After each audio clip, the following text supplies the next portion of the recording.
today. And I'd ask unanimous consent that the chairman be authorized to declare a recess at any time during today's meeting. And without objection, that is so ordered. I'm now going to recognize myself for the purposes of an opening statement. And then I'm going to give Ranking Member Larson the opportunity for his opening statement as well. Today we're going to introduce the new members of the committee. We're going to adopt the committee's rules. We're going to appoint subcommittee chairman and ranking members, and we're also going to appoint members to the subcommittees. But I do want to welcome both new and returning members from both sides of the aisle. We have 65 members on the Transportation Infrastructure Committee. That makes it the largest committee that we have in Congress.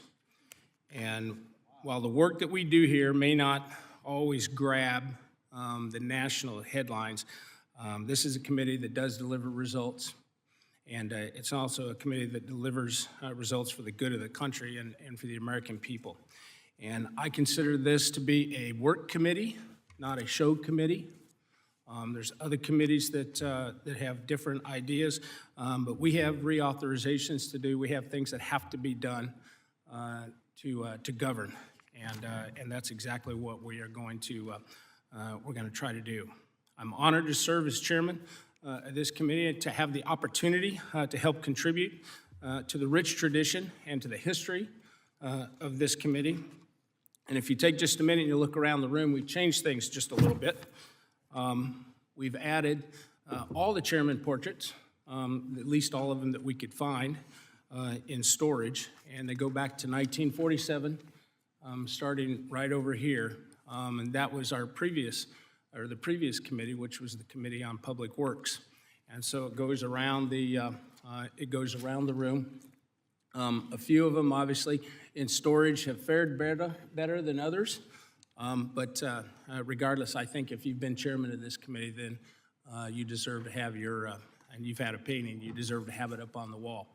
We're going to have a key in everybody's desk drawer as well, so if you want to read about the members, then please do, or the former chairman, please do. You know, and I want us to always be conscious of the experiences and the successes and even the failures of those who came before us, both Republicans and Democrats alike. And all of us and all of them have contributed to the TNI's legacy as one of the most important and effective committees in Congress.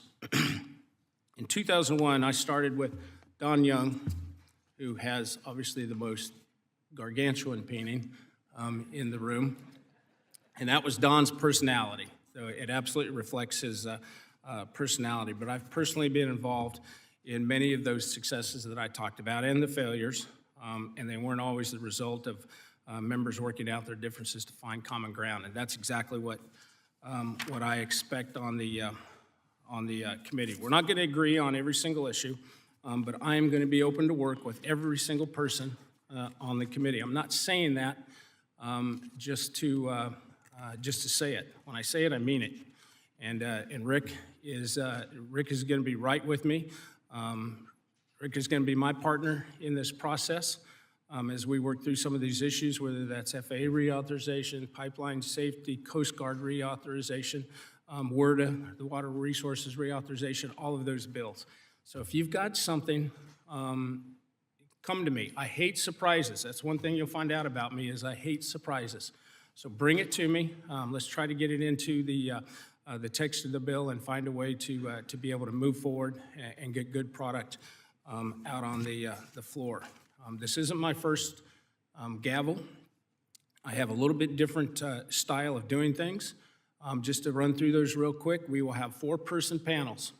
We're not going to have these long, drawn-out hearings that go on and on and on with multiple panels. There'll be 4 people testifying at our hearings. Very seldom, maybe once in a while, we may have a multiple panel of somebody that's coming from the administration or something like that that's coming over because we want to give them the opportunity to be able to give their testimony and get out.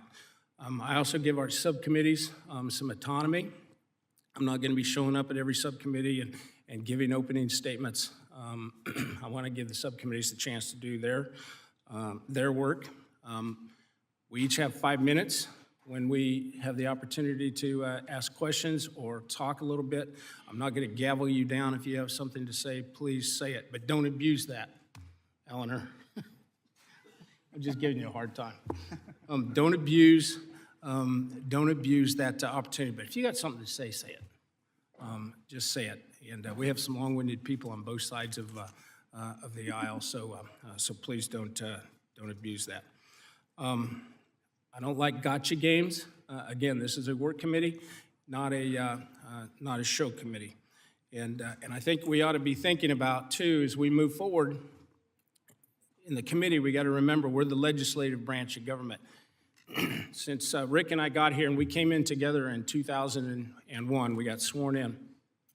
But I've seen a slow and, in some cases, deliberate erosion of the legislative powers over the executive branch. And what I mean by that is the bureaucrats within the executive branch. And I think we need to think, moving forward, on how we get some of that back. I hate to see bureaucrats have more power in government than the members of Congress, the people that represent their districts. And so I want to be thinking in terms of that. And I don't care which administration it is. We're going to have more Republican administrations. We're going to have more Democrat administrations. And it's the bureaucrats that are embedded in those agencies are the ones, to me, that are the problem with so many of the agencies out there. So I want us to be thinking in terms of that as we move forward. See, I think I didn't even use my opening statement, and I don't need to.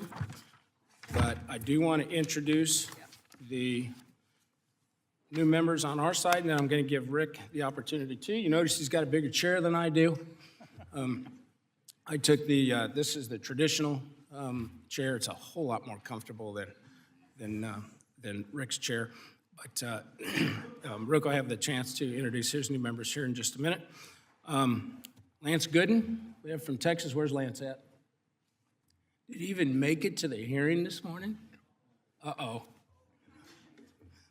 Tracy Mann from Texas, from Kansas. Burgess Owen from Utah. Where's Burgess at? Got it. Rudy Yakim from Indiana. There's Rudy. Laura Chavez DeReamer from Oregon. Chuck Edwards, North Carolina. Tom Keene, New Jersey. Where's Tom? Where's Tom? Anthony Esposito, New York. Where's Anthony? Eric Burleson from Missouri, great state of Missouri. John James, Michigan.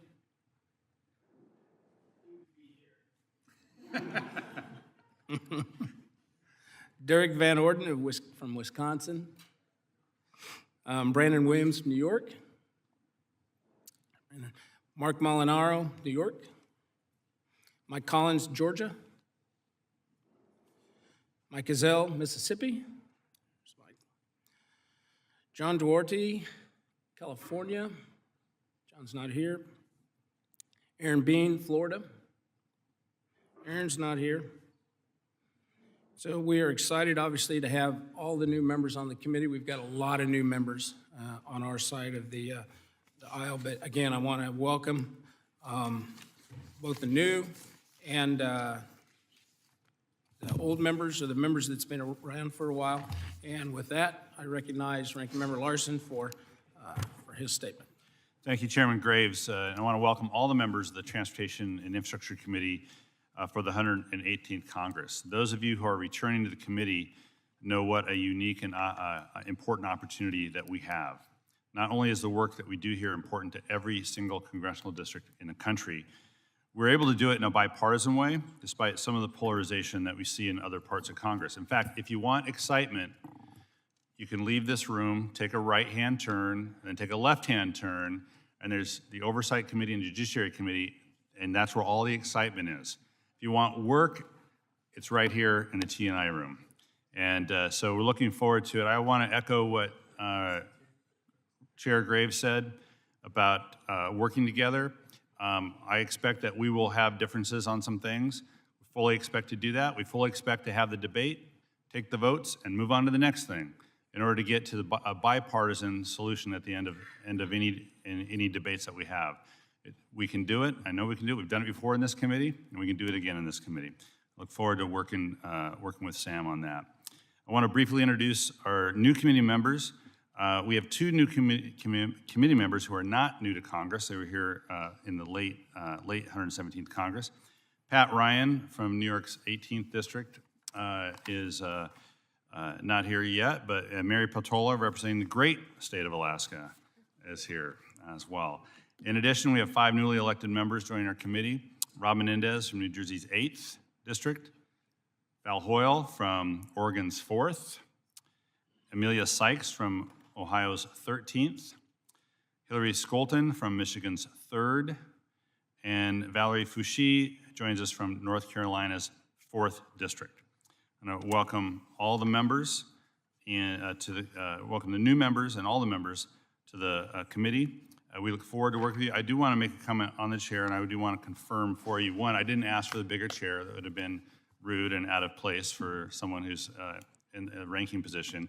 But it is the bigger chair. It is, I will guarantee, the harder chair. And Sam gets the softer chair. But we will be ready to poke you awake if it gets too comfortable over there, Sam, and so we can move the committee forward. Thanks so much, and I yield back. Okay, thank you, Ranking Member Larson. Again, Rick and I came in together a long time ago, and so I'm looking forward to working with him. Pursuant to Clause 2A, House Rule 11, the first order of business for the committee's consideration is adoption of the rules of the Committee on Transportation and Infrastructure for the 118th Congress. A copy of the proposed committee rules, together with a summary of the proposed changes to the rules for the 117th Congress, was distributed both electronically in advance and is also available in the hearing room. For those of you who have been on the committee previously, you will see that the rules are very similar to those that have been in place in previous Congresses. However, the committee rules have been revised to include updating the language to reflect recent committee practices, such as removing the requirements for the publishing of compilation of laws in subcommittees section by sections, modernizing language to reflect the use of electronic devices rather than just cell phones, making necessary technical and conforming changes to meet the House rules adopted in January, and adjusting the subcommittee ratios to conform with the new full committee ratio. We're able to coordinate these changes with Ranking Member Larson, and I do appreciate working with us and your staff on this package. I now recognize Mr. Larson for a statement on the proposed rules. Thank you, Chair. The changes to the committee rules are largely conform to the changes to the committee rules are largely changes to conform with the House rules for the 118th Congress. In addition, there's some stylistic changes that are the prerogative of the majority. I do want to thank Chairman for working with us in a bipartisan manner on committee rules. I urge adoption of the rules and yield back the balance of my time. Do any other member wish to be recognized in a statement on the committee's proposed rules? Seeing none, is there further discussion on the committee's proposed rules? Seeing none, the proposed rules are open for amendment at any point. Are there any amendments to the committee's proposed rules?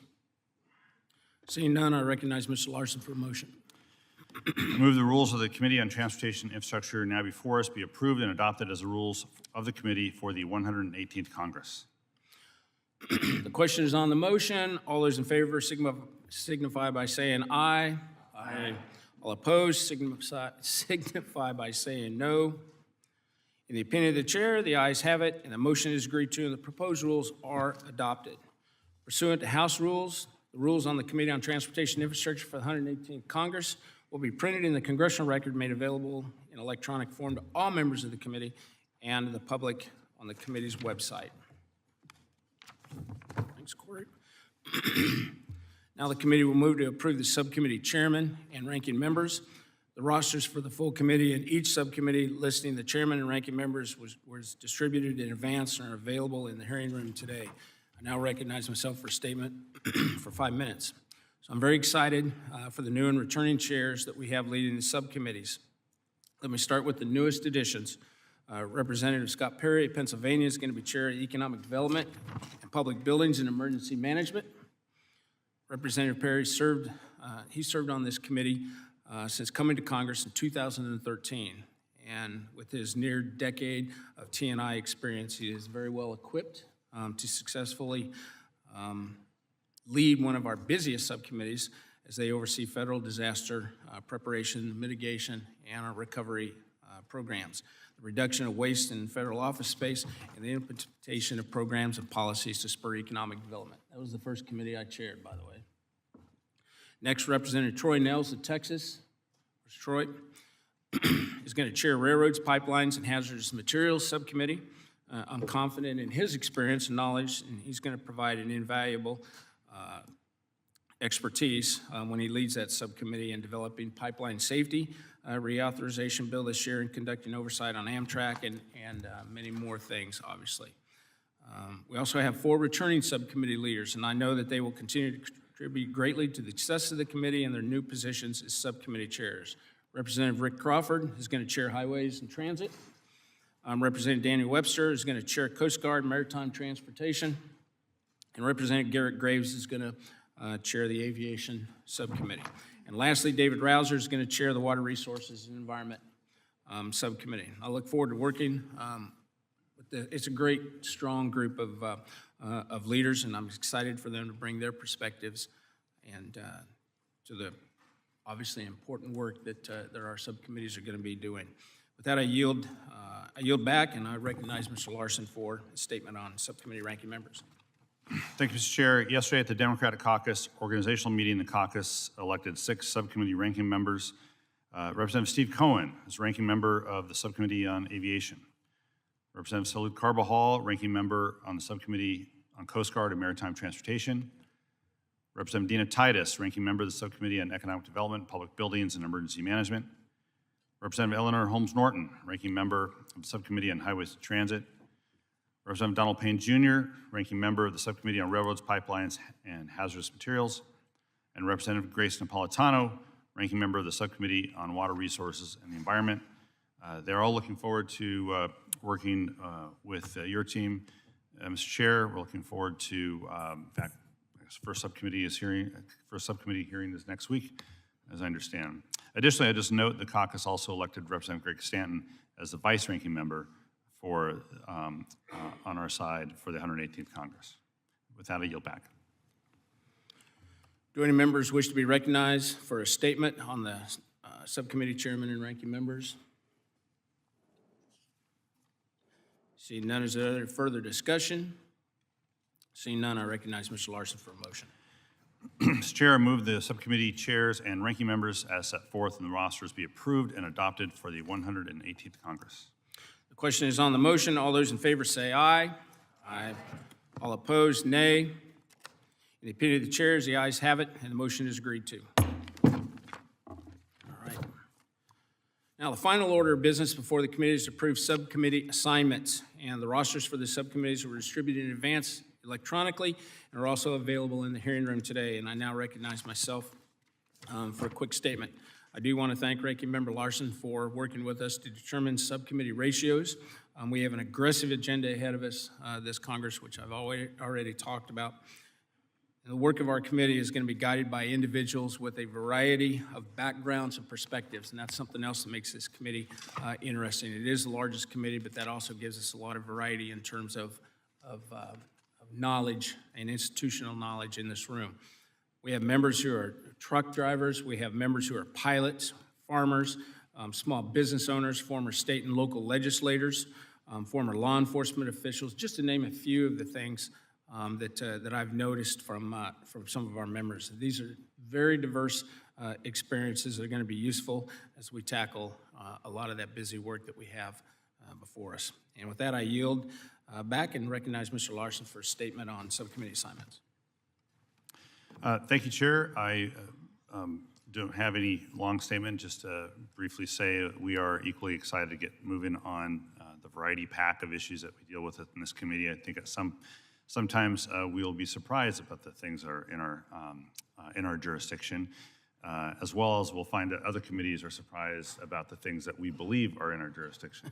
And so we'll have to deal with that as well. But we're looking forward to it, and with that, I yield back. Thank you. Do any other members wish to be recognized for a statement on subcommittee assignments? Seeing none, is there any further discussion? Seeing none, I now recognize Mr. Larson for a motion. Pursuant to House Democratic Caucus rules, the Democratic members of the committee met yesterday to select their subcommittees. The results of that selection process reflect in the roster we're considering today. It urges adoption. And now I'm being given a different one, and I move the subcommittee assignments as set forth in the rosters to be approved and adopted for the 118th Congress. The question is on the motion. All those in favor signify by saying aye. Aye. All those opposed signify by saying nay. In the opinion of the chair, the ayes have it. Motion's agreed to. All right.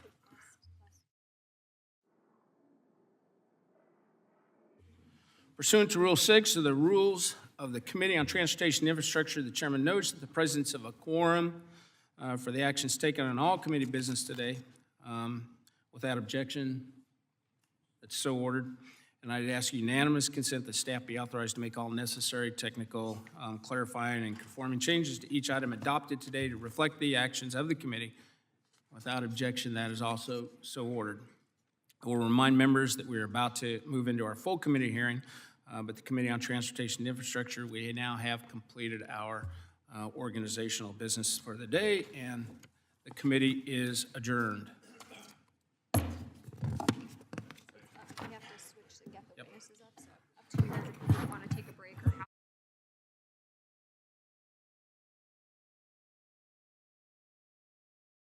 Quick as we can.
Committee will come to order.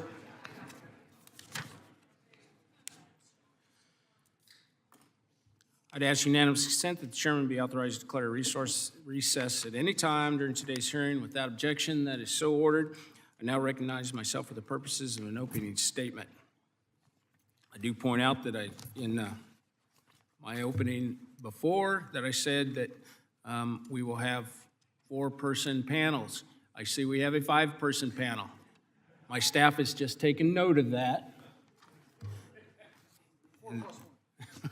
That'll be corrected, but I do appreciate all of our witnesses being here.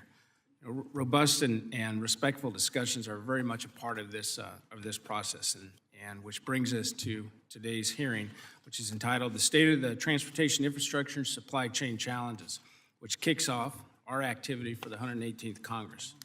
America has a vast transportation network that is essential to the nation's economic competitiveness and the movement of people and goods both nationwide and globally, and is integral to, obviously, Americans' quality of life. Vulnerabilities within our transportation network were laid bare during the COVID-19 pandemic and were only made worse by stifling regulation. The Infrastructure Investment and Jobs Act, IIJA, signed into law on November 15, 2021, provided $1.2 trillion, roughly half of which went towards programs that are under this committee's jurisdiction. I did not support the IIJA. However, I do accept that it is now the law of the land. What we have to do is make sure that Congress, and in particular this committee, that we ensure that the money from the IIJA is spent responsibly and is directed towards making our nation's transportation supply chain more efficient and more resilient. We owe it to the American people to do just that. So with that, I recognize Ranking Member Larson for his opening statement. Unanimous consent to have the rest of your time as well on the opening statement. Mr. Chair, thanks so much for holding this hearing. I appreciate it. As committee Democrats organized this week, we set priorities for this Congress to promote investments in cleaner, greener, safer, and more accessible transportation network, to ensure these investments create jobs and opportunities, to build capacity in our communities as they put federal dollars to work, to restore and protect our environment, and to safeguard our nation's economic sustainability and competitiveness. I know members on both sides of the aisle share many of these goals, and we do stand ready to work together in good faith where we can find common ground. We have come a long way in 2 years. At the start of the 117th Congress, we faced an unprecedented economic challenge as COVID-19 placed incredible stress on American workers and families, as well as massive pressure on supply chains. These pressures expose the fragilities of an aging, congested, and overburdened transportation and infrastructure network that was dangerously overdue for an overhaul. Last Congress, we finally responded decisively to bolster our economy and limit the fallout from the immediate crisis facing our nation, while modernizing and transforming the way people and goods move with the passage of several landmark bills: the American Rescue Plan and the Inflation Reduction Act, the CHIPS and Science Act, and the Bipartisan Infrastructure Law, or BIL. This committee had the largest role in delivering the BIL and will continue to focus on the implementation of the $660 billion that we have oversight, where we have oversight.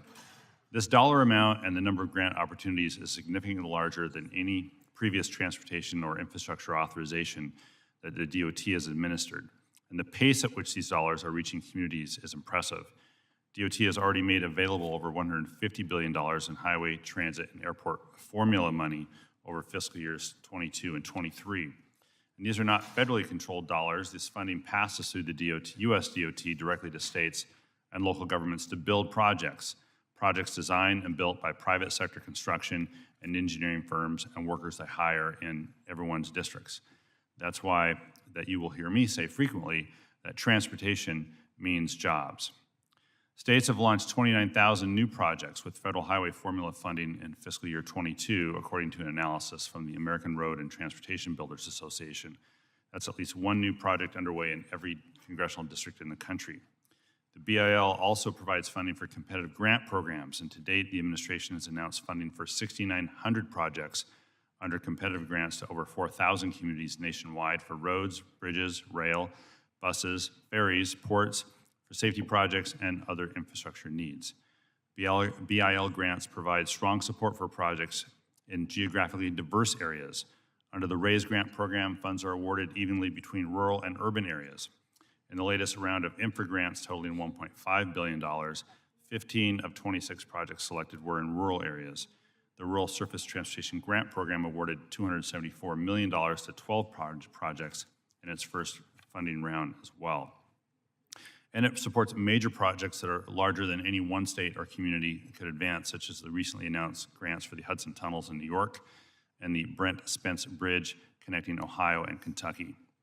BIL also includes grants exclusively for tribes and local communities, such as the Tribal Transportation Program Safety Funds and Safe Streets and Roads for All, to ensure these communities reap the benefits of transportation investments.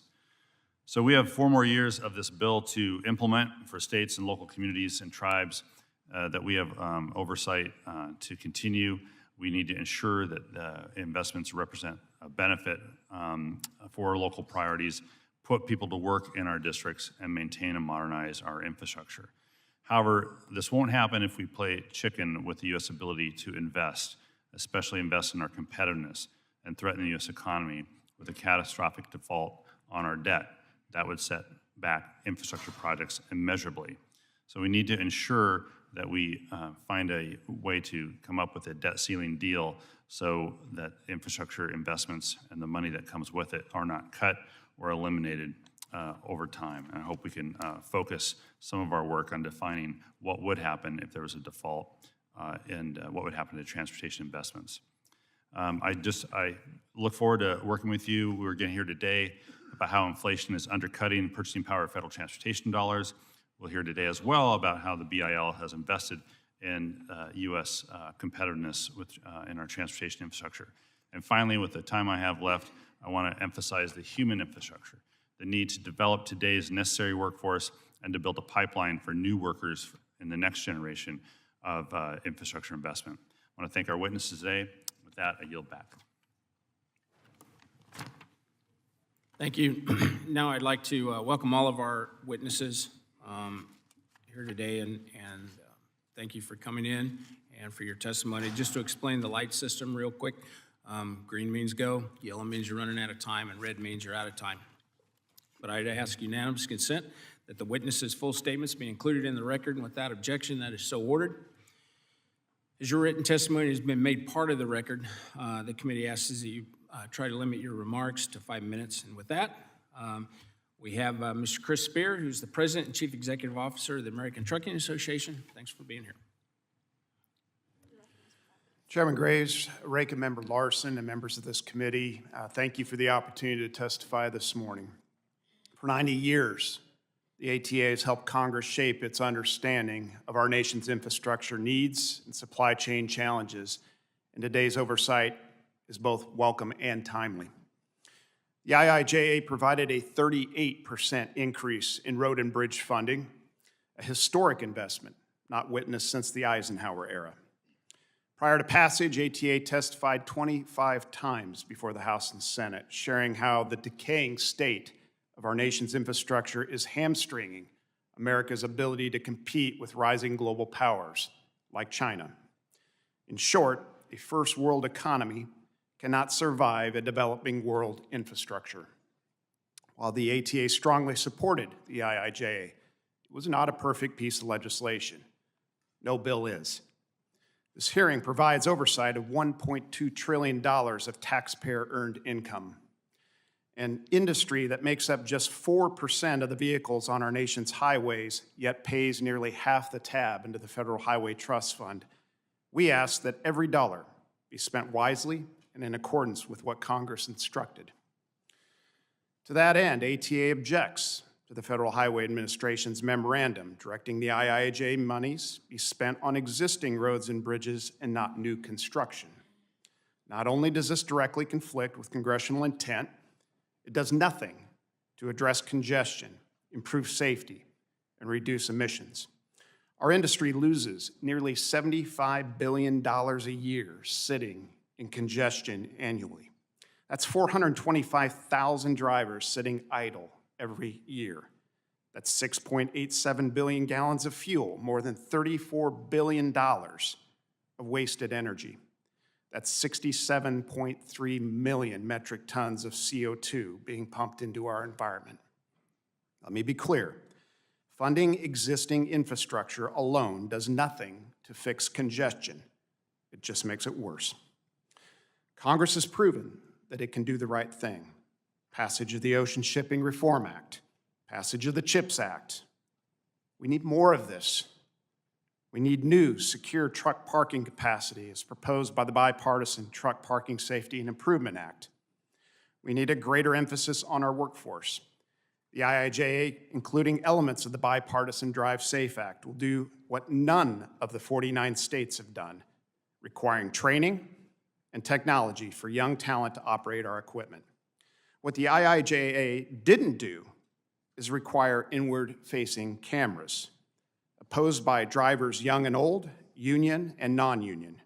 Requiring a company camera be in a driver's workspace every minute of every hour, including the sleeper berth, is intrusive, disrespectful, and opens a prying door into the other transportation modes. Your oversight is warranted. Lastly, we need a realistic discussion about our nation's energy and environmental policies. For 4 decades, ATA has worked with the EPA, producing phases 1 and 2 emissions reduction rules. To date, 98.5% of all emissions have been removed from our tailpipes. In fact, 60 trucks today emit what 1 truck emitted in 1988. This is not a matter of if we get to zero, but when. And we will get there, just not on the timelines being proposed in California. Their rush to zero makes their timeline and targets unachievable, and they will fail. The rare minerals needed for millions of 5,000-pound truck batteries, the infrastructure needed to charge them, and the additional electricity needed to power our trucks, full scale, doesn't yet exist and won't anytime soon. Again, we're committed to a cleaner environment. We've proven that. We simply ask we be realistic about the path forward.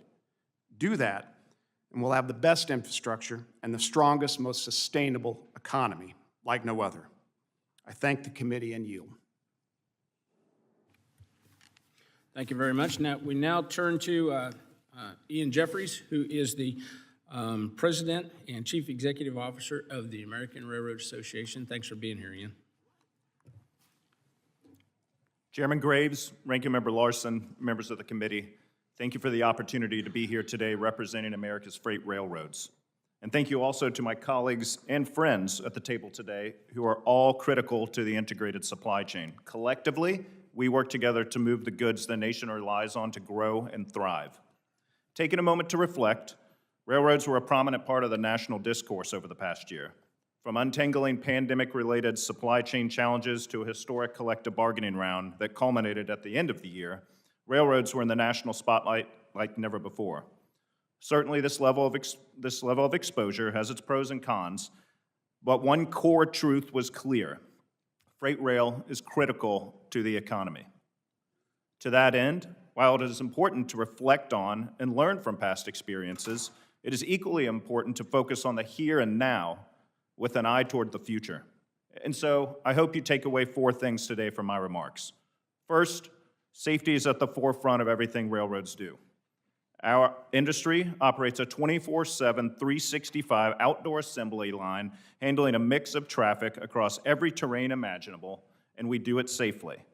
Every day working toward the ultimate goal of 0 injuries and 0 deaths. We have more work to do, and we've got to shoulder into it to keep driving towards that end game. The past decade has been the safest in history for the railroads, and we're safer than almost every industrial sector you can compare us to. Our employees deserve immense thanks and appreciation for their role in safely moving America's freight day in and day out. Their commitment is unparalleled. Yes, last year's bargaining round was challenging, yet we are glad to see the terms of the agreement go into effect, including historic pay increases, the highest in 5 decades, maintenance of best-in-class health care, and a path to further improve quality of life and work-life balance issues that remain out in our industry. Know this, railroads continue to provide some of the highest compensated jobs with the best benefits of any industry in the country. And yet, we recognize that employee relations is a never-ending process. We are committed to modernizing jobs to reflect evolving employee values and priorities, and in turn, building an appropriately staffed and more resilient railroad to not only serve today's demand, but the demand that will come in the future. And this is happening on property as we sit here today. Hiring continues throughout our industry at a time when we read about countless layoffs in industries every morning in the paper. Railroads continue to hire, with train and engine workers up nearly 10% in the past 12 months and overarching rail employment levels up just over 6% as well. Third, our investments, not only in our employees, but in our top-rated infrastructure, is creating a network built to serve customers today and into the future.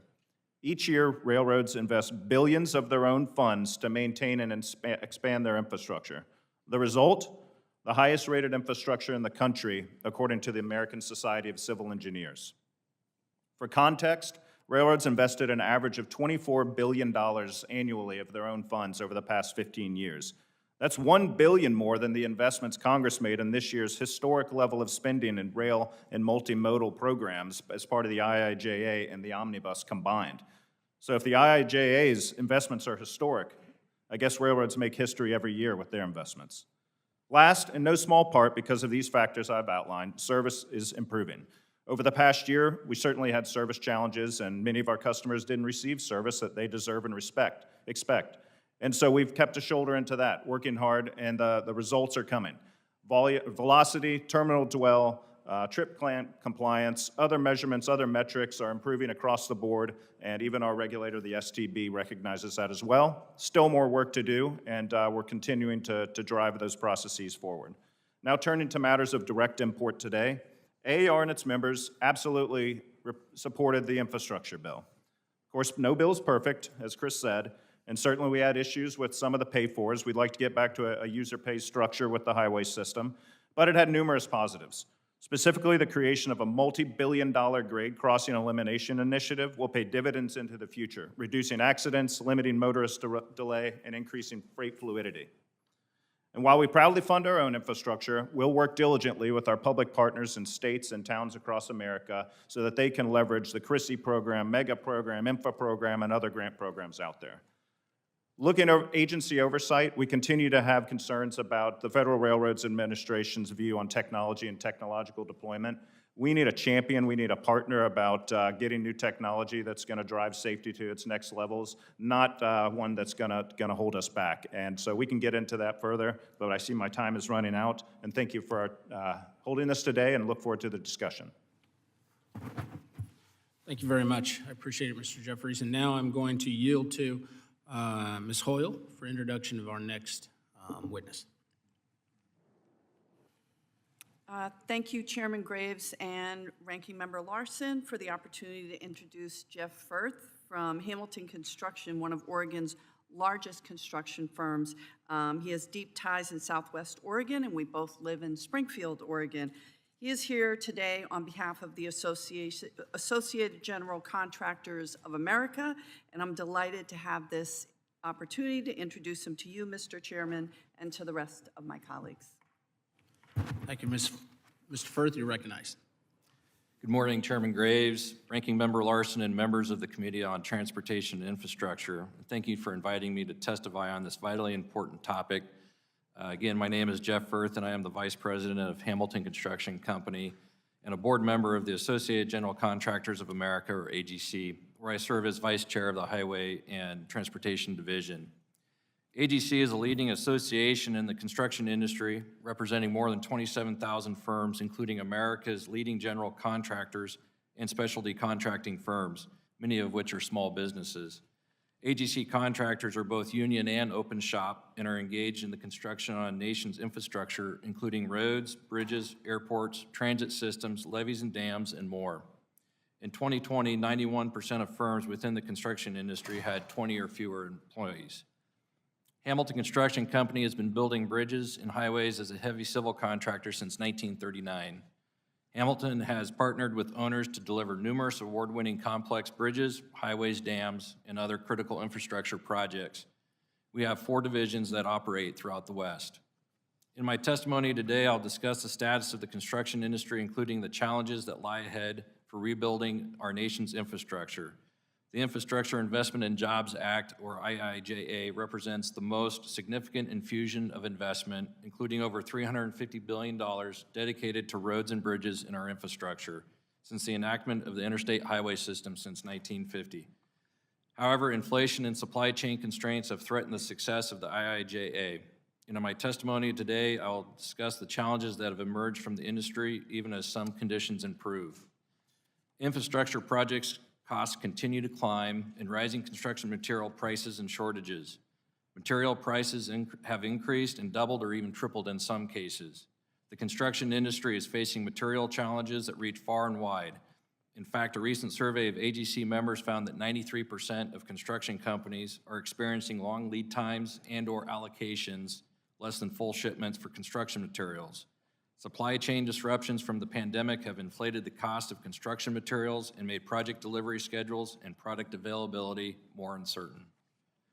Construction firms in situations where, if they are able to, will pass along the rising materials prices, in order to remain successful. Unfortunately, the lead time in bidding these projects is so long that they're unable to predict the availability and price of some of these materials. We are experiencing an unprecedented burden with bidding procurement of new projects. As you can imagine, the impacts are especially devastating to small and DBE construction firms that lack the resources to absorb these unexpected costs. The industry is also facing uncertainty around Buy America requirements included in the IIJA, which expands domestic sourcing requirements to all construction materials on federally assisted projects, such as affordable housing, drinking water, transportation projects, and more. I want to be clear, AGC supports sensible efforts to incentivize the growth of domestic manufacturing capacity to restore balance to the supply chain.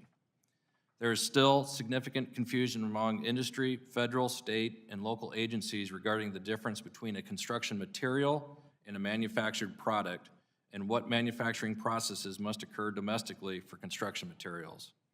There is also heartburn within the construction industry about needing a Buy America waiver in the future and the low likelihood in it being granted based on history.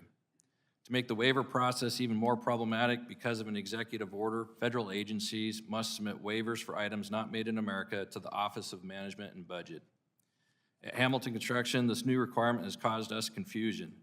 Owners should have a better handle on what is being specified on their projects and ensure that these materials are available to Buy America requirements. Most owners simply pass the onus on to the contractor and stipulate that they will not pay the contractor until they find something that works. As you can imagine, this is hard to do if there's nothing out there that qualifies as an equivalent. While the IIJA provides a historic level of funding in our infrastructure, we are still recovering from a global pandemic, addressing supply chain crisis, and implementing new federal requirements that were part of the IIJA, which has created challenges for those of us tasked with rebuilding our infrastructure.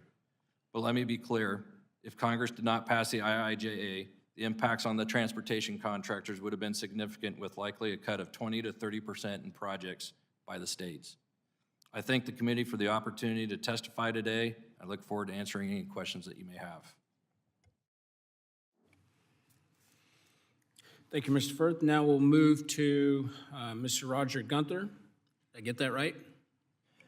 Yes, Chairman, that's correct. Executive Director of Port Houston. So you're recognized. Thank you. Good morning, Chairman Graves and Ranking Member Larson and members of the committee. It's a pleasure to be with you today. And thank you, Chairman, for taking the time to come and see our port late last summer, see what it's all about. Again, my name's Roger Gunther, and I'm the Executive Director of Port Houston. And the Houston Ship Channel serves the largest port in the nation, handling more waterborne tonnage cargo than any other port in the United States, either by annual tonnage as well as the number of ships by a wide margin.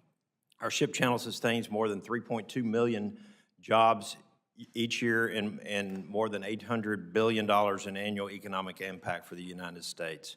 Now, I can and I will speak to the challenges and opportunities specifically about Port Houston. I don't speak for other ports, but I'm quite sure these are similar issues across the nation.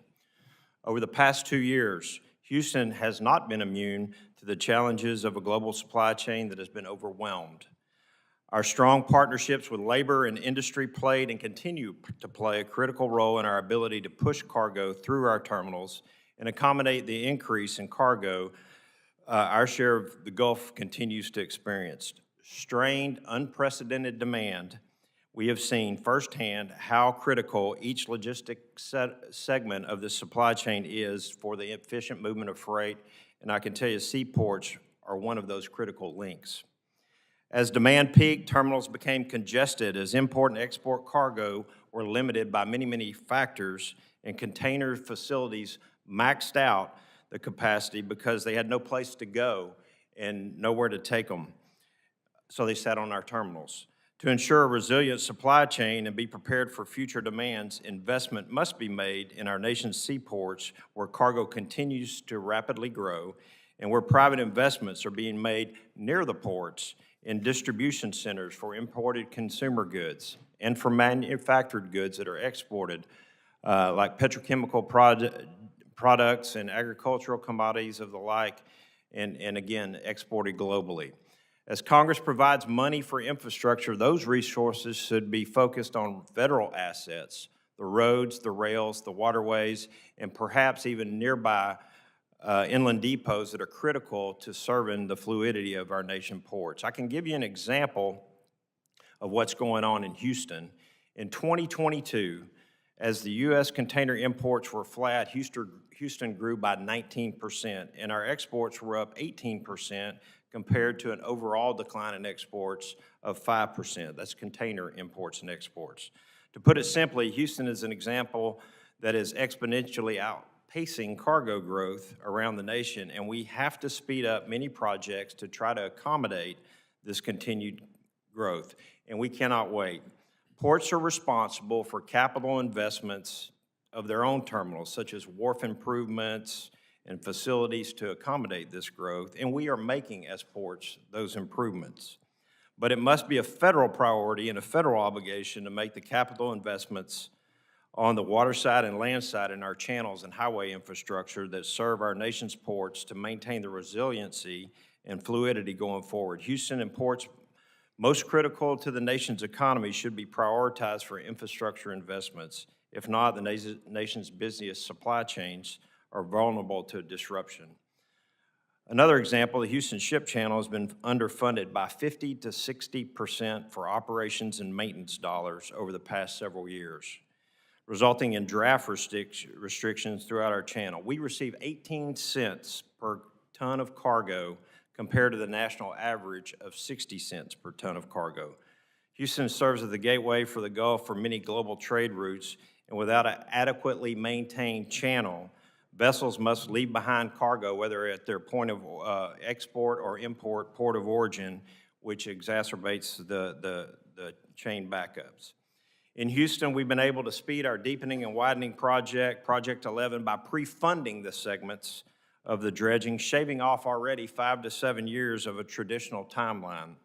Each day earlier that we deliver this project, which serves more than 200 waterfront facilities in our own port, it generates $366,000 a day of economic impact to the nation. In the past few years, the federal government has funded several other ports with federal dollars to finish their dredging projects to completion, and adding the Port of Houston to that list would have enormous positive impact on the nation's economy. As I mentioned earlier, each segment of the supply chain, including the highways, rails, and those trades that support them are necessary. As my colleagues here at the table have mentioned, and Mr. Chairman and committee members, I applaud your commitment to funding solutions to ensure we learn from the past supply chain crisis and are well prepared to minimize the next. Thank you for your time today, and I'm happy to answer any questions that you have later. Thank you. Now we turn to Mr. Greg Regan, who's the President of Transportation Trades Department, AFL-CIO. Thanks for being here. Good morning.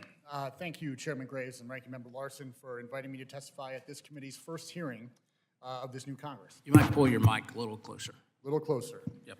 I'm Greg Regan, President of the Transportation Trades Department of the AFL-CIO. I'm speaking today on behalf of 37 unions who build, operate, and maintain our nation's transportation systems, whose members are on the front line of our freight network. This hearing occurs at a pivotal moment. TTD has long advocated for making generational and much-needed investments in infrastructure and transportation services to meet our growing freight and passenger needs.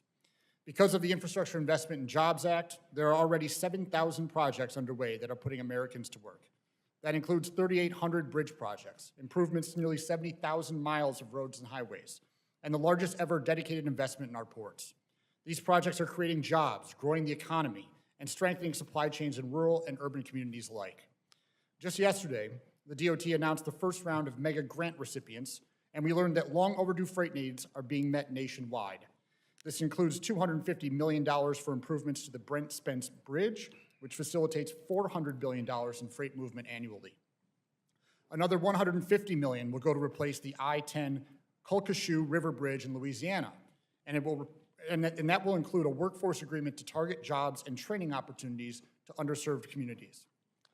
Other IIJA investments in ports and rural communities will improve the efficiency and reliability of our supply chain, not just in major cities, but also in communities like Tell City, Ohio, Columbus, Mississippi, Sanford, North Carolina, and many more. Cities and towns represented by every single member of this committee will benefit from these investments. These projects are not only helping to meet the demand of our freight network through more modern and efficient transportation infrastructure, they're also ensuring that millions of workers will have higher wages and better benefits. This economic opportunity is possible because of the Biden administration's whole-of-government approach to supporting workers and creating good union jobs. Coupled with the CHIPS Act, the IIJA will also ensure our domestic manufacturing capabilities are resilient to sudden shocks or rapid changes in the global economy. Policies like Build America, Buy America in the law will significantly increase domestic manufacturing of iron, steel, and other manufactured goods. And the CHIPS Act will serve as an historic boost to domestic advanced manufacturing. But these investments and policies enshrined into our law over the past 2 years are only part of the picture. If we are serious about strengthening our national supply chain, we must also address the fundamental and structural problems that cause the crisis, which cannot be solved through investment alone. Since the beginning of this pandemic, the most significant supply chain challenges we faced were not the result of inadequate infrastructure, but were largely due to business decisions made by employers in key freight industries that put profits over workers and consumers. Their decisions in the years leading up to the pandemic were not driven by better service, but rather by shareholder concerns. Thus, they rendered themselves completely unprepared for the stress the pandemic placed on our own supply chain. Even as the system came crashing down around them, freight companies continued to rake in record profits while your constituents paid the price. While my written testimony goes into much greater detail, I would like to highlight just a handful of examples for the members of this committee. In the years leading up to the pandemic and during its onset, the freight rail industry furloughed 45,000 rail workers, a staggering 30% of its total workforce. Not because these workers weren't needed, but were simply because the railroads wanted to maximize profits. When consumer demand spiked, the railroads simply couldn't keep up because they had already slashed their workforce and operating equipment to the bone.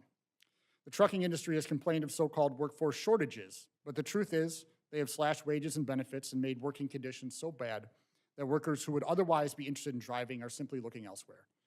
When our ports needed trucks and trains to move cargo so they could offload ships, the capacity just was not there. Elsewhere in the airline industry, some are pushing the same false narrative about workforce shortages with the goal of reducing pilot training requirements and boosting profits.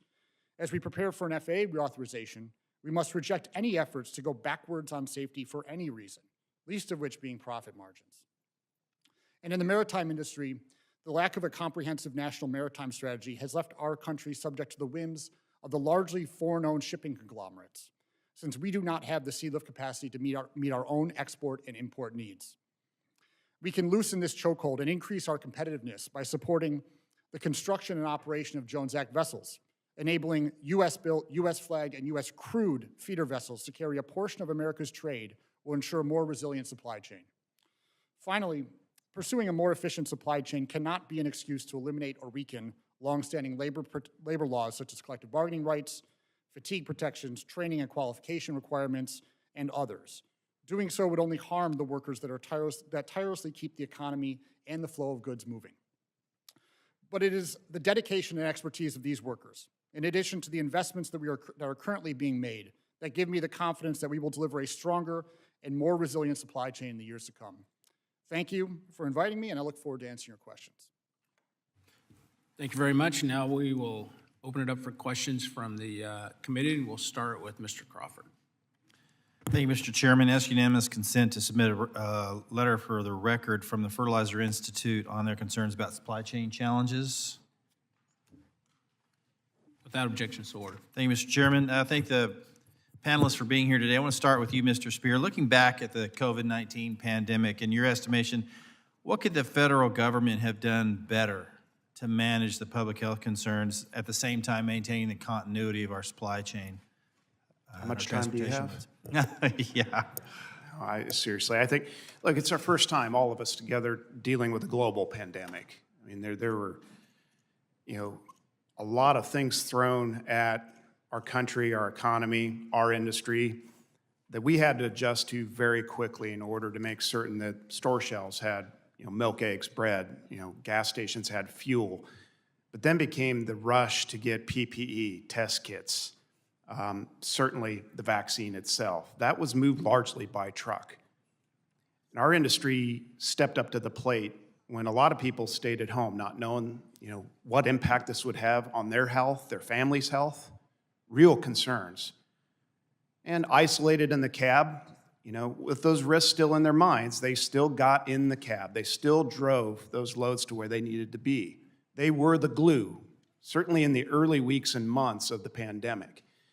And I think the inclusiveness of government and industry to solve problems of this magnitude is absolutely essential.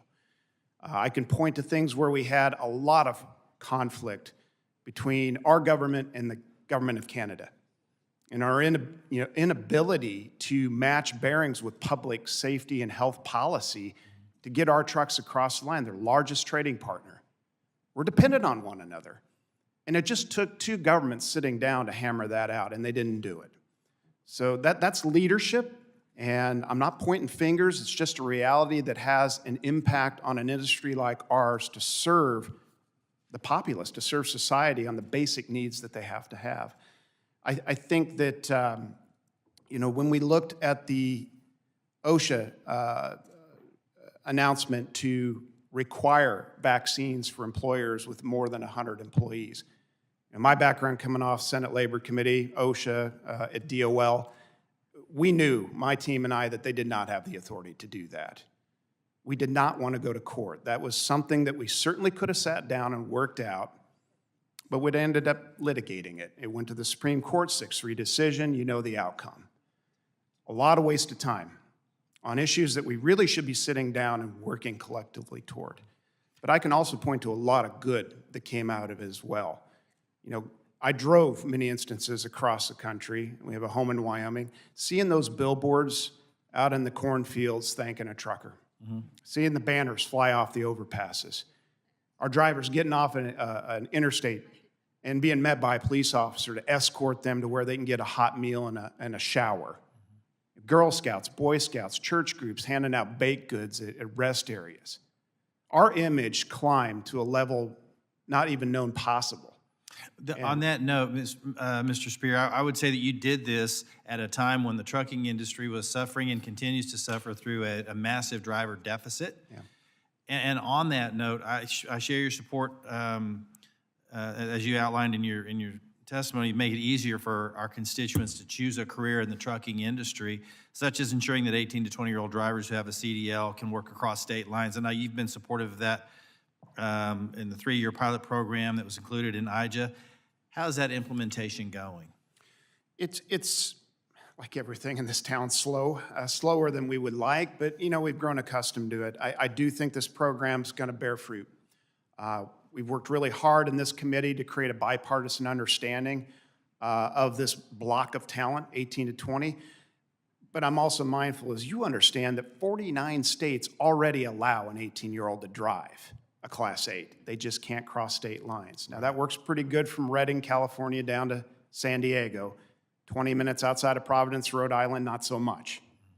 What we need to do is have good training and technology. None of the 49 states do that. This program that was put into the IIJ does. So we need to teach young talent how to safely and responsibly operate this equipment. Inserting an issue like forward-facing cameras, that was not part of the deal. That was not in the bill. And it's going to cause, that's a matter, by the way, that most companies and their employees should negotiate out. Having a camera in your face every minute of every hour of every workday, that's not in the bill. and it's going to limit companies from joining this program and putting young talent in a capacity where they can replace our aging workforce. So this is a concern. Oversight is needed. I applaud you for shedding some light on this. We need to follow the law that you handed the agency. And so that is one area where I think it's going to serve as a bit of a headwind in getting this program off the ground. Appreciate it. My time's expired. Thank you, Mr. Chairman. Thank you, Mr. Larson. Thank you, Mr. First question is from Mr. Spear.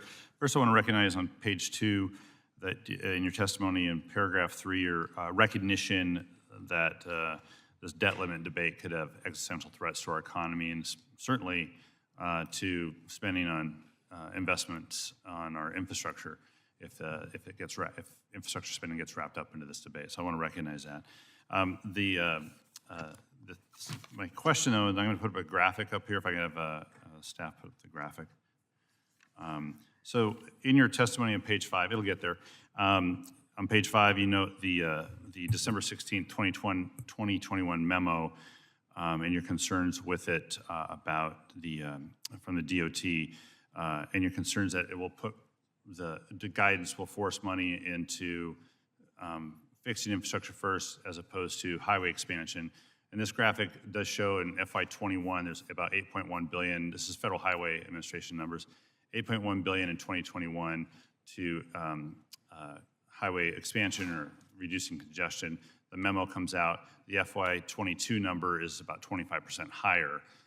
It is not lower. It is not an indication that the memo had much of an impact, if any impact at all, in the state's ability, any state's ability to invest in expansion or reducing congestion. And then we have 4 more years left on the bill. So if you could help me understand the basis of your argument when at least the early numbers show that's not the case. Now, I will say the jury is still out, but right now I think you ought to take a plea deal on your argument. Well, I appreciate that. I'm not there yet. Candidly, I think this is trending. It's encouraging, but it also begs the question, why have the memo at all? Why have the memo at all? Why do we have to draw lines between new and existing infrastructure? The emphasis and concern that we have is within the top 100 bottlenecks, which we provide you every year.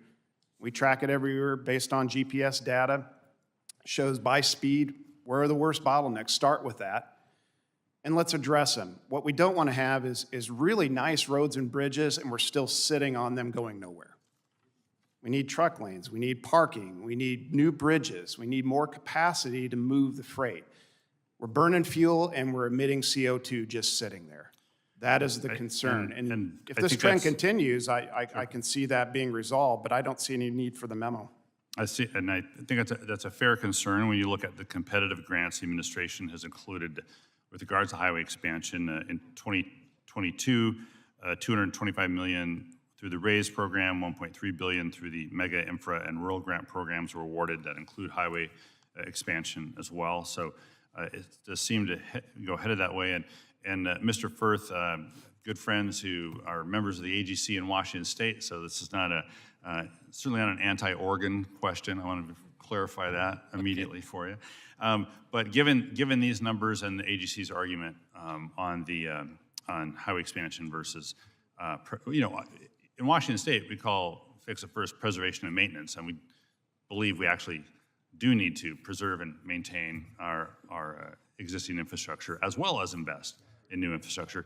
Can you address what you see in these numbers and what AGC might respond? Yeah, the first time I've seen these numbers. Sure, I understand. But 80% of the funding is already on fix and repair of existing infrastructure and everything. And the way I look at it is our infrastructure is over 50 years old, and it needs to be repaired. And I think having states having that flexibility to decide what is best for their process or what their needs are, will be good. Having a one-size-fits-all policy, I don't think is very practical. As I was flying yesterday and from Oregon over, and I'm flying over Montana and South Dakota, and I'm just thinking of what their needs are versus Oregon or Washington's. Yeah, sure. Well, and I appreciate that. In Washington State, 21% of our transportation package past year was funded through the IAJA over the next several years. And so, and Washington State tends to use that money for preservation and maintenance because we have the third highest gas tax in the country. Now, we're tied for lowest income tax in the country as well at 0. So there's a trade-off, but that's our particular experience. But I think the numbers are starting to show that the memo is having no impact. So maybe there's a concern about why to issue it at all, but still, I think the concerns being expressed don't really seem to yet match the reality. With that, I yield back. Thank Mr. Webster. Thank you, Mr. Chairman. Mr. Gunther, does the port have any problems dealing with permitting or other forms of restraint when you're trying to upgrade or maintain your infrastructure? Regarding our channels that I spoke about, you know, obviously those are federal projects, and we are the non-federal sponsor working with the Corps of Engineers to get those going. We need to, you know, those are the investments that I'm talking about that we need to do. As far as permitting for our ports, seaports that we invest in, the ports are investing in our dollars. You know, permitting's not, you know, exorbitant amount of, you know, strain on that relationship there. But, you know, we need to focus on, you know, the monies that are allocated to the Corps of Engineers, to, you know, from the federal government, to make sure that we are moving forward these projects and so that we stay ahead of what these needs are for serving our seaports with deeper and wider channels, and maintain channels, the maintenance of those channels to deliver the goods. So is there something Congress could do to speed up? I know the Corps is sometimes hard to move, but we could speed up or help with those, or is there some funding issue or other things that need to be done in order to get the channels open?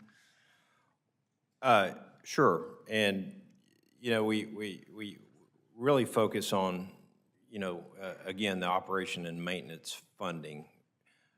For instance, the Houston Ship Channel hasn't been at its authorized depth and width that it was authorized for many years due to the lack of operation and maintenance funding. You know, it typically takes in our channel, for instance, $50–60 million a year to keep it properly maintained, and we get far less than that. The Corps gets far less than that to put in their work plan to keep it maintained. And we're in that situation now that we've been underfunded for years, and we're about to a point where we're going to become draft restricted again, which we have been in the past. And what that means, it puts a tremendous burden. The vessels are light loaded. It puts more cost on the goods that are to be shipped, and it's passed along to the consumer ultimately. So I would stress the emphasis on making sure that our channels that are, you know, most critical in terms of tonnage and serving the supply chain, make sure that those channels are funded through the you know, for operation and maintenance. So what depth are they approved to? Well, our particular channel, we're authorized to operating depth of 45 feet.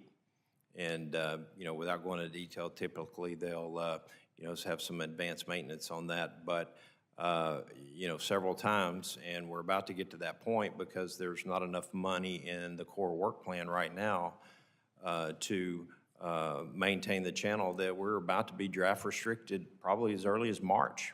So what's the depth you're at then that you get to? Well, it's at 45 feet, but it's as the channel silts up, you know, it's going to be restricted to, you know, maybe a foot or two, and a foot is a tremendous amount of cost to the 9,000 ships that come and go in the Houston Ship Channel every year that are restricted. So the the idea is just more dredging. Yeah, directing operation maintenance funds to our channels. Thank you very much. Yield back.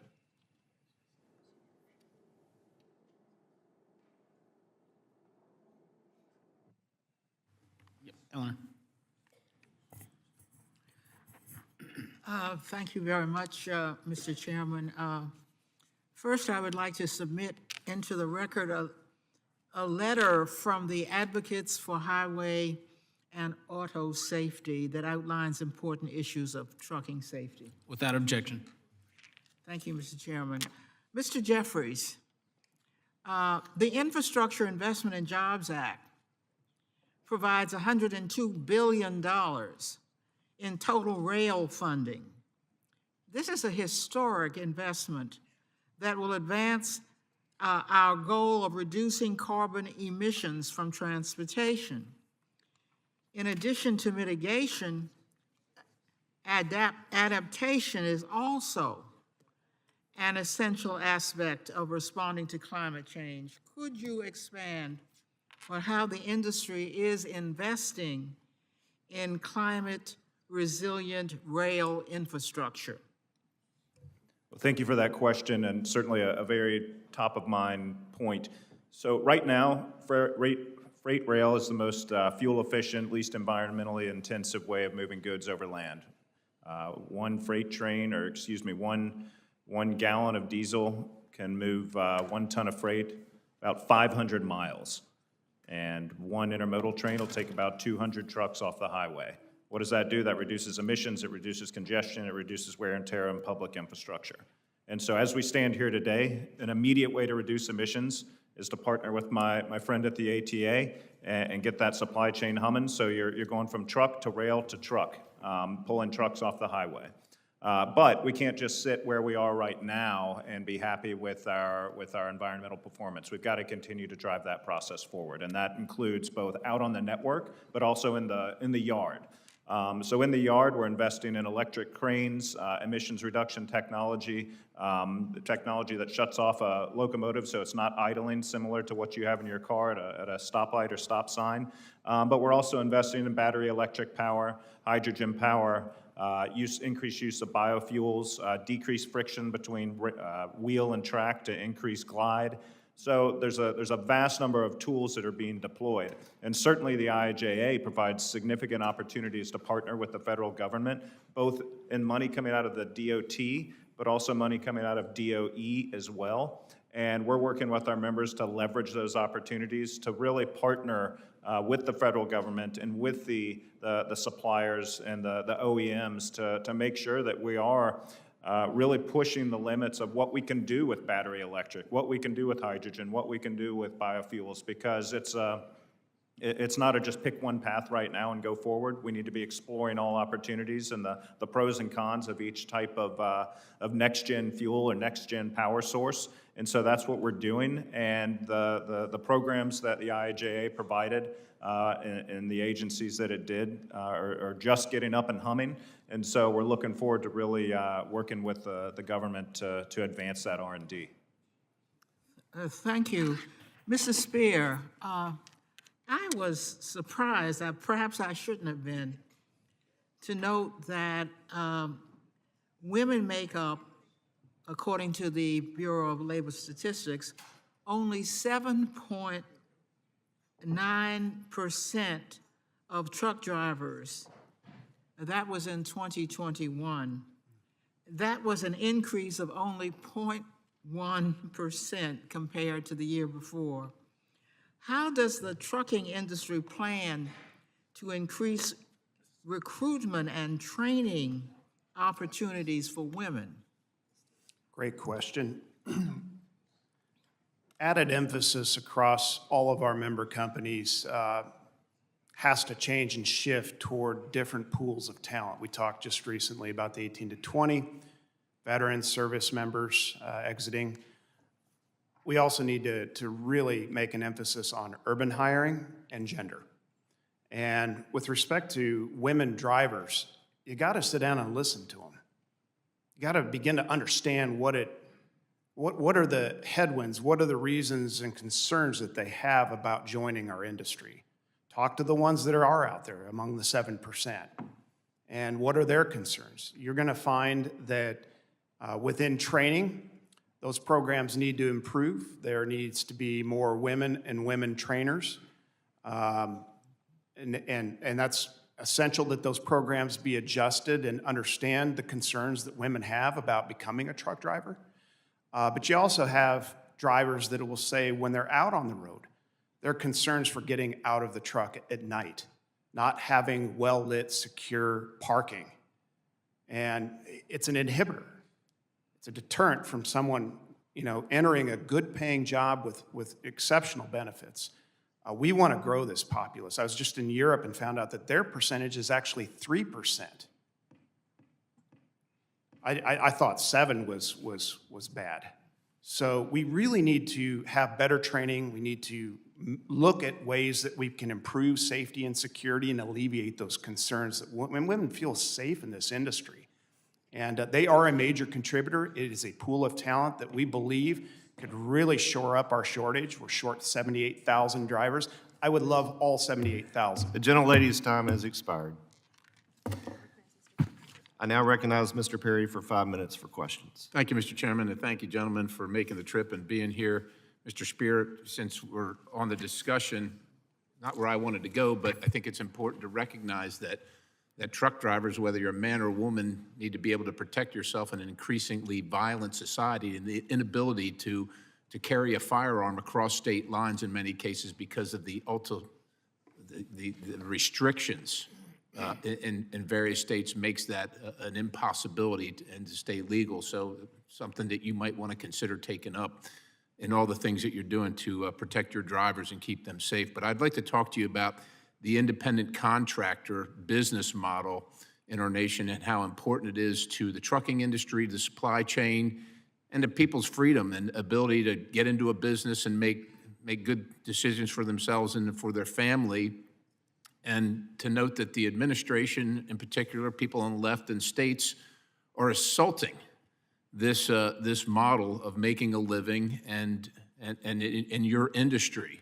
The front line in this war is California, of course, where AB 5 effectively outlawed owner-operated model by reforming restating the term employee.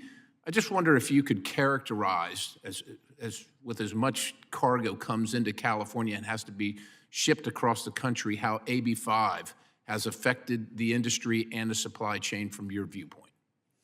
Well, independent contractors, that model has been in existence for over 90 years.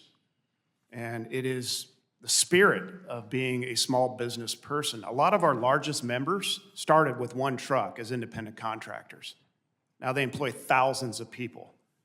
So giving people the right to choose that path, that's what's in question here with AB 5 and the Department of Labor NPRM that's currently pending.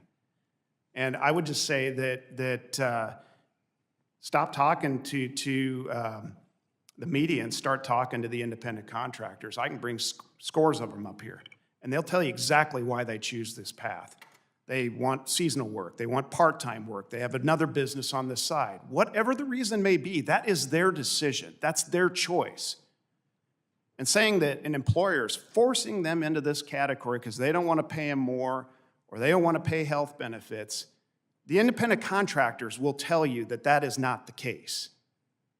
Now, I'm not saying in any employment category there isn't some instance out there of abuse, but to reform the entire state law or the national law based on, an anecdote, just talk to the independent contractors. They'll tell you this is a wonderful profession.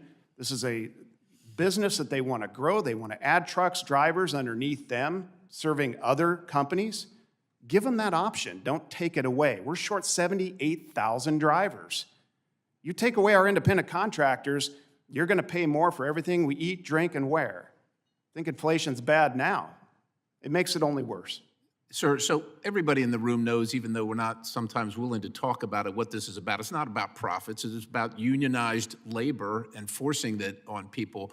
And you already mentioned the Hour and Wage Division of the U.S. Department of Labor's notice of proposed rulemaking in that regard. But what I'm looking for in the last minute and a half or less that we have, what has been the impact to the supply chain that, if you can contextualize that in California and across the country, and what will be the impact if it's allowed through the NPRM to go across the country? What will be the impact to consumers, to people that want to be in the business, and to citizens across the country?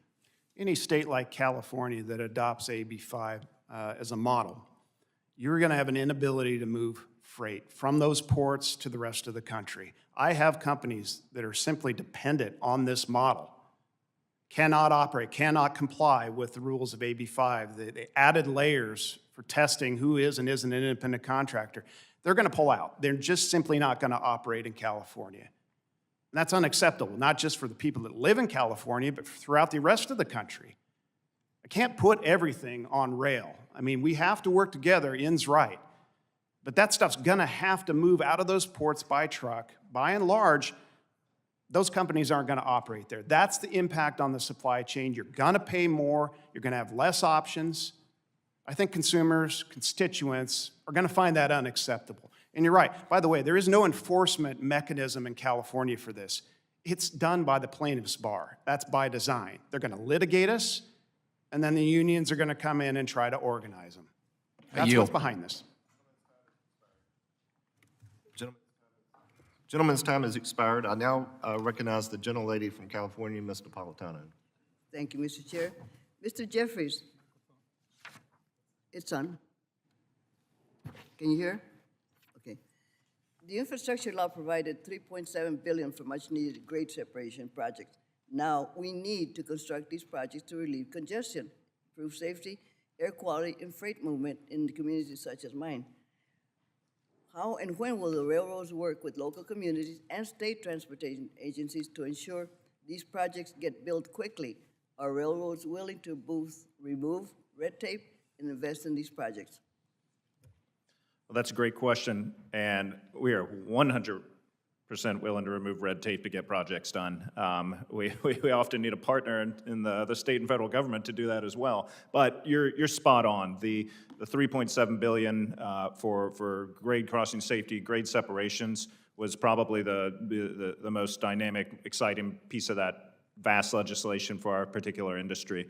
And we look forward. I believe we're expecting the first round of the NOFA to come available here in the near future.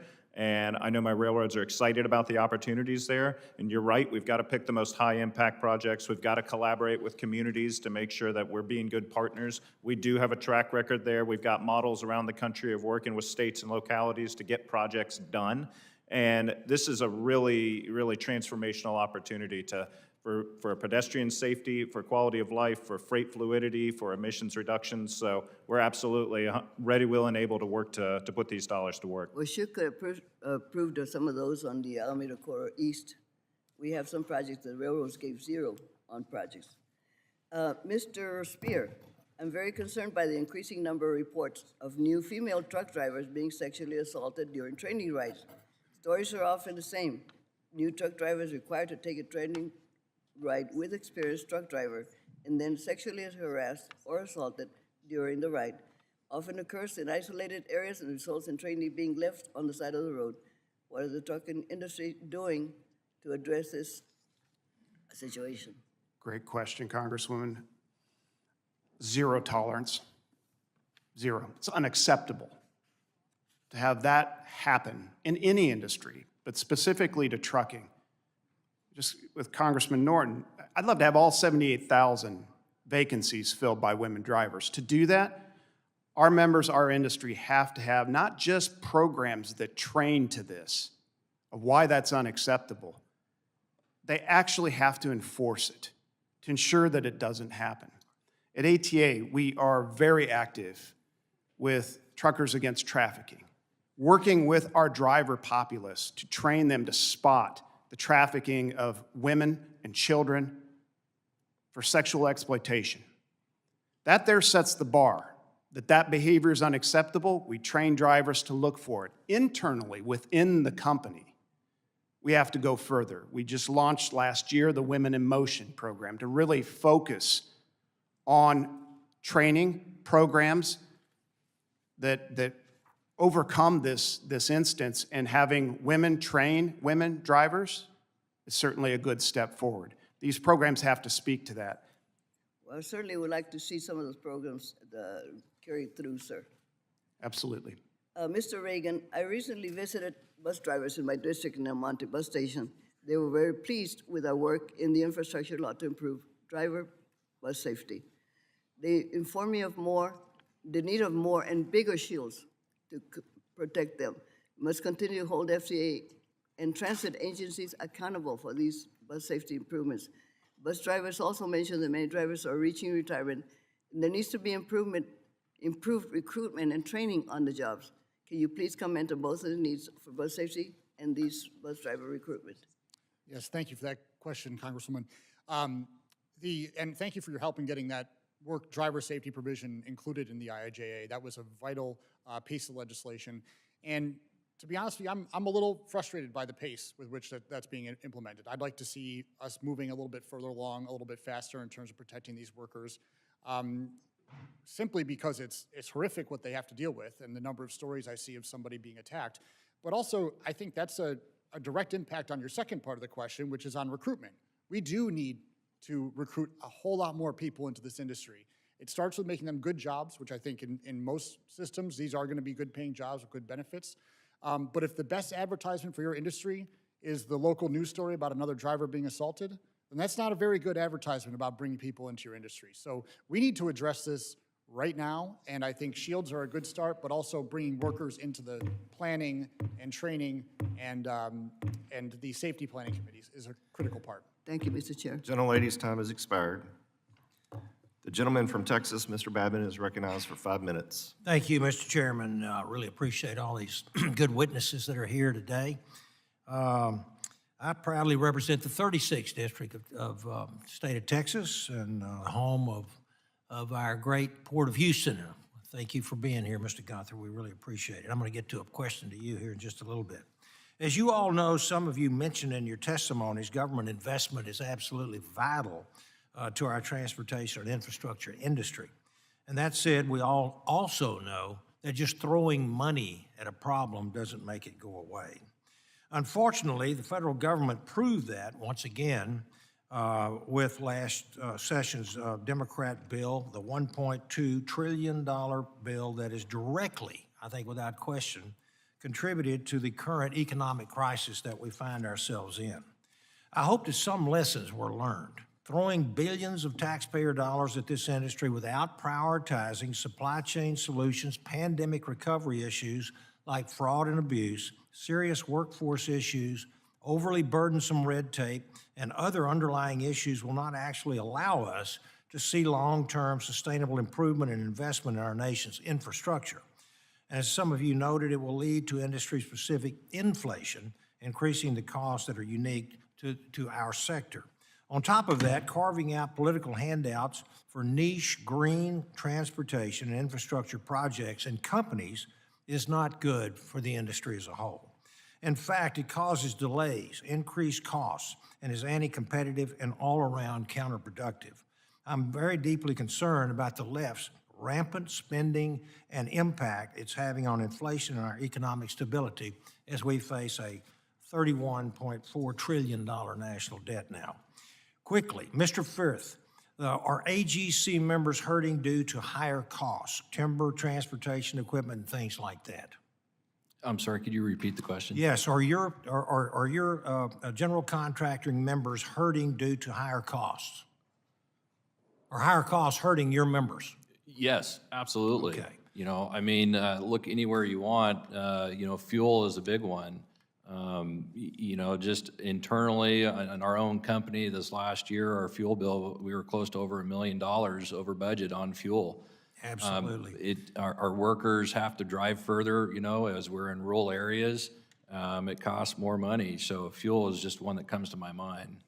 Thank you. Mr. Jeffries, are AAR members hurting from higher costs, constructing new facilities, labor, maintenance, et cetera? Absolutely. Inflation affects not only the goods and materials we use to operate, it also affects the customers that whose goods we move. So it's hit on multiple layers, absolutely. Thank you. Mr. Spears, are ATA members hurting from higher costs, fuel, labor, sky-high new truck prices, batteries, et cetera? All of the above. You know, the price of fuel is still a huge headwind, especially for the smaller companies, owner-operators. Right. It's a serious matter. Thank you. Now, Mr. Gunther, again, thank you all for being here. As the proud representative of the Port of Houston, I have a question for you regarding the port's underfunding issue, which you mentioned in your opening statement. I'm personally very familiar with the operations and maintenance funding challenges that our port has faced for many years. But would you quickly elaborate on the Houston Ship Channel specific needs for additional investment there? You mentioned that in your opening statement. Yes, thank you, Congressman Babin. The reality is, you mentioned throwing money at a problem. Yeah, we've got a short term. We're about to be draft restricted. A quick fix might say throw money at the problem.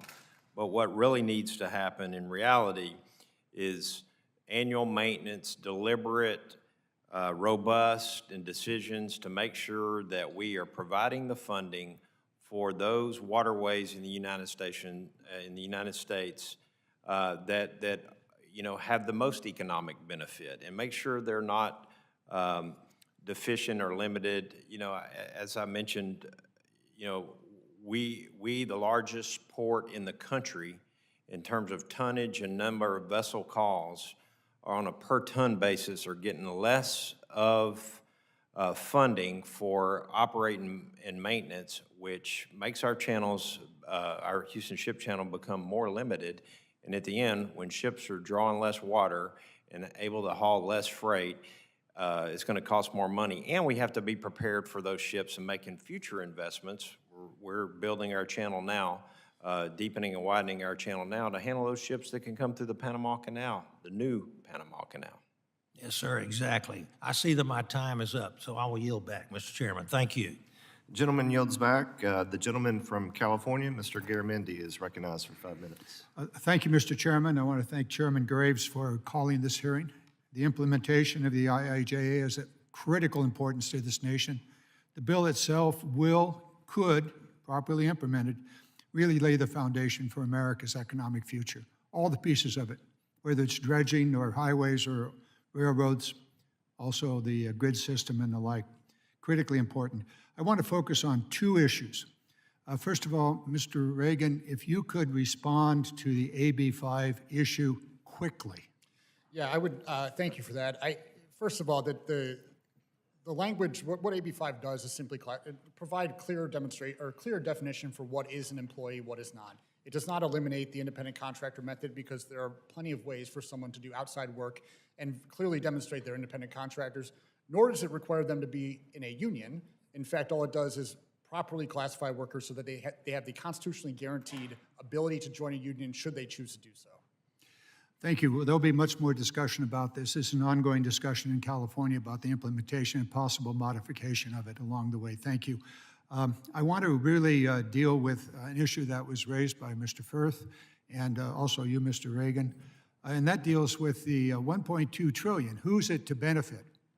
The construction industry, the transportation industry, or all of America's new, existing, and potential industries? This is the Buy America provision. We spent a lot of time in this committee working on that, not only here in this House, but also in the other House. And we have put in place the Buy America provisions that are much more broad than they were before the IIJA and other legislation went into effect. So what I want to really get to, Mr. Reagan, if you could deal with this, is how the ancient 1983 broad waiver, which still exists in the Department of Transportation, how it conflicts with the law that we have passed, that is the Buy America provisions. Yeah, it addresses, the waiver is on manufactured goods, so it goes beyond, iron and steel. And that should be repealed, because if we truly do want to use this type of investment to rebuild our manufacturing capability in this country, we need to have an expansive Buy America protections across the board. But we also need to have expectations within the industry to know what is going to be required to be made here. And I think we need to have those definitions put in place very soon. So far, we're still lagging behind, and I totally understand that it is a complicated process. It was a big expansion of the program, but we do need to put very clear definitions and timelines in place so the industries have an opportunity to respond and start reshoring some of that work. I want to be very, very clear here. The 1983 waiver is a broad waiver. It basically says, with very few exceptions, everything can be waived. It's in direct conflict with the law that we passed. While Mr. Firth correctly raised the issue, it's complicated. There are many different pieces to any construction project. However, that waiver should be repealed, and then we should simultaneously get about further definitions and clarification. And so, Mr. Firth, if you'd like to deal with the clarifications and along the line, give you 30 seconds. We'll come back at other issues here. Well, thank you for the question. It's confusing. Indeed it is. It really is. I mean, I don't know if as a company, am I going to have to hire somebody to really sort this out as what the rule really means? From a construction standpoint, I guess we believe that when we go to build something, Buy America should already be, or if it's a material or some type of gadget or whatever that we're supposed to implement into a project, it should already be spelled out for us, very clear. And I guess that's where the confusion is because we never know until it seems like at the very end where it isn't. And then trying to find an equivalent to even get a waiver is very difficult. Good. Department of Transportation, you must be here in the room. Be prepared to be banged on here until you get this squared away. Repeal the 83 law and get about simultaneously the clarification that's necessary to implement the law that we wrote last year. With regard to one other issue, in 18 seconds, Dusty Johnson, Mr. Johnson has stepped out of the room, but the Ocean Shipping Reform Act is in place. I understand he's going to pick up this issue and ask those of you that are at the ports, railroads, and others about that law. And it was a nice bipartisan bill. Thank you. Yield back. Mr. Rouser. Thank you, Mr. Chairman, and thank our panelists for being here today. Really appreciate the value of your input. So we often talk about the ramifications of COVID and mandatory shutdown of the economy and all the supply chain disruptions. But just for the sake of educational purposes, I want to go back pre-COVID, before COVID, when the economy was humming along pretty good. Gas prices were pretty low, respectively. What were your biggest supply chain challenges then, if we could go starting with Mr. Spear all the way down? I think our leading headwind is the shortage of talent. It was before COVID. We were roughly 51,000 short on drivers, about 30,000 short on technicians. That inflated to 81,000. It's starting to tick down a little bit. We're at 78,000 on drivers. I'd say for all the other sectors of employment out there that are now post-COVID facing the same problem that we had before COVID, welcome to the show. I mean, we really are stretched thin in terms of what we can do without people, hardworking men and women, getting behind the wheel to move the freight. So we're moving 72.5% of the domestic freight in this country. To grow that, you're going to have to put more people behind the wheel. So it's going to continue to be a real issue for us. Mr. Jeffries?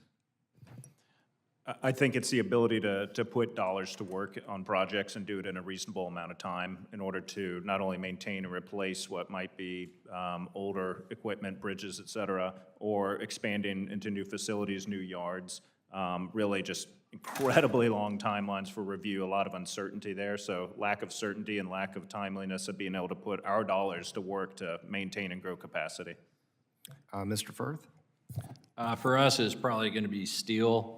Whether it be rebar for the bridges that we work on or anything like that, hitting rolling dates from the mills or whatnot.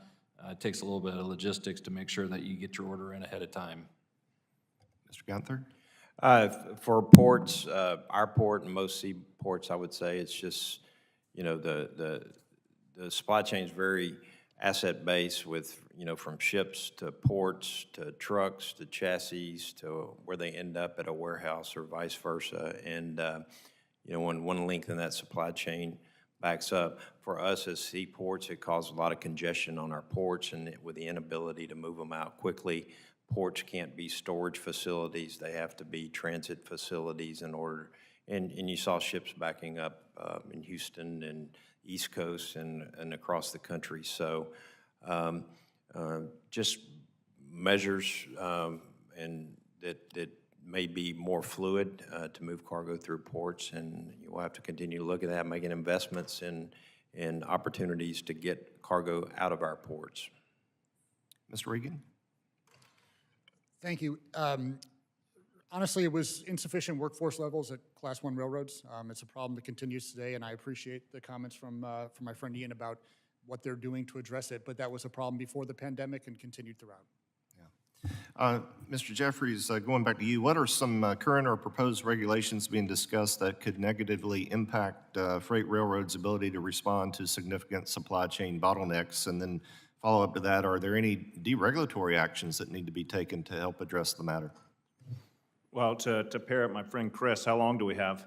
I'll keep it short. So a couple different things, and it's different parts of government. I talked about the ability to put dollars to work. So there are opportunities to build on the success of IIJA when it came to one federal decision, to expand that beyond DOT-led projects. There are other opportunities to limit timelines and scope for other reviews through different agencies. When it comes to our regulator, at the FRA, as I said, deployment of technology is not only the next leap forward in safety, it's also the next leap forward in efficiency and increasing the ability to move more goods on what is a limited physical infrastructure. And we need a partner there. We need a partner that's going to work with us to build objective data sets in order to demonstrate that a new tool is resulting in a higher level of safety, and allow that to be folded into to the regulatory structure. So I wouldn't even say deregulatory, I'd say regulatory modernization. Our economic regulator, the STB, is considering some rules that would increase the amount of touches, increase the amount of switches into the freight rail network, and that's the last thing you want to do. You want to go in the opposite direction for fluidity. Reducing employee risk is getting switches out of the network and allowing goods to move end to end with as few touches as possible. I'm happy to get into that further, but just a few quick points there. Thank you very much. I yield back. Mr. Carson? Thank you. Congratulations to Chairman Graves and Ranking Member Larson. For the panelists, what is the most important thing in your mind? I know we have a committee agenda, but in your mind, we should work on this year, and why is that your priority, and what specific changes should be made? Well, I think oversight, this being the first hearing to really look at a $1.2 trillion bill first year in implementation is a really good start.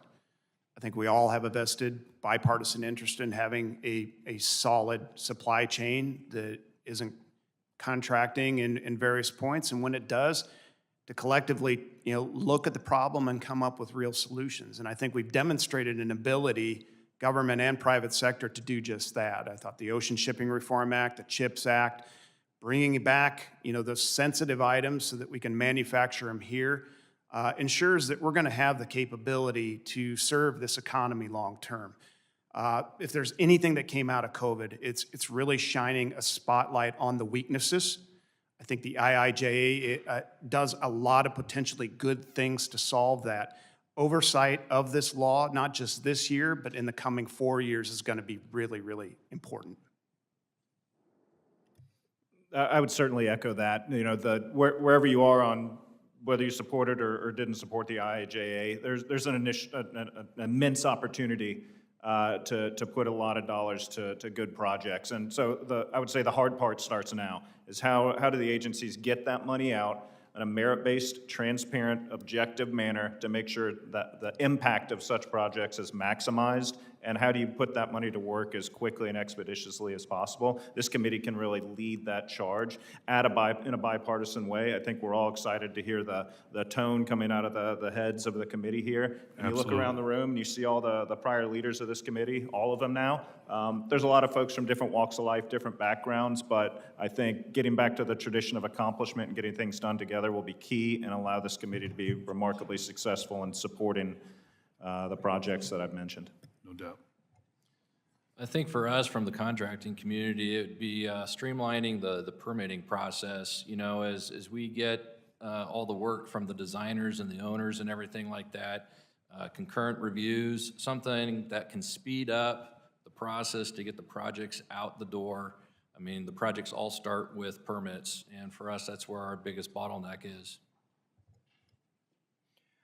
Just further to what I've talked about before, with from the IIJA, just staying on point with operator maintenance, talked a lot about channels, but also with highway infrastructure. It's land side, water side, efficient movement of freight, and making those continued investments to make sure that the infrastructure side of the supply chain stays adequate.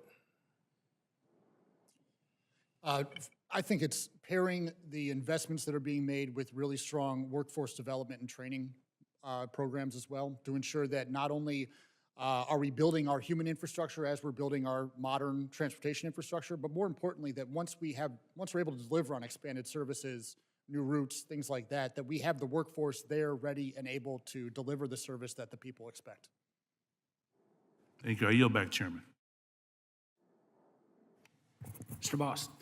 Thank you, Chairman, and I want to thank the panel for being here. And Mr. Spears, you know, the trucking industry has recognized that it's difficult finding safe parking, and you've elaborated a little bit on that. And it's a major challenge for professional drivers due to the lack of capacity. Your research and the Institute has established drivers spend about 56 minutes per each day searching for a place to be safe and park their vehicle. Now, this is clearly a major inefficiency in our supply chain.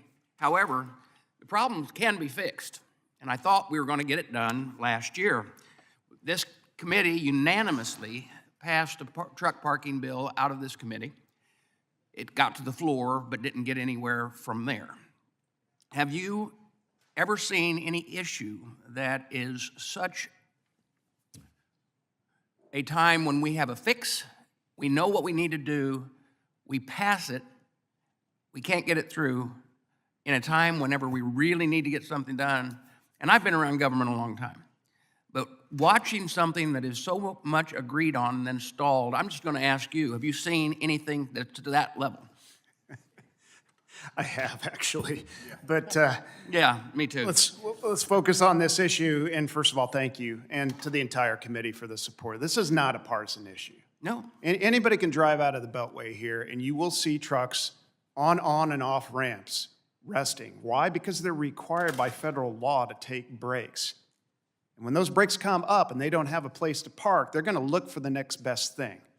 So this is a safety issue, not just to our drivers, men and women. It's also a safety issue for the motoring public. Right. I'm out there driving my car, my family, my kids. You know, I don't want to tangle with our members. I don't think anybody else does either. Getting them safe, secure, well-lit parking is a no-brainer.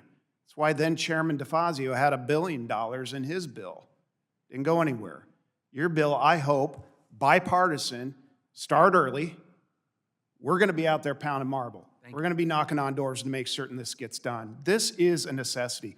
And by the way, we've been really working hand in glove with the Secretary of Transportation and his team to tap into those discretionary monies that he has under the IIJA to ensure that blocks that and states have access to it for truck parking.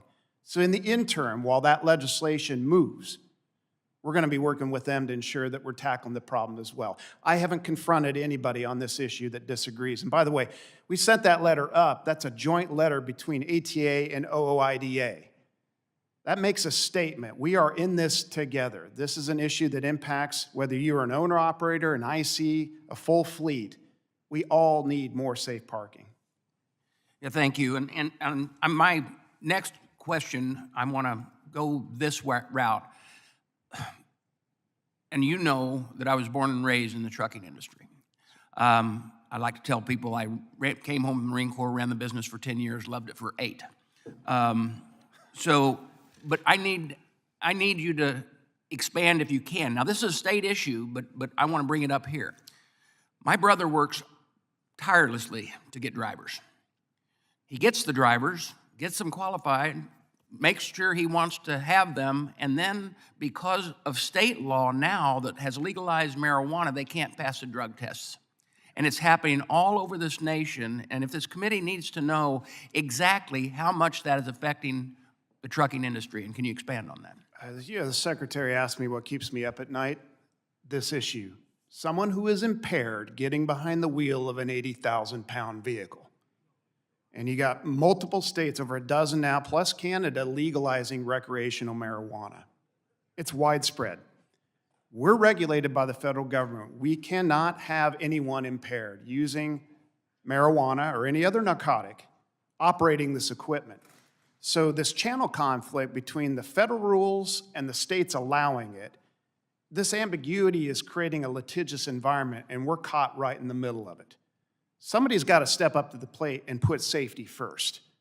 You want to smoke weed at home? Smoke weed at home. If it's legal, fine. Do not get behind the wheel of an 80,000-pound vehicle. We need to have strong standards, and we need to enforce the law. And it's tough to say that because we're short 78,000 drivers. I want more of them coming in, but not if they're impaired. Can't afford that to happen. You hit a school bus full of kids, and they're impaired. That's on us. We got to do better than that. So this is an issue that I pose to you all. We've got to work on. Thank you. My time's expired. I yield back. Ms. Titus. Thank you, Mr. Chairman. One of the things that I think is a real asset to this bill we've been discussing this morning is that it pairs investment in workforce development with investment in sustainable fuels, green energy, environmental concerns. And I see that in Nevada, we've already got almost $9 million through our RTC to buy electric buses. So, Mr. Regan, could you talk about how that combination of workforce development and good energy policy through transit could be used in other government agencies?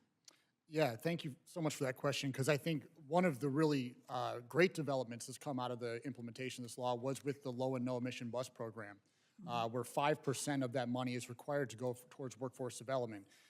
That's critical because, as I said before, making sure that we have the workforce ready and trained once these buses become available. But also, we're making a pretty, it's bigger transition than you might expect to change from a diesel bus to an electric bus. You do have to have specific requirements from a maintenance side and an operations side to make sure that we are fully prepared to deploy them into our communities. I think that's exactly the type of model that needs to be used in other programs in infrastructure, because for too long we have focused on the new shiny equipment or the new shiny bridge without focusing on the people that are going to be critical to operating it, building it, maintaining it. Thank you. I agree with that. In addition to buses, we've been hearing a lot about two-man crews on railroads, and we'll hear about how the trains have, there's so many fewer now than there used to be, so many fewer people working than there used to be, so many stock buybacks as opposed to supporting a workforce. Isn't that kind of part of the problem with the supply chain? Is the lack of personnel or qualified personnel or personnel that's stoned, as we heard, on trucks and that sort of thing? Could you describe that a little bit for us? Yeah, I think there's a direct correlation between the workforce reductions that we saw in rail and the disruptions in service that we saw pretty severely over the last few years. And that's been pointed to by the customers from the railroads as well. If you go to the Surface Transportation Board hearings, a lot of trade associations from agriculture, from energy, from chemical companies pointed to the insufficient workforce numbers as the #1 cause for why there were delays and why they couldn't move their goods to market. So I do think that's a really pressing issue that needs to be addressed. And when it comes to a two-person crew, we support the federal rulemaking that's underway right now. We're glad to see that this is being treated as a safety issue, which to us it truly is. If you ask any one of our members who operate a train, The crew size is a vital safety issue to making sure that they can operate these upwards of 3-mile-long trains that go through every community in this country in a very safe manner. Well, thank you. I'll yield back. Mr. Mast. Thank you, Chairman. My comments, questions today are primarily for Mr. Spear, Mr. Gunther. Speak a little bit about trucking, some of the issues related specifically. Sorry, it's hard to see you around Mr. Owen's head right here. He's a big guy. I can barely see over there. Thanks, Burgess. I appreciate it. So talk about a couple of things on this. We identify it as an issue in this way. When you're looking at goods coming into port, and by the way, I'll pause and say I was glad to hear you talk about the 80,000 driver shortage. Not that I'm glad that exists, but I was glad to hear you speak about it. So we look at goods coming into port and say if those goods were taken out of port in some of these states, they could go from the place they were dropped off to somewhere else in the state, and you could have a CDL driver between the ages of 18 and 20. They, in some states, don't have to hit that 21-year-old threshold. But you can't have somebody take the goods out of port and then take them to somewhere else in the state if they don't reach that 21-year-old age threshold because of the interstate commerce that is associated with. So I certainly don't look at this as an issue that solves by any means everything that's going on with trucker and driver shortage. But I'd love to hear your thoughts on that specifically as a lane, adjusting the age for bringing goods out of port to other places in the state for CDL drivers between the age of 18 and 21 to add a little bit to that workforce. Would love to hear your guys' comments on that. Go ahead, please. No, please. So, thank you for that question, Congressman Mask. You know, as one of the largest container ports in the country and one that is served primarily by truckers, you know, we certainly, 99% of the volume that comes through our port is by truckers. Yeah, we live by the fact that we think truckers have a right to make a good living. So, increasing the availability that we saw due to the pandemic, I think certainly adds to, and it's a good thing for moving cargo and commerce. We'd certainly support that. But somebody said earlier, you know, as long as they were certified and trained and doing whatever, which I'm sure they would be, I think it would be any additional trucking workforce moving goods to and from our port would be welcome. Thank you. Mr. Spear? Yeah, I think the key word there is training. From our perspective, making certain that that block of talent can safely and responsibly operate the equipment, whether it's across state lines or not. We would want that in any of the 49 states. That was the beauty of the Drive Safe Act. I think you're working on legislation that is really intended to tap into this talent pool. And we have an aging workforce, higher than the national average. As they exit, if we do not replace, those drivers, that 78,000 is going to increase to 150,000 over the next 8 to 10 years. And that's unacceptable. Our ability to service this economy is going to be inhibited if we don't bring in new talent. So training them, leveraging technology, ensuring that they have the ability to competently operate this equipment and grow in our industry. The pay is remarkable. It's averaging around $70,000 with full benefits, without a college degree and all the debt that comes with it. So we believe that this is a viable workforce of the future if we can tap into that and compete. No differently than our military. And we train 18 to 20-year-olds to do the unthinkable. Hopefully they don't have to. I think we can teach young people, how to operate this equipment safely. Yeah, Mr. Spear, I'll make one other quick comment on this, just reflectively, and if you have a response, by all means, give it. But we're the tradesman committee. I mean, we deal with building things vertically, horizontally, tradesmen of all kinds. If somebody were to get into, one of those trade programs to be a journeyman for XYZ coming right out of high school, fact of the matter is it's less likely that that's going to be their pursuit is into trucking and moving our goods. But if somebody has that same availability at the same level at that age, then you're probably going to get to capture more individuals instead of them moving to one of the other journeyman professions, hypothetically? Yeah, no, absolutely. And I think that the apprenticeship program, the national apprenticeship program that was put forth by the Biden administration, we worked for 4 years with the Trump administration to produce this product. We finally got it done. This is the gold standard of training. Any company, any member of ours that amplifies apprenticeship programs that are nationally registered, that is the gold standard. It shows that that employer really is focused on training, giving that employee the skill sets that they're going to need to be successful long-term. So I think replicating that is a no-brainer, and we're really pleased to have that National Registered Apprenticeship Program up and running. Thank you, Mr. Chairman. Thank you, Mr. Mass. Ms. Wilson, you're recognized. Thank you. Thank you, Chair Graves and Ranking Member Larson, for holding today's hearing. As founder and chair of the Florida Ports Caucus, the state of our nation's infrastructure and supply chain have long been among my top priorities because of their impact on jobs. As a newly elected Congresswoman in 2011, I created a door sign that read, "Today marks in the number of days without the passage of a jobs bill."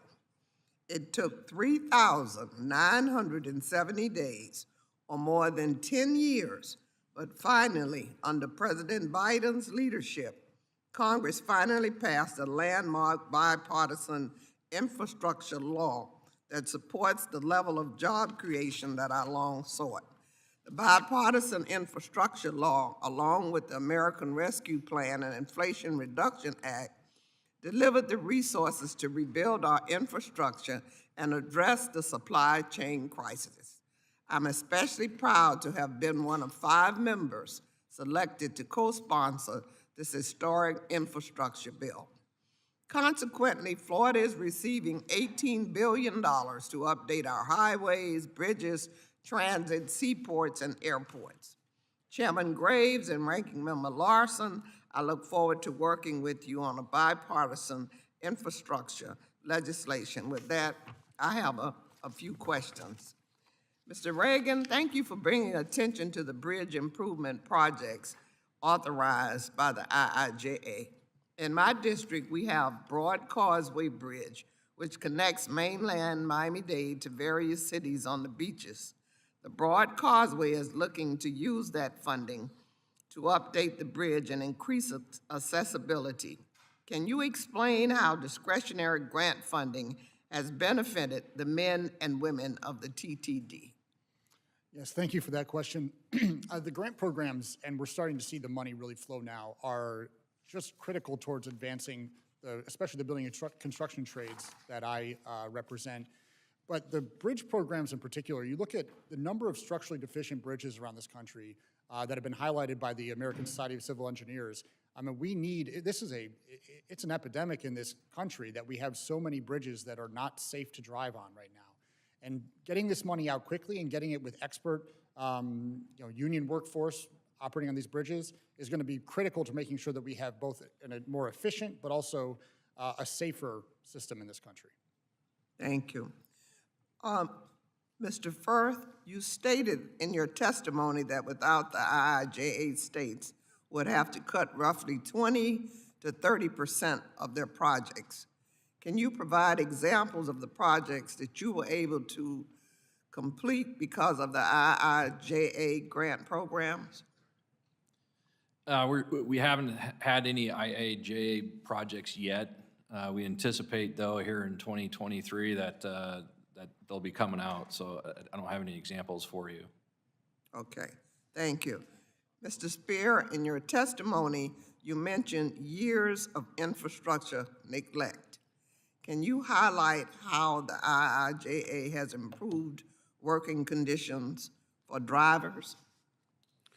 Well, I think, as I mentioned, congestion is a significant concern, not only in terms of the $75 billion that we lose just sitting idle, but the amount of time a driver spends sitting idle. That's a lot of time to think about maybe doing something different with their life. Okay? Moving goods from A to B efficiently is good. It burns less fuel, it's less emissions, it gets the product where it needs to be. That means we also pay less for it. so inflation goes down. But the impact that it has on the driver, I can't think of anything worse, maybe even the dentist, that I would rather not do than sit in traffic. And 425,000 drivers sitting idle for an entire year, that's unacceptable. So the IIJ has the potential to really target those top 100 bottlenecks and find ways to alleviate that, get the trucks moving. Whether there's more lanes, but get the cars and trucks moving, that's going to be a huge factor. Thank you. I yield back. Thank you, Mr. Burchett. You're recognized.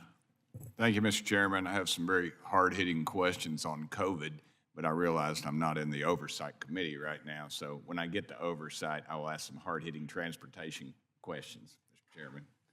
And I do want to thank you all. And I always wonder why we always thank you all for holding these meetings when it's your dadgum job to hold these meetings. I don't understand that. Maybe that's probably why I'm not at the schmooze level that some of these other guys are. But anyway, take note. Mr. Firth, you stated that federal agencies under the Biden administration are systematically reversing streamlining reforms to the National Environmental Policy Act, and you're introducing additional requirements to delay the infrastructure projects. I'm wondering, do these changes by the administration increase these project costs? Absolutely. I mean, the longer that the permitting process goes on, it's less projects that are getting out to be constructed. You know, I mean, that's where different risks, you know, that as a contractor we have to be thinking about when it comes to the permitting process. You know, projects, for me, working in the Pacific Northwest, for instance, I'll give you an example, fish windows for us, right? So we have to work from in the water, say July to October. Right. When these projects are being developed, they're usually having to get out to bid, say, 2 months before right now, so in the fall. You know, and if for some reason that permitting process gets missed or whatnot, it might delay the project another year or whatnot. So I don't know if that answers your question. It does. Okay. And why do you think these bureaucrats are making it so difficult for working folks to complete these infrastructure projects? Just out of meanness, or, you know, justifying their job? I don't know. You tell me, brother. I don't have an answer, I guess. Are you afraid to answer? Afraid to get a project delayed? Yes. See my buddy Sullivan back there. He's not smiling. He's like, oh crap, Burchett, don't say anything else. So, well, could the environmental permitting reform speed project delivery, or the lower project costs and still protect the environment? I think so. I mean, I think there's a definitely a opportunity there for concurrent reviews and having, you know, both sides work hand in hand. I mean, I guess one thing that I always think about is that we need the permits to build the projects, right? So, I mean, in order to get all this done, there's got to be a little bit of give and take. So, yeah. All right. I'll let you off the hook for a little while. How about that? Thank you. You're welcome. Mr. Spear, you like to talk. I'm going to let you give you an opportunity again. I'm concerned that this administration's EV charging programs could discourage private investment, and it would increase electricity prices for our ratepayers, and it would leave drivers waiting in remote parking lots and rest areas. What's your thoughts on that? I think we need a realistic timeline, and that starts with an honest discussion. I really do. I think that this rush to net zero is missing a lot of key elements that we all need to be talking about. Let's just say that we have all the infrastructure across the country to charge. Let's just say right now that it's all in place. Where's the power going to come from that goes into the charging stations? Nobody seems to want to talk about that. We'll consume, just our 4% of the vehicles on the road will consume 40% of all power Tennessee, to charge. It comes from nukes, coal power, and hydroelectric. Wherever, but it's got to happen. Yeah. If you're going to have the power to go into it, if you're going to make us do this, then we're going to have the power. But also beyond that, where do the minerals come from for a 5,000-pound battery? Slave labor, mostly. Child labor. I have another question along those lines. I wonder, do you feel like when we did this rush to do this, you know, the government was going to put all these charging stations, And in my area, I worry about the entrepreneurs, the mom and pops who built these truck stops and gas stations and invested their hard-earned dollars. And now yours and my tax dollars are going to put something out on the interstate somewhere that's unsafe, unregulated, and overregulated by the government, and not very well thought of. What do you think? Look, I think that the markets have to dictate this. Markets reflect reality. And these timelines that we're facing don't. And we need an honest discussion about getting there, because what's going to happen when we get to these timelines, like California, 2035, that's 12 years away. It's going to fail. It's going to be embarrassing. They're going to be issuing all these exemptions because they rushed to zero and didn't take into account all these realities. And what I'm saying to you is, we're going to get there eventually. Let's just be realistic about it. And I think what we're dealing with right now is impactful on the supply chain and what we pay, inflation, because we're not going to be able to deliver the goods because Our we don't have the time's equipment up. to do it. Mr. Chairman, I yield back no time. I'd love to yield you another 5 minutes just for the entertainment value, but I need to go to Mr. Carbajal. Our ratings would go way up. I understand now 2 people are watching this. And by I would phone. object. And I would object. I know you would, Mr. Chairman. Mr. Ranking Member, excuse me. Mr. Carbajal, you recognized. Thank you, Mr. Chair. Correction, I'm sorry, Mr. Carbajal. Mr. Payne is actually next. I thought I was getting ahead. Thank you. So did Mr. Payne. I got worried there for a minute, but thank you, Mr. Chairman, and I'd like to thank Chairman Graves and Ranking Member Larson for their leadership. And just a quick note, Mr. Spear, Mr. Jeffries, I'm glad the point that you made in reference to trucking and rail working together. I need you to think about this as a relay team as opposed to an adversarial relationship. The rail has the baton, and they pass the baton to the trucking to get to the finish line. So please, let's look at this in that manner. I appreciate you calling this hearing today so we can examine the challenges facing our transportation network. Last year, the Railroad Subcommittee held 2 hearings to examine rail service delivery problems. The Surface Transportation Board held an emergency 2-day hearing on freight, rail shipping delays, and their impacts on Americans. Rail shipping delays over the past years have resulted in shortages in the agriculture and energy sectors. Freight railroads have halted shipments to certain parts of the country because they lack the capacity to provide adequate service. As a result of these problems, the Surface Transportation Board has had to issue emergency service orders and service recovery plans to ensure that freight railroads are serving their customers. Mr. Jeffries, yes or no, please. Do you feel that the freight railroads have enough workers to handle the current demand for rail shipping? Well, certainly that's been front of mind over the past year, and you're right, we certainly had significant service challenges over portions of the last few years. So is that a yes? I'm getting to that. Well, that's really what, the interest of time. That's Sure thing. We have been hiring aggressively over the past 18 months, and we continue to hire in certain regions around the country. So we're still leaning into that, and those efforts still continue. Thank you. The Surface Transportation Board says that long-haul intermodal truck traffic has grown 20% more than rail. Between April and September of 2022, the 4 big railroads added just 420 total train and engine employees. 420, an increase of less than 1%. Mr. Jeffries, we'll try it again. Yes or no? Are the railroads scaling back hiring plans due to softening demand?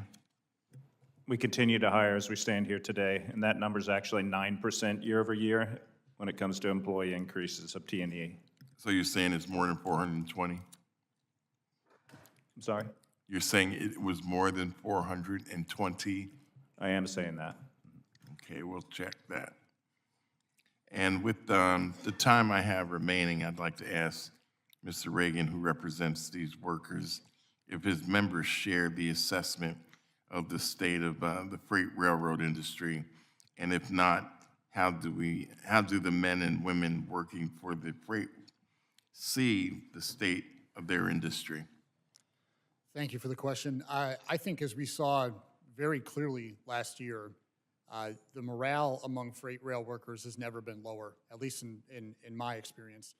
They're frustrated, they feel overworked. A lot of the focus on attendance policy and yes, sick leave and other issues, I think are a direct result of the insufficient workforce levels. I think if we are able to deal with some of those and continue to prove on some of the gains that were made in that contract that was resolved, I think that we will start to turn the industry around. And I assure you, nobody wants to see a growing, more robust freight rail industry than the members that I represent. They're proud to be railroaders, and they want to continue to do it, but they need to see a change in the operating mechanisms right now, in the operating systems, so that they can have return some degree of quality of life to their work. Thank you.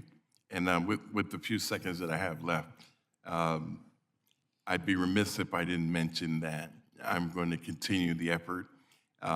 It's good that the salaries went up fivefold, but that was not what the workers were asking for. They were asking for sick time, and that is something that we need to address. It's great that their incomes have gone up, but they were interested in sick time, as probably all of you sitting at that panel have in your capacities, in your positions, and they deserve it as well. And I'll continue to fight for that. And with that, I yield back. Thank you, Mr. Garrett Graves. You're recognized. Thank you, Mr. Chairman. Thank you to the witnesses for being here today. You know, it's been interesting. Last Congress, we had the infrastructure bill, and we spent, I think 24 hours or so in this committee marking up a bill that, with the exception of a handful of provisions, was largely ignored, and a Senate bill became law. There's no question we have a supply chain problem. There's no question we have a labor shortage. There's no question that we have inflation issues. There's no question that what's happening with energy prices is having a profound impact on your industry, on the ability to carry out logistics around the United States and around the world. But when I look at legislation like the IIJA, the infrastructure bill that became law last Congress, I look at things like mandates on trying to transition us to electric vehicles. I look at simple math problems where you literally could not produce enough minerals to develop the battery storage or the electric engines or other things that are required under the bill. And then I look at the problem we're having in supply chain right now, where we're not investing in roads because funds have been diverted to EV charging stations or other things. And the reality is that the legislation has exacerbated the problem that you're already experiencing in your industry, trying to get goods around the United States and around the world. And so one of the things that, and I know the chairman shares my concern, is that we are going to be looking at kind of how to recalibrate that bill and reprioritize the dollars in places where they're actually needed to complement your efforts to address supply chain issues and, again, try to address the worker shortage and other challenges that we have. I'm going to take the conversation a little different. You know, one of the things that I think lessons we've learned from what's happened with energy over the past couple of years. We've moved in a direction first that made us more dependent upon Russia for oil, and that hasn't worked out so well. Now looking at where we're being forced in a renewable energy direction, and I want to be crystal clear, I support renewable energy technologies, I support reducing emissions, but I also support doing it in a way that makes sense. And what we're doing right now is we're forcing greater dependence upon countries like China. And I'm curious if any of you have thoughts on how we should be looking at this a little bit differently. For example, looking at NATO or NATO Plus as more than just a military organization, looking at it like a supply chain and an economic alliance as well. And that way we have more secure, more allied resources that we're dependent upon. And we're not subjecting ourselves to the volatility of some of these countries that we're not friends with and are simply going to use their resources as leverage, as we've seen China do with some of the critical mineral markets they've cornered around the world, including processing and refining of those minerals. Anyone? I think sourcing is key. If you're going to build out a transition to an alternative source of energy, say electric, those batteries are going to have the minerals. It's not coming from China. It's not going to come from Congo. So where are we going to get them? It's going to have to come from here in North America. So these are key questions, and they take time to develop, not just 12 years, but beyond. And we're fine in transitioning to that as the market dictates. I think there has to be some give and take with that. Rushing to zero is going to cause havoc within the supply chain and economy if we're not careful about it. But I hear what you're saying about friends. You're creating good trade relationships. We haven't seen too many trade agreements come down the pipe lately.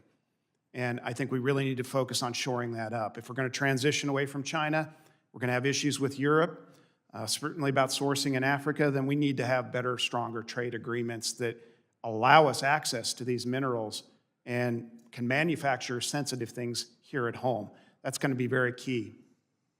Thank you. And I want to make note that, you said transitioning to zero is effectively going to be painful. And I want to make note that the United States has led the world in reducing emissions. For every ton of emissions we've reduced, China's gone up by 4. We're not headed in the right direction, and all we're doing is penalizing the U.S. economy at the same time. Anyone else? I would align my comments with Mr. Spears, that energy security is all about working with trusted allies, stable allies, and identifying trusted sources for the materials we need. We all, I think, are headed in the same direction when it comes to reducing emissions and alternative forms of energy. But while we work on that path, we've got to maintain stable, trusted resources for the fuels that supply us today. Hey, thank you. And I know Mr. Stauber's probably chomping at the bit, looking at this forced direction into renewable energy technologies while at the same time shutting down 2 mining operations in Minnesota, 1 in Arizona. It seems entirely incompatible or even contradictory with the objectives of the legislation and some of the stated commitments in terms of targets and reductions. So we certainly need to be thinking about this a little bit differently. Yield back. Hey, Mr. Graves, Mr. DeSaulnier, you're recognized. Thank you. And I will say thank you to the chair and the vice chair for having this hearing. The context of my comments, I want the panel to realize, and my colleagues, it's in getting this investment right. Who benefits from it? I'm not against private equity getting a reasonable rate of return. It's an important partnership. But I would argue that right now we are at the most historical divergence between capital as a percentage of GDP and wages. So we've got to reduce that and create a new middle class that President Eisenhower championed. So that context, on the air quality side, sorry my colleague left, as a former air regulator in California, I'm one of those bureaucrats. I think we were motivated, and I was a Republican at the time, by doing what the Clean Air Act said, which was signed by a Republican California president, Richard Nixon, and updated by a Republican California president that created the waiver, the California waiver. So this isn't 12 years in the future as I look at it. George Deukmejian, who was governor in the 80s, a Republican conservative, he introduced the zero-emission vehicle. So, Mr. Spear, you know that we've been working at this for a long time. The challenges are not unknown to California. Most of the reductions that my colleague just referred to came because of the California waiver and the 12 or so states who join us under that waiver.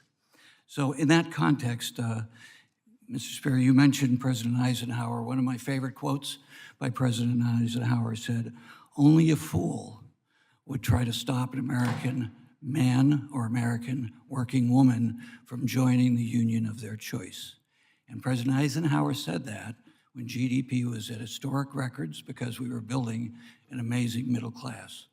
So President Reagan, another President Reagan, started cash buybacks or started the acceleration on open market buybacks. So what is the right rate of return for an investor and a taxpayer and an employee, a worker, a union worker under Davis-Bacon, for Congress to be looking at? And this is in the context of, and I'm not specifically saying a rate of return, I'd just like you to talk about your members and the multiplier. As a former small business owner, the multiplier for every one of your jobs, as memory serves me, is about 13, 14, which all goes out to small businesses in rural and urban areas. So it's really important that your investors get a reasonable rate of return, but that Main Street gets a reasonable rate of return if we want to rebuild that middle class.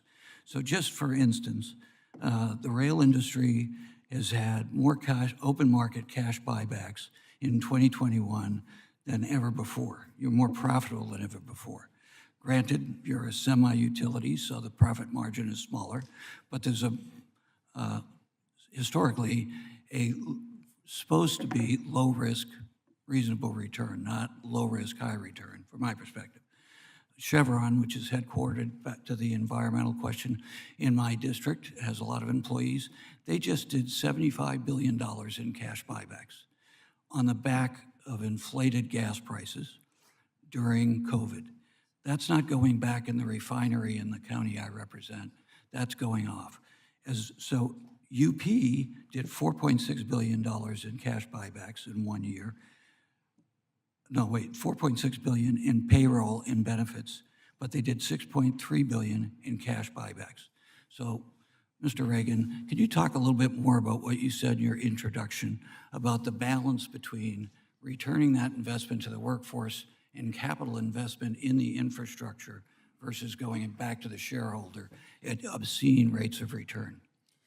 Yeah, thank you for that question. And I think that as we're looking at investing, especially the sums of money we're talking about right now with the Infrastructure Investment Act, we should be using it as an opportunity to rebuild the middle class and ultimately to invest in the people in this country. And to your point, when people have a stable wage, when they have a middle class wage and good benefits, they are returning that money into their local economies. They're spending it at their local stores, at the local small businesses. They're sending their kids to college. They're doing all of these things because they have the opportunity, they have a wage that allows them to do that. And when you look at, certainly a lot of the industries that I represent, even the private sector, we are the antidote to this idea that unions kill businesses. Look at the airline industry, where they were at the highest profitability they had been in their history before the pandemic, and that is 85, 90% unionized right now. Railroads are the highest profitability they've been in the history of railroading. They're wall-to-wall unionized. We can be really good partners in advancing a better system, but we also are going to expect that our members are paid fairly. Thank you, Mr. Chairman. Yield back. Thank you. Mr. Stauber, you're recognized. Well, thank you very much. Great conversation. I know the supply chains have been really a big issue, and in particular under this administration and the decisions thereof. And I want to say great work to all of you for doing what you need to do, making the decisions that you need to make to overcome this. Mr. Graves was talking about supply chains and with respect to critical minerals. But before I get into that, Mr. Spear, I just have to make a comment. I appreciate what you said. 3 weeks ago, a friend of mine took his brand new electric pickup truck down to the Vikings game, US Bank Stadium in Minneapolis. Plugged it in on a charger during the game. Unfortunately, we lost. He lives 164 miles north of Minneapolis. He had to stop twice for 45 minutes each to charge his vehicle. So it took him half the time, 2.5 times the travel time to get home. To your point, we have to link that conversation. And in linking the conversation, we have to talk about critical minerals and supply chains. The Duluth complex, located in northern Minnesota, has 95% of our nation's nickel reserves, 88% of our nation's cobalt reserves, over a third of the copper and other platinum group metals. This administration just banned mining in northern Minnesota for 20 years. Mr. Reagan, they're my friends, they're union jobs, project labor agreements. Where are we going to get these? And I'm telling you right now, and I think you all know this. Our adversaries that control the critical minerals, it's going to dry up for us. They're not going to sell. They're going to pinch the United States, and we cannot get these mines up overnight. So I'm asking your industry to push back against this anti-mining stance from this administration. And it's not only in northern Minnesota, where, by the way, we've mined taconite that makes over 80% of the iron ore, or 80% of the American steel, the steel in this country, which is a national security and a strategic national security interest to build our roads and bridges. We have to bring that sourcing back. I hear everyone during their testimony and reading their testimony, we have to control the destiny of this country in the palm of our own hands with the natural resources that we are blessed with. We have an administration. In October of 2020, then Canada, Joe Biden said, we're going to mine these critical minerals domestically. We thought that was awesome for northern Minnesota, awesome for our miners across this country. What did he just do? He took out the opportunity to mine these minerals here under the best environmental standards and the best labor standards. Just over a month ago, he signed a memorandum of understanding with the Congo, which has 15 of the 19 mines owned by the Chinese government. This is where we're supposed to get our critical minerals? Give me a break. This is a dangerous administration to our country when it comes to supply chain and critical minerals and mining. The anti-jobs and anti-mining stance has to stop. And I'm asking you and your associations to help. As an association, push back on this anti-mining stance. Push back on us relying on adversarial nations for our critical minerals and our processing. And we talked about reforms. Should it take 10 years to build a bridge? Should it take 10 years to build a bridge in California, Minnesota? Should it take 20 years to open up a mine in northern Minnesota? In the same watershed, the country of Canada, our friend, opened up a gold mine, same watershed, in 3 years. Please do your part and push back. I will help you advocate for that. We lost multi-generational union jobs because of that political decision. Didn't even let an environmental impact statement move forward. That's the process for political reasons. Killed great paying jobs for my constituents. So I'm asking, on behalf of the mining community, on behalf of our strategic national security, you have a voice in this, and join me, and I yield back. Thank you, Mr. Carbajal. You're recognized. Thank you, Mr. Chair. Mr. Regan, we know that to maintain a healthy supply chain, we need to continue to support the Jones Act, Cargo Preference, and Maritime Security Program. The pandemic was a perfect example of the need to move away from relying on foreign carriers and mariners. As chair and now ranking member of the Coast Guard and Transportation Subcommittee, I've been a supporter of bolstering our U.S. maritime sector. Can you expand on the benefits of enforcing and expanding the programs that bolster the U.S. maritime industry, including the Jones Act, Cargo Preference, and Maritime Security Program? Thank you so much for the question. You just named the three-legged stool that keeps our maritime system afloat as it is. But even with that, we have over 98% of all goods that go into and out of U.S. ports are shipped on foreign flag vessels. We have simply ceded away any sort of sea lift capacity to our competitors. And we see frankly, the consequences of that when, for example, we're trying to get goods out. There are a shortage of containers. There's a shortage. There's sort of space on board ships, and they're not taking our goods. What we need to be doing is, instead of trying to whittle away at these programs like Cargo Preference, we need to be fully enforcing them.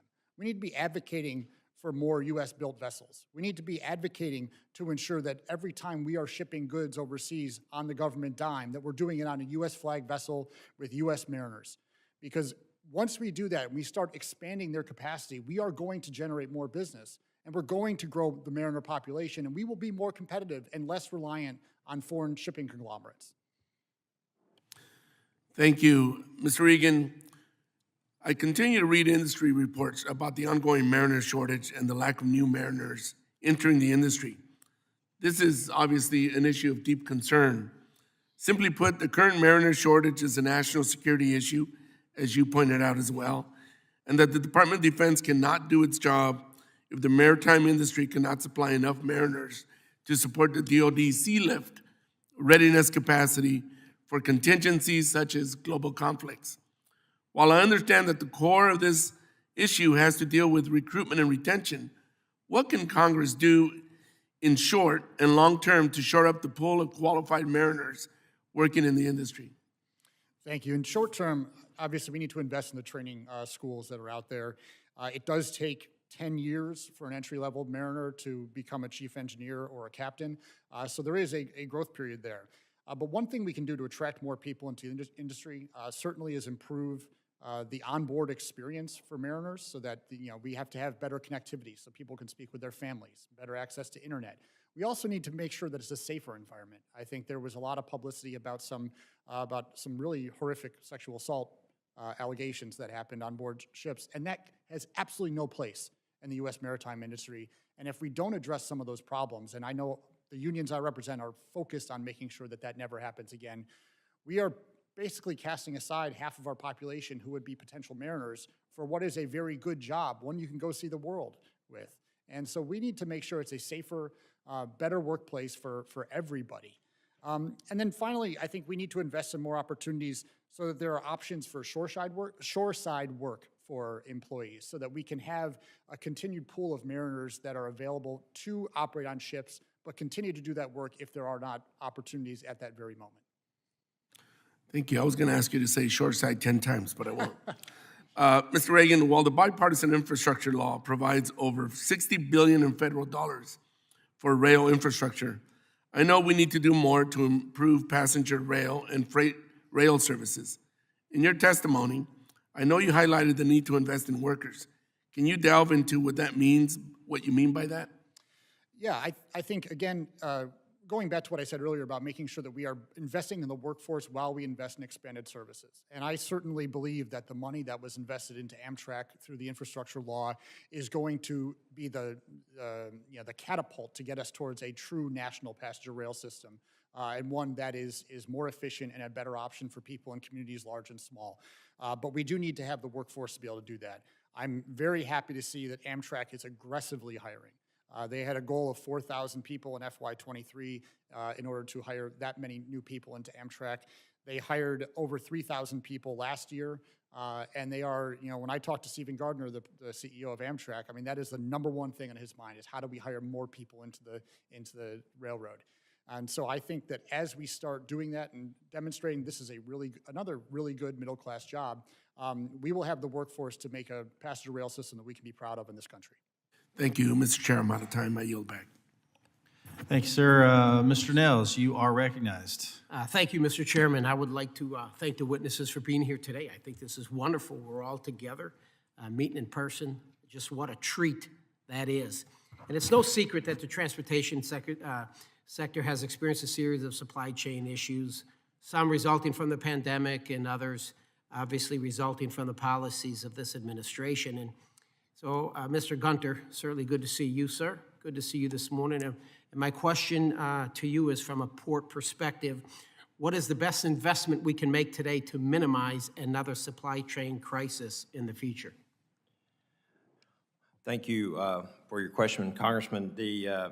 Talked about a little bit today, making those investments, in the channel, again, in the operation and maintenance, but also making the investments of future development of our ports and waterways. So, we talk about seaports are a critical link. They're served by the water side with our channels, but also on the land side, and looking for those opportunities to continue to grow, to efficiently handle our cargo is very important. And, it was mentioned earlier about the IIJA and the amount of funding that's been made available in the last $2 billion, I believe, in fiscal year 22 and $1 billion in fiscal year 23.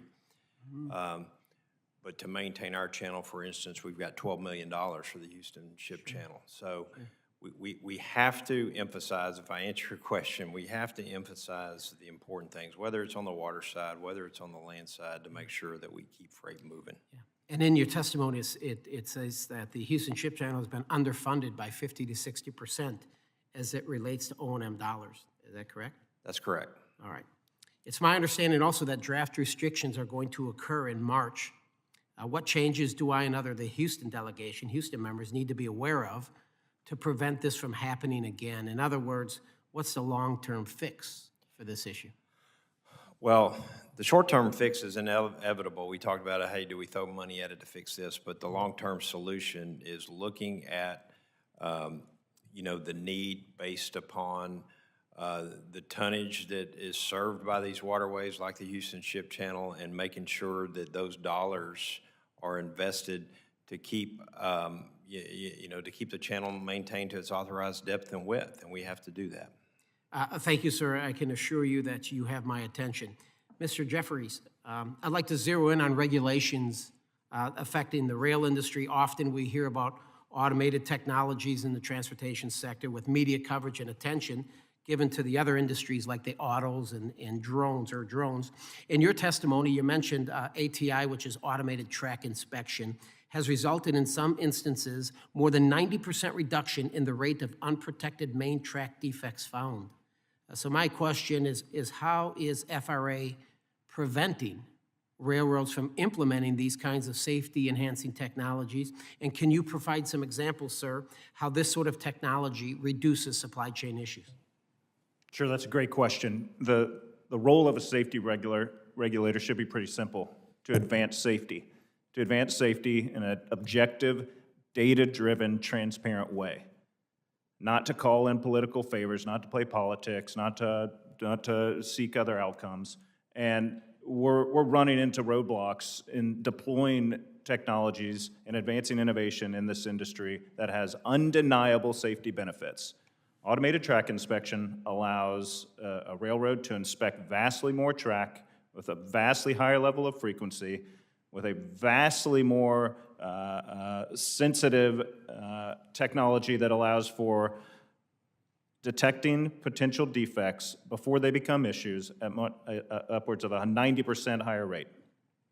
Undeniable safety benefits. So you'd think the regulator would welcome that. Well, why are we in litigation to be able to expand that test program? Test program to continue to build out the data set to eventually roll it into the regulatory requirements. Again, modernizing the regulatory process. Two, the crew size NPRM has come up. Again, the role of a safety regulator should be to advance safety. There's absolutely no data in that NPRM to support the rule moving forward. There's no safety outcome.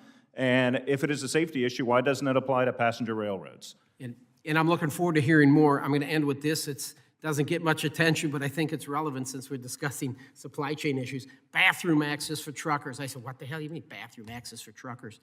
Folks in the room, imagine you went to the office and you're there after a long commute and you said, I'd like to use the bathroom. Say, sorry, it's unavailable. You're going to have to hold it for a couple of hours. Makes no sense to me. I thought it was ridiculous. So we partnered with Representative Houlihan and OIDA and Women in Trucking on the Trucker Bathroom Access Act to get this figured out. I encourage my colleagues to support this bipartisan legislation that ensures our truckers have access to a business's restroom when they're making a pickup or delivery. I'm kind of smiling here. I said, I can't believe Congress has to address this issue. Again, it's bipartisan, just plain common sense. I'll do everything I can to ensure this bathroom bill becomes law. Thank you, and I yield back. Thank you, Mr. Stanton. You're recognized. Thank you very much, Mr. Chairman. As we continue to implement the bipartisan infrastructure law, few states stand to benefit more than my home state of Arizona. For the communities I represent, one of the top infrastructure priorities for years has been the expansion of Interstate 10. I-10 connects Arizona's two largest cities, Phoenix and Tucson, and tens of thousands of people commute along it every day. But more than that, it's also a key commercial artery for freight traffic to and from the ports in Southern California, and for international commerce with our largest trading partner, Mexico. But despite being such a vital connection for freight and commuter traffic, there is still a large section, 26 miles, that is only 2 lanes. Every Arizonan who has taken I-10, myself included, will tell you that these 2 lanes are not enough. It causes heavy congestion and daily bottlenecks, and a single crash or disabled vehicle can back up traffic for many, many miles. Not only is that inefficient and costly for people doing business, it's a serious public safety concern. The need for expansion is clear, but despite a substantial non-federal investment by the state and support from the local, tribal, and business stakeholders from across the region, we were disappointed and, quite frankly, very frustrated not to receive federal funding under the Bipartisan Infrastructure Law's mega grant program to finally complete this critical project. And when 90% of the mega grant funds were directed to projects east of the Mississippi, I can tell you Arizonans and our regional partners feel left behind. Like many states, Arizona cannot meet its growing needs, including on projects of regional significance like the I-10 expansion, on its own. We need federal support. We need a federal partnership. It is clear to me that the allocation for mega grants is not enough to advance many projects like I-10 that must get done. And it is my hope and expectation that I-10 will receive federal support necessary to get its expansion across the finish line. My question is for Mr. Spear from the Trucking Association. Mr. Spear, good to see you.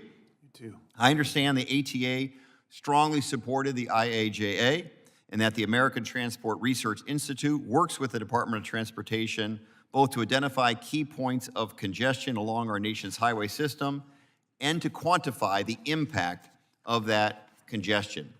Given the enormous amount of commerce that moves along I-10 in Arizona, the expansion project the state has advanced has enormous national significance for our supply chains and for trucking in particular. Can you speak to the impacts that congestion has on supply chains and the importance of investment in projects like the I-10 expansion? I can, thank you. And I'm well aware of that stretch. I've driven it. My wife just drove it last weekend. And it's a problem. It's one of the chokeholds in the country that needs to be addressed. And it's not just safety, albeit that's the top priority. It's fuel burn. Fuel burn creates emissions. When we're sitting in congestion, as I've talked about earlier, this is a key point that the IIJA can alleviate. And we come out every year with the top 100 bottlenecks. Your state has one, as you just stated. And they're not difficult to track. We do this with DOT initiatives. We have GPS that tracks them. We can see the speeds. It's a heat map, shows every red spot around the country where we have congestion. If you're looking for the top 100 priorities to go after, alleviating the supply chain contraction, creating better safety, better environmental controls, go after the top 100 bottlenecks. It's an easy list. It just so happens it comes out next week, so stay tuned. We do this every year. We will be shipping it up to all of you, so you can see if your districts or states are among them. There shouldn't really be any surprises in there, and that should be the roadmap for DOT and states to target. It'll have such great gains for the economy, lowering inflation by getting goods to where they need to be faster. We're all going to be paying less as a result. So I could not agree more that that is a good way to prioritize. That's great. It's also an important equity project because much of that land where the expansion would be is on the tribal community of the Gila River Indian community as well. Thank you for that answer. I yield back. Thank you, Mr. Owens. You're recognized. Thank you so much. And I want to also add my thanks to the witnesses here. What a remarkable insight and education we're getting here. And I'm excited about being part of this committee, part of this team, and adding some of the innovation and collaboration and the entrepreneurial spirit that Utah has to this conversation. I want a couple comments and then a question that I want to follow on Mr. Massett asked you, Mr. Spears. Well before coming into this industry, I had a passion to end and deal with sex trafficking of women and children. It's a passion. It's a big mission for a lot of us in Utah. And I'll say this, well before hearing it today, being in front of you guys, I've heard about how the stakeholders all have been thankful for the trucking industry, for the awareness that has come about throughout the years. Many people don't talk about it, they don't see it, but the industry saw it. I have had an opportunity to meet a victim that was rescued through this process. So I want to thank you guys for being aware and working on that. The other thing is I was in the software industry for 30 years. And also I was also a independent contractor on the side. Why? Because it was not my goal to have another employer. I wanted to have my own business, to one day be free of someone else having, on their own whim, drive my career. The greatest sector in our country is the middle class, and that's powered by business owners. So let's never forget that. And anytime we take this option away from business owners, we're going to hurt our culture, our future, and the idea to dream past somebody else's whims. So I just want to make that point. Mr. Mass was asking about the workforce supply chain. And obviously we talked about 18 to 21. Is there anything else that Congress can do or not do?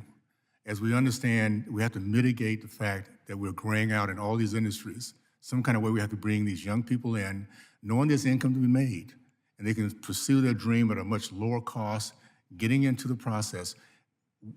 Is there anything else we can start looking at? And I want to start off with you, Ms. Spears, that can help us to either get out of the way or to allow this process to move and get this supply chain moving a little bit faster with the workforce.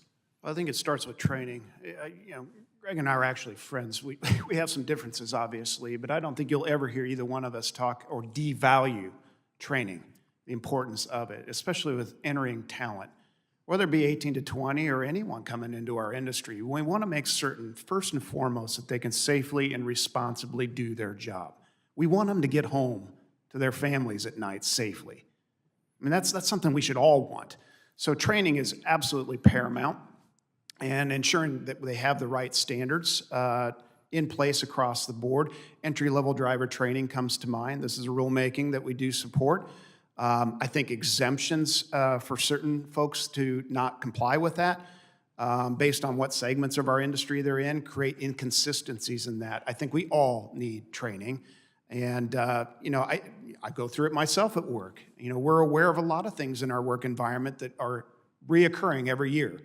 And we remind ourselves of that. So I can't emphasize that enough, the importance of it. Developing a good workforce to replace those that retire and exit is absolutely critical on training. Okay. Does anybody, Mr. Jeffers, would you like to add to that? Absolutely. The training piece is critical. You know, we're immensely proud of our workforce who does a remarkable job moving America's freight day in and day out, doing it safely. And these are strong middle-class jobs. We have 12 unions on our properties. Average wages and benefits of $160,000 with some of the best health care, some of the lowest employee cost shares of any industry out there. And that's something you can do on a GED. That doesn't happen a lot in this country anymore. And so, you know, Greg and I are aligned on those goals. We can debate about a lot of things, but I think that strong, well-compensated workforce is key. You know, Chris mentioned the drug testing issue earlier. That's something that affects our industry equally as much. You know, we bring in classes of prospective recruits. We wash out upwards of half of them, you know, day two, once they realize there's drug testing requirements, federal drug regulations. We've got to continue to work on that front. And then really just at a broader level, it's all about a pro-innovation, regulatory modernization push, encouragement from this committee about really pushing technology, all in the advancement of safety and efficiency. It's got to be supported by data. If the data doesn't support it, it doesn't make sense. But really a push that looks toward the future versus looking backwards. We still have regulations from the steam engine era on our regulatory books. So, you know, there's a lot of opportunity for wins. Well, thank you. And again, I think we realize over COVID that this is truly the backbone of our country, of moving product and building a business, the middle class. So thank you so much for that, and we look forward to working with you for sure. Thanks, sir. Mr. Allred, you're recognized. Well, thank you, Mr. Chairman, and I want to thank our witnesses for their testimony. I think this is an important hearing, and I look forward to continuing our committee's focus on alleviating supply chain disruptions and making sure that consumers and businesses can get the goods that they need. I'm a co-chair of the Supply Chain Caucus here in the House, and I'm pleased at some of the progress that we've made, and even though I know that we have a lot more work to do. And, you know, I think that Mr. Gunther, I wanted to begin with you because obviously as a Texan, not from Houston, but from Dallas, the story of the Port of Houston is informative. Because in your testimony, as Mr. Niels mentioned, you noted that the Houston Ship Channel has been underfunded by 50 to 60%, resulting in draft restrictions throughout the channel. And when we talk about important investments like we were making in the IIJA, this is why we want to make these investments, so that we don't, then when a crisis comes along, we have to come here and ask you, why is the Houston Port Channel not operating to max efficiency? It's because of what does a draft restriction mean for you? Just for my constituents back home, what does that mean for them in terms of? It's pretty simple. We have a 45-foot operating draft, and we have a 45-foot channel that goes through a bay that naturally wants to be 7 or 8 feet. It's continuing to silt in. So if it silts in without regular funding and gets to 43, 42 feet or whatever, it restricts the amount of cargo that the ship can carry, costing more money. So you have ships sitting out in deeper water, oftentimes, right? And you'll have to have. No, they actually don't load because they know how deep the channel is before they leave their origin. So yeah, it limits what they put on from the beginning. And so it has a cost to our overall economy. Obviously, as the biggest regional port, it has huge costs to our region. That's why these investments are so important. That's why I find it a little bit frustrating when people will say they didn't support the IIJA. This is a historic investment. It might not be everything that you wanted. It's not everything that I wanted. But for the first time in decades, we finally said we're going to make a serious investment in American infrastructure. We're going to try and address some of these issues. As you know, I've supported full federal funding for the Houston Ship Channel, and I want to make sure we do that. And I know that there are ripple effects from your port that we feel all the way in Dallas. You mentioned the need for investments to plan for future demand, to ensure incoming cargo has a place to go instead of sitting at the port. I know many of the cargo distribution centers are in my district in Dallas. And so I'm wondering how ports can work with other sectors of the supply chain to manage demand and move cargo more efficiently.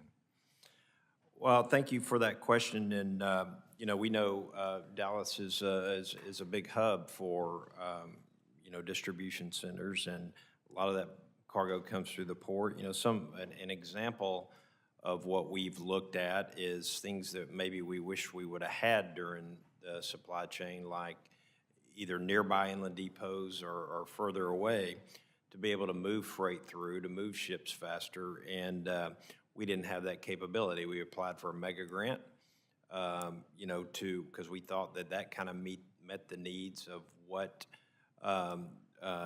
was necessary for the supply chain to remain fluid in the future.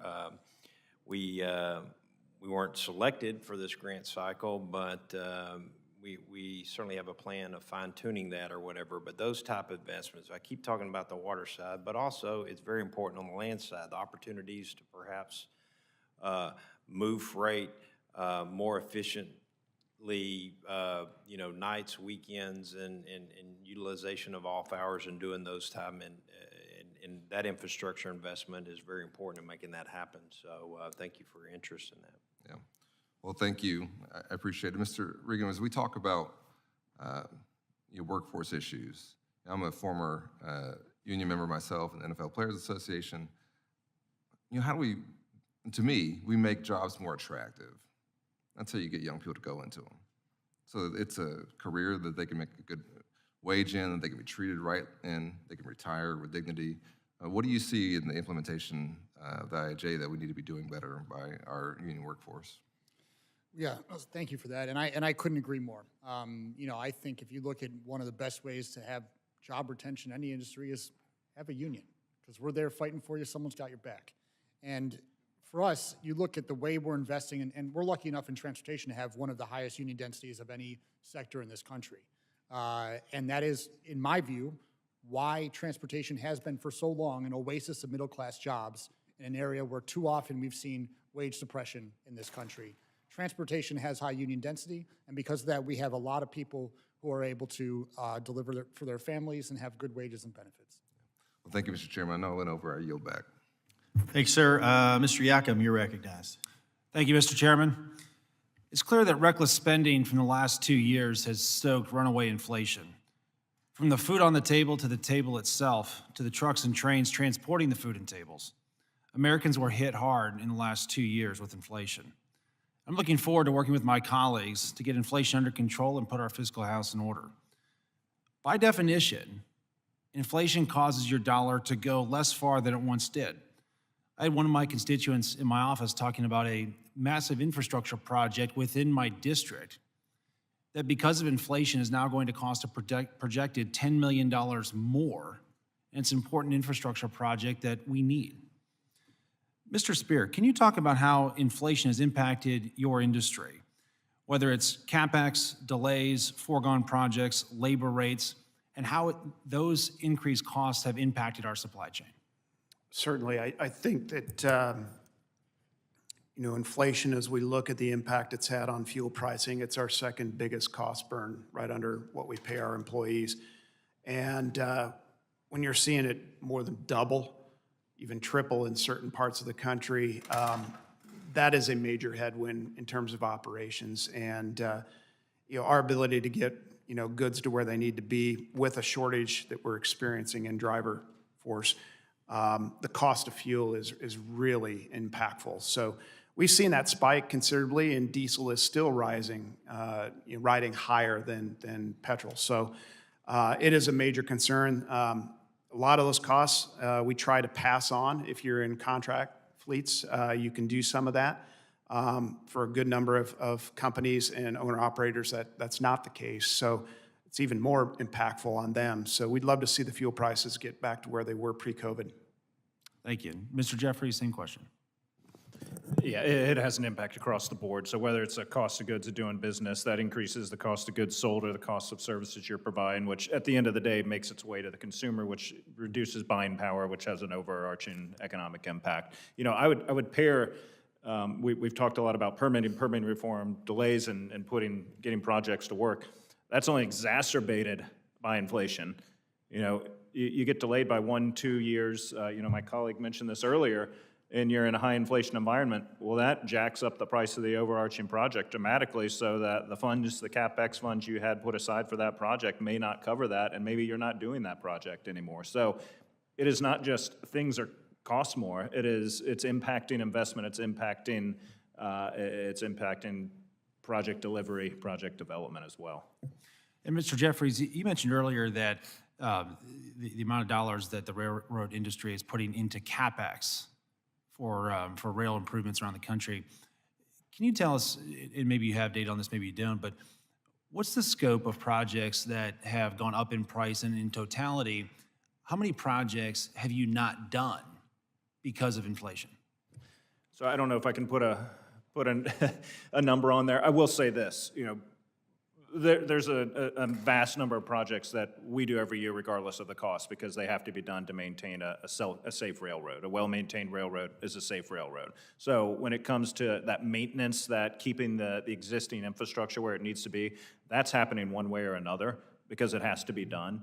But where I think you see the hits are, on potential capacity expansions, et cetera, that a railroad of any size is going to take another look at. If suddenly it's 10, 15, 20% more to do that, maybe you're not doing that in that year. But I admittedly, I can't point to, those are individual business decisions that railroads are going to make on their own. And so you're still making those investments, and it's probably fair to say that the increased cost is being passed on to the consumer. Is that a fair assessment? Well, it's certainly having an impact, I'll say that, at the end of the day. Great, thank you. And Mr. First, same question. I would say that for us, after we get a project, it's, it could be a couple years long, could be 6 months or whatever. It's the supplies, right? It's the wood that we have to buy that spikes up and down, for instance, to form the bridge decks, form the piers, form the columns, hammerheads, et cetera. It's those incidentals that we have no control over where we can't lock in pricing ahead of time.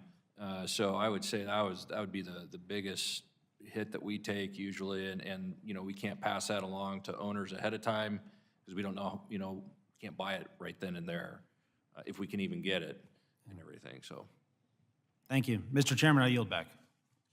Thanks, sir. Mr. Auchincloss, you're recognized. Thank you, Chairman. Last Congress, we were able to pass historic legislation to meet our ambitious climate goals. but until clean energy projects are up and running, these investments will not realize their full potential. Massachusetts is working on this implementation at every level. Our new governor, Maura Healey, made tackling climate change a central part of her work as Attorney General and is now working with offshore wind developers to ensure the Commonwealth is able to reach its 2030 emissions target. A failure to make this transition has implications beyond climate change. It also threatens jobs, guaranteed by the first project labor agreement for an industrial-scale offshore wind project in the United States. In my district, Bristol Community College's National Offshore Wind Institute offers basic and advanced safety and technical training programs to prepare workers for jobs in construction, deployment, operations, and maintenance of offshore wind farms. Unfortunately, inflation and supply chain issues have threatened to derail the Bay State's goals and delay our transition to a green energy economy. Mr. Firth, in that vein, my first question is for you. You noted in your testimony the difficulty the construction industry is facing in purchasing materials like steel. It creates a significant risk to businesses. How can Congress create additional market certainty for these manufacturers? And for multi-year contracts, what steps should contractors be taking to incorporate market rates uncertainty in the future? Yeah, that's a great question.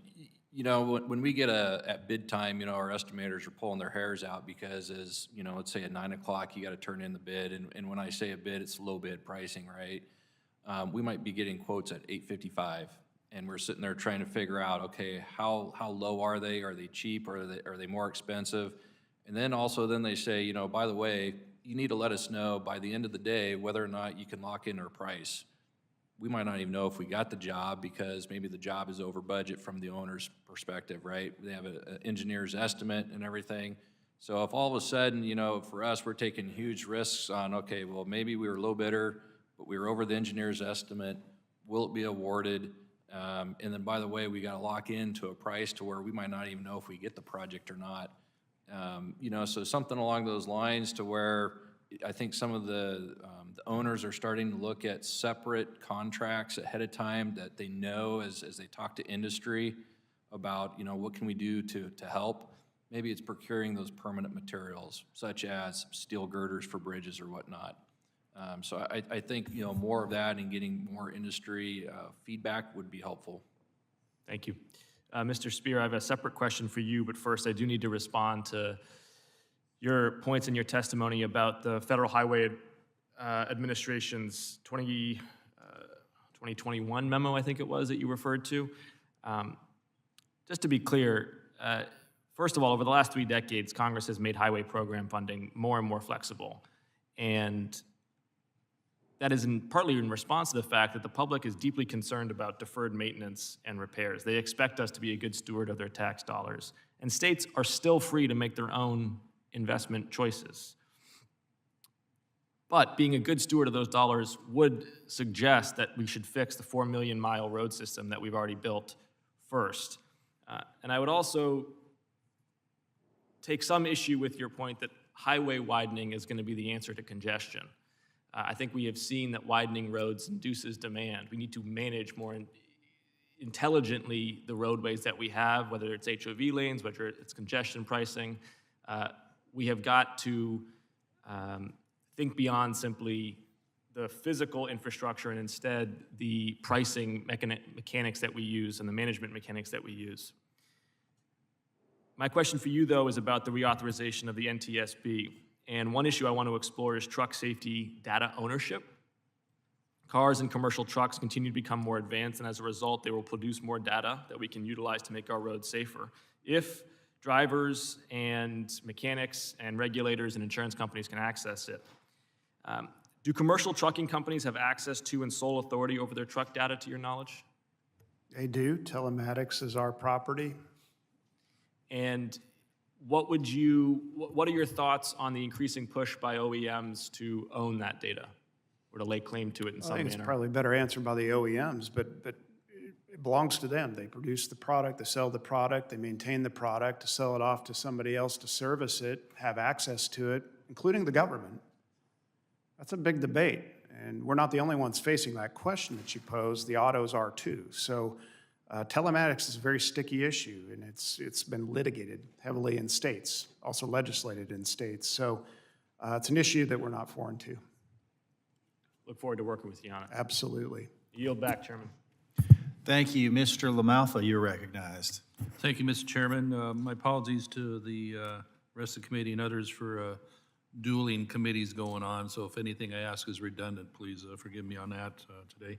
So let me jump right into an interesting piece on a California truck driver, a woman who had really, sought and kind of met her dream. Let me just read a little excerpt of what she had commented on a news piece just a couple days ago. Jumping in here. I often reflect on where my dream started. Her name is Dee Sova. Reflect on where my dream started, what could have been. As a black woman, I had built a successful business and created a profitable path in an industry that once had belonged almost exclusively to men. Then the California legislature stepped in and took that all away from me. They forced me to say goodbye to the place I once called home for decades. I'm blessed to have successfully moved to a more business-friendly state, Missouri, it turns out, but not everyone has the resources to do so. So since Assembly Bill 5, which has been talked about a lot, has gone into effect, thousands of more independent truckers in California have been thrust into legal limbo. Lawmakers have given other industries a carve-out from AB 5, but they continue to deny truck drivers that same opportunity. Again, that's Dee Sova, who gave up, filled her truck, and left California for greener pastures in Missouri. So the bill, AB 5, was pitched as a bill to protect workers from having their benefits cut and being forced instead or they're alleged that they would be forced to be independent contractors. The supermajority in Sacramento created exemptions for their favored industries, not truckers. So what we know is that the vast majority of trucking companies are small and they're mom and pop, but all are welcome. But it sets a terrible precedent that a state is being allowed to interfere with the trucking employment requirements, which indeed have ramifications across in the whole country and across many industries.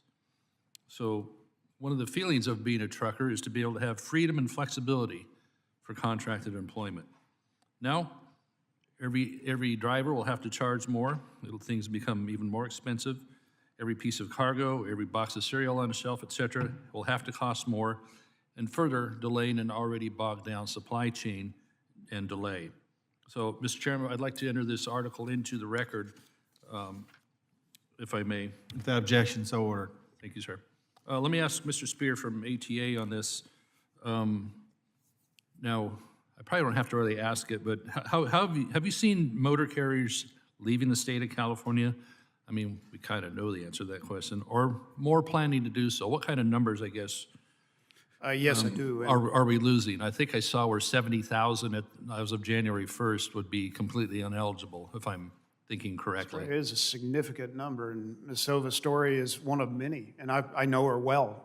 Very, very, very proud to have her as an ATA America's Road Team Captain. She is an outstanding driver, and when she speaks, I think people do listen. It's what I said earlier. I think we need to talk more to the independent contractors. Did somebody force you to do this?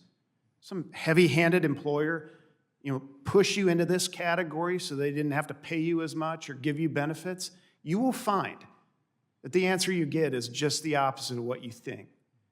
I mean, you listen to what she has to say. She chose this for a reason. She wants to grow her own business. She wants to employ other drivers. Most of our big members started with one truck as ICs. It's been around for 90 years. I'm not saying any category is perfect. It's not. Let's don't make this into a national crisis. This is a sound, contributing workforce to the trucking industry, and it's under assault in California. So, yeah, we're a bit bullish about that. And by the way, a lot of employers have to have contractual provisions in their IC contracts that adhere to health, safety, environment, and taxation standards. That's part of the deal. And when they don't, there's consequences for that. Yeah, there is consequences. Is ATA, other members, other contractors receiving type of guidance that is helpful from either the state or the federal government on how to deal with these regulations? Is it clear how they should be complying, or is it murky? Get a lawyer. Get a lawyer, great. I'd just like to be a trucker out on the open road and haul things and unload and get in my sleeper when I need to, I mean, it's just, getting a lawyer isn't really part of that. Nope, not a good answer, I apologize. No, Truth. No, you gave a real answer, so let me jump over to Mr. Gunther from Port Houston here. I could go into it, but some of our supply chain issues seem to be subsiding somewhat. I don't think they're over by any means. What should we be doing to keep our ports and import-export system to improve on efficiency? And I come from the ag sector, who we've just been brutalized in California getting the ag products back on the boats. Quick answer, Mr. Gunther. Thank you, sir. Thank you, Mr. Chairman. Yes, thank you. Great question. You know, yes, it's tapering off in the U.S. I can speak for Houston. We're still at a pretty high level, but regardless, to your point, a lot of import cargo dwelling on the terminals impacted the export cargo on the terminals. I think a short answer that we've talked about is the ability to have more visibility to information about the cargo coming and going, you know, and also, you know, having more access to infrastructure, whether it's inland depots moving cargo off the terminal or storing more accessibly. Okay, Thank you, sir. Thank you, Mr. Chairman. Everybody buy more walnuts. That will help a lot. Thank you. Just remind members that we are up against a floor vote schedule, so move as expeditiously as we can. Ms. Hoyle, you're recognized. Thank you, and I want to thank all the witnesses for coming here to testify. The weakness in our supply chain became very clear at the West Coast ports during the recent crisis, and one vital way to minimize future supply chain backups in our ports is to expand capacity. The workers at the ports of Seattle and Long Beach move almost 20 million TEUs per year. But as we've seen, the corporate focus of achieving low prices and profit by offshoring U.S. manufacturing jobs combined with a long-time lack in federal investment in our transportation infrastructure has left the United States vulnerable. The pandemic created that perfect storm, resulting in critical shortages of necessary goods and a massive supply chain congestion on the West Coast ports. So as we move to bring manufacturing back to the U.S., we're going to need to make sure our port infrastructure can keep up so U.S. firms can get their products to international markets. We have an opportunity, and Mr. Firth knows all about it, in building a new deep water container terminal port at the International Port of Coos Bay, which is in my district in Southwest Oregon, and is a public-private partnership with North Point, a company based in the district of Chairman Graves. Unfortunately, this project was recently denied a DOT mega grant in the first round of grant funds, even though it is exactly the type of new investment that we need to address our supply chain issues and the inflation that is exacerbated by it. So we'll be applying in the next round, and I'll work with anyone to help make that happen. Before I ask questions of the panel, I want to provide more background about the project. It would create the only West Coast ship-to-rail container port where maritime shipping freight can be loaded directly onto rail cars and shipped directly to the rest of the country. Bringing this kind of infrastructure online could increase West Coast port capacity by up to 10 to 12%. No place along the West Coast has that ability.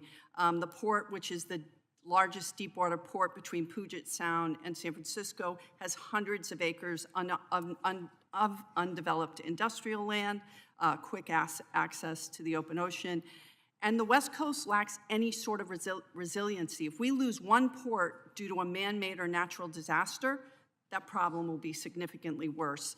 70% of the containers that move through ports on the West Coast of Canada are destined for the United States. Meanwhile, the Canadian federal government is investing in their ports. I can't understand why we would choose not to invest in our own ports and forfeit all that ship traffic and all the American jobs that go with it. So with that, first, Mr. Regan, and if there is time, Mr. Firth, as Oregon's labor commissioner, I saw too often that people in the trades and transportation jobs were recruited by what we would call the FBI model of recruitment. Father, brother, in-law. If your father, brother, or in-law were in the trades, then you get into the trades. We worked very hard with business, with labor, to change how we did outreach and retention, because diversity in recruitment means nothing if you can't create an environment for that diverse workforce to feel safe and supported to stay in those jobs. We addressed some of those issues earlier. Mr. Regan, Can you expand on how investing in the transportation workforce, workforce development, recruitment to the many high-quality registered apprenticeship programs that will arise through the record investment of the IIJA can help address some of these supply chain problems? Yes, and thank you so much for that question. I think that the workforce is what's driving the supply chain. They are the backbone. They're the ones performing the work, whether they be the longshoremen in the ports, whether they be operating the trains, whether they be driving the trucks. They are the core of this. And I think having more money available, and critically having money available for workforce training in the very beginning of these grant programs, means that we are going to be able to build the workforce of the future that can actually deliver as demand is going to continue to increase. We are not going to see a decrease in cargo anytime soon. So we want to be able to make sure that we have the workforce ready to meet those needs. And we've also had an increased focus on diversifying the workforce in transportation, making sure that we recruit more women, more people of color, to make sure that we have a workforce that's representative of the country and that opportunities are available for everyone in this country to have a good paying middle-class job. Thank you. Very briefly. I think that if we could increase the career money into the career and technical education programs, I think that would be fabulous. I mean, I personally think that we try to tell younger kids that you have to go to college. You can really make a great career in any of our trades, right? It's just great. Thank you. Generally, time's expired. Mr. Desposito, you're recognized. Well, thank you. And to the panel, thank you for your time today. As a native Long Islander, I firsthand know the value the supply chain industry brings to our economy. My district heavily relies on the trucking for freight needs in its vicinity to both JFK Airport and the ports in New Jersey. Companies like Canex Express from Valley Stream and K1 Logistics, whose owners live in Long Beach and East Rockaway, have suffered economic burdens as a result of the freight container backlog and strained resources. From prolonged stalling at port to congestion, incurring additional fees, and at times not able to receive their cargo, Long Island truckers, our small businesses and consumers, are having to foot the ramifications of supply chain inadequacies. Mr. Spear, as our local ports and truckers work overtime to meet the market's demands, do you feel that the current administration has made it a priority to implement ocean shipping reforms that ensure supply chain efficiency? I see good dialogue led by the White House National Economic Council on supply chain, particularly ports. I think passage this body by the Ocean Shipping Reform Act is a significant step forward. I think there needs to be some continued discussions with this administration about what more we can do to ensure that our supply chain is streamlined and resilient to these pressures. I think box rules, we're currently litigating chassis choice, availability of chassis. We're being told by ocean shippers that these are the chassis you have to use. That creates backlog, creates contractions within our ability to move those boxes faster. We need chassis choice, and that's something that whether this body chooses to legislate, we are litigating, as I said, but it is a racket. It's just pure and simple. It's more of the same. And I think looking for ways that we can get more efficiencies within the port, within drayage, to ensure that we can, stack higher, move, off-site, push to rail, push to truck chassis faster. These are all things that are going to make improvements going forward, but we need to continue the dialogue. Thank you. And again, I have 2 manufacturers on Long Island that closed in the last 6 months, citing the inability to keep up with their inflated supply chain costs. Do you believe that the current administration's lack of prioritization for shipping reform and cutting through the red tape is preventing small businesses like these on Long Island and in Nassau County from operating and thus forcing some to close? Well, I think a lot of communities around the country are entirely dependent on trucks. You were just cited, Ian mentioned earlier, first mile on, last mile off. You're going to have to involve a truck and a driver to get it to where it needs to be. So small businesses generally serve those communities. They are there at night when they go home to their families. So making certain that they remain capable in delivering those goods is instrumental. It's just not large cities. It's the communities around the country that deserve attention to that. So yeah, we're very mindful of it. It's something that we're going to continue to represent at the table when we're talking about these efficiencies. It's not lost on us. Thank you. Thank you all for your time. Chairman, I yield back. Thank you, sir. Now recognize Ms. Fushi for 5 minutes. Thank you, Mr. Chairman, and thank all of you for being here today. My district in North Carolina is home to world-class research universities and community colleges, vibrant small businesses, community-oriented nonprofits, and Research Triangle Park, a premier global innovation center and the nation's largest research park. My district also one of the fastest growing areas in the entire country, and we are, of course, feeling the effects of growing pains. We're struggling to keep up with the demands that come with the rapid growth of an area, and this is unfortunately reflected in our transportation infrastructure. I know how critical it is for our communities to have robust and resilient infrastructure and accessible and reliable transportation systems. I look forward to tackling some of these problems and issues as a member of this committee. As we work to improve and modernize our transportation systems, we must also talk about the implementation of clean transportation and how this affects our current workforce. So my first question today is for Mr. Jeffries. Mr. Jeffries, one of the benefits, well, you've indicated that one of the benefits of a functioning freight rail network is the ability of the freight railroads to move a ton of freight nearly 500 miles on just 1 gallon of fuel. And I understand that some of the Class 1 railroads are exploring battery electric locomotives to further reduce their emissions. So if you could please tell me how railroads are preparing their workers to ensure that their skills grow with these changes. Well, that's a great question and a broad question because the challenge of further reducing emissions is an immense one. But to your point, as we stand here today, freight rail is the most environmentally friendly way of moving goods across land, but we've got a lot more work to do. We're investing in battery electric, we're investing in hydrogen, we're investing in additional biofuels, and all of the Class 1s have signed up and agreed to science-based targets initiatives when it comes to targeted emissions reductions in the next 10 years, in line with the Paris Treaty. And that's gonna take an all hands-on-deck approach, an all-options approach.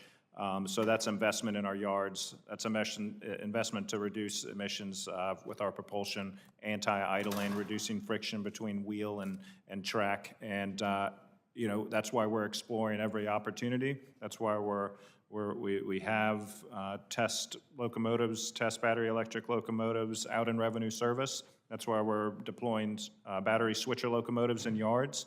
It's all about reducing that top-line emissions level, and quite frankly, our customers expect that from us. We can become a tool to help them reduce their overarching, tooth-to-tail emissions because they're focused on their supply chain. So the better value proposition we have on that front, the more attractive we are to a customer. And I'll just add, in your area of North Carolina, we have a wholly owned subsidiary IT company located in Cary, I know nearby, not directly right there, but there's also an immense amount of rail investment going on in North Carolina, both on the passenger front and the freight front. Thank you for that. And Mr. Regan, how can we ensure that we are still prioritizing workers as we incorporate these new technologies into transportation, like zero-emission technology? Thank you. I think that's a really important question in all areas of technology as we start to see it be deployed in transportation. We view, in the labor community, we are not opposed to technology. We embrace it. We have generations of embracing technological change throughout transportation. What we ask for, though, is that we want to make sure that as we're advancing our technological capabilities, we're also advancing our workforce, making sure that there are training opportunities so that the existing workforce has the ability to advance their careers as the technology changes. Likewise, we want to make sure that any introduction of new technology is done so in a way that improves safety across the board. It should never be used as an opportunity simply to remove a worker. It should be done in concert with the experts who are doing the jobs so that they can actually enhance safety and combine that with the human expertise that has been doing it for a very long time. Thank you, Mr. Chairman. I yield back. Thank you, and Mr. Johnson, you are recognized. Thank you, Mr. Chairman, and obviously I'm pleased that the committee is making the supply chain such a high priority this year. I think it builds on the success that Mr. Garamendi, my friend from California, and I had last year with the Ocean Shipping Reform Act. It is already having an impact on helping to heal some of the supply chain issues, but obviously nobody's alleging the supply chain is as healthy as we want it to be yet. That's why I'm working with Mr. Costa on the Ship It Act, which attempts to address a number of different issues or deficiencies within the trucking arena. And without objection, Mr. Chairman, I would ask for statements of support for the Ship It Act to be entered into the record from the Consumer Brands Association and from the Shippers Coalition. Without objection, so ordered. Very good, thank you. Mr. Spear, I was grateful to see in your testimony and hear in your testimony a reference to the Ocean Shipping Reform Act, holding that up as a success of the last Congress. I think today, gentlemen, you have got a sense of the hunger and the appetite that this committee has to continue to build on those successes. So the question to you, Mr. Spear, what top 3 pressing issues or ideas do we need to pursue in this committee to continue to build on OSRA's success? I think transparency is really good. The accurate invoices, resolving disputes, these are all good things that'll come from this law that we strongly supported. So well done. I think looking ahead, as I just spoke earlier about the box rules, I think we're litigating chassis choice. Being able to pick, we talk about choice a lot, but being able to pick which chassis you can use. These are ocean shippers that are applying a lot of leverage on us, acting like cartels. It's exactly what OSRA was meant to diffuse. So going forward, I think ensuring that we have choice, we can move those boxes much faster. This is something we are litigating, but that is an area certainly to provide oversight at a minimum because it really is a racket. We are looking also at instances where ports, particularly in California, are electrifying much more rapidly than other parts of the country. And I just have to say that about 60% of those that are operating in drayage are less than 20 trucks. So the affordability of that equipment in that amount of time, assuming it's available, assuming it can be charged, that's a good environment certainly to incubate this sort of thing. But the cost ratio between an electric truck and a diesel powered truck is like 5 to 1. They're not going to be able to afford this. So that is literally nearly 30% of the boxes being moved. If those less than 20 go, you're going to have a real issue on your hands. So I think we need to look again about the timelines. So let's incubate, alternative energy into the workplace, but let's do it in a responsible way that doesn't put people out of business, doesn't cause more bottlenecks within the supply chain. Well, and certainly the conversations continue, and Mr. Garamendi and I are working on an OSRA 2.0 to try to address some of the outstanding issues. Mr. Gunther, for you, I want to pick your brain a little bit about Log Inc. You probably know more about it than I do, but I believe this is a Chinese-developed logistics software system, a platform that they are attempting to foist upon ports and other stakeholders. Now, they're giving it away free. It collects tremendous amount of data, which can then be centralized inside China to provide, no doubt, competitive advantage. I have grave concerns about the Log Inc. system. I wonder whether or not it should be used by anybody in America. Are my concerns misplaced? Well, if you could I'm not aware of that. What was the name of that? Log Inc., so it's capital Logink. Okay. And it is a data management logistical tracking software that tells about what cargo is there, where it's headed, where it's coming from, just a tremendous amount of information. I'm not aware of that software, but obviously it's a concern. Cybersecurity, fluidity and the efficiency of container terminals in the U.S. rely on robust and very smart operating systems, right? So we have to make sure that those are protected from a cybersecurity standpoint or whatever. So I'm not aware of that, unfortunately. However, we do know that we continue to, you know, most of the equipment, a lot of the equipment that we do use at our ports, ship shore cranes and those type of things are made in the Republic of China. So, you know, we're aware of any system, no matter where it's from, to make sure that it's not infiltrated and data breached or whatever on it, because we all know that we're attacked each and every day at every port in the nation. So we got to be make sure that we're vigilant about that. Thank you, Mr. Chairman. My time has expired. Yes, sir, thank you. Mr. Westman, you're recognized.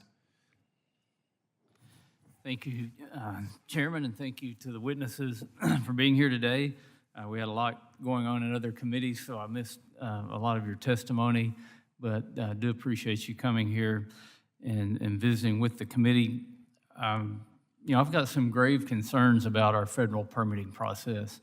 I remember in the last Congress, you know, we had the largest infrastructure bill in the history of the world that never even came through this committee, but we did do some we worked on some other bills that unfortunately never got any kind of traction in the last Congress. And I remember talking with my Democrat colleagues about, you know, they're focusing on the wrong issue. They're trying to put a lot of money out there, but they're not going to be able to do their projects any more than anybody else would be able to do them because of permitting issues.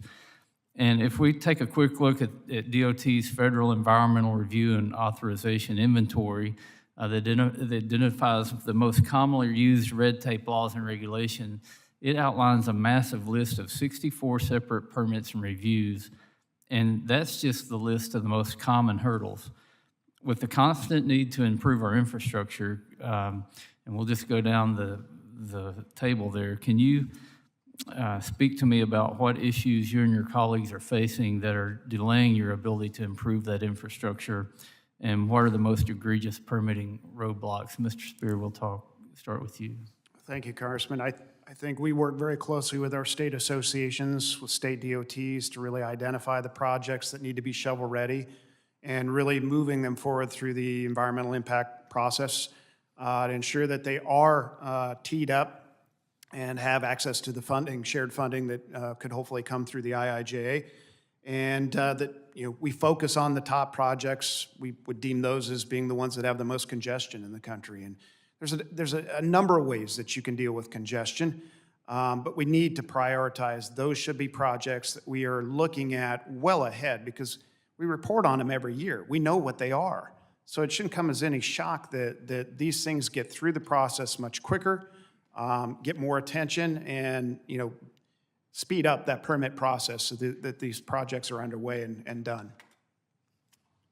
Yeah, I think we see it across the board, whether it's investing in new yards, yard expansion, whether it's adding, you know, second lines of rail, whether it's bridge replacement. And there are common sense solutions. We saw some progress over the past few years with one federal decision, but that's limited to certain agencies. Really, it's just all about predictability in the process. Put some timelines on it, identify what the criteria are that are going to be evaluated, and take this just open-ended guessing game out of it, and folks can work around it. I think predictability and certainty is all the community wants, so it can make its investments and decisions with some level of confidence of when they're going to be able to put dollars to work. Yeah, but as an engineer who did a lot of projects before I came to Congress, I can certainly agree about predictability and removing uncertainty. Engineers like those sorts of things for a good reason. Mr. Firth. Yeah, thank you for the question. You know, going back, I think it's having that flexibility and the expediency in the review process. Not all contractors look at a job at the same line of construction, you might say. You know, we all have different means and methods on how we attack something. And so when you're kind of pigeonholed into a permit, and, you know, sometimes the owners need to, I think, engage industry a little bit more on how to get something permitted, having that communication open, so then that way the project can get through the first time and not get a hurdle or a roadblock later down the road.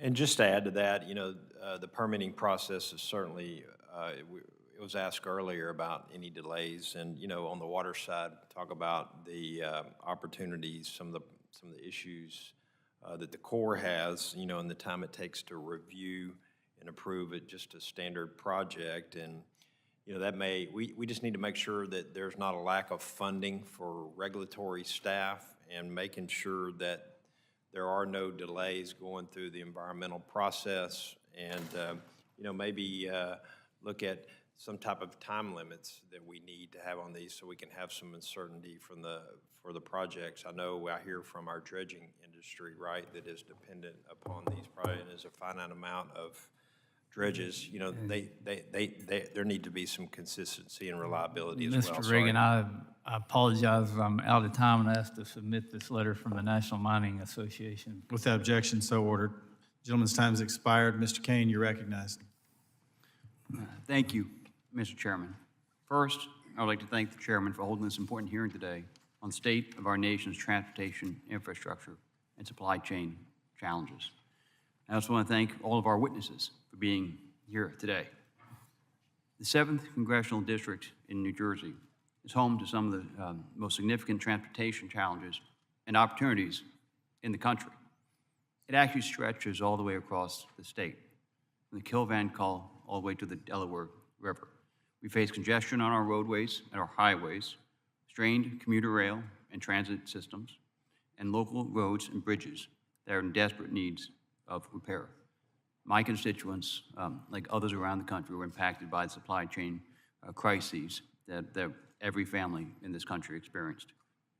And so each of the urban, suburban, rural sections and infrastructures all need to be considered, and their interoperability, as we're addressing our nation's priority transportation goals, so we can make sure we have both safety and economic competitiveness.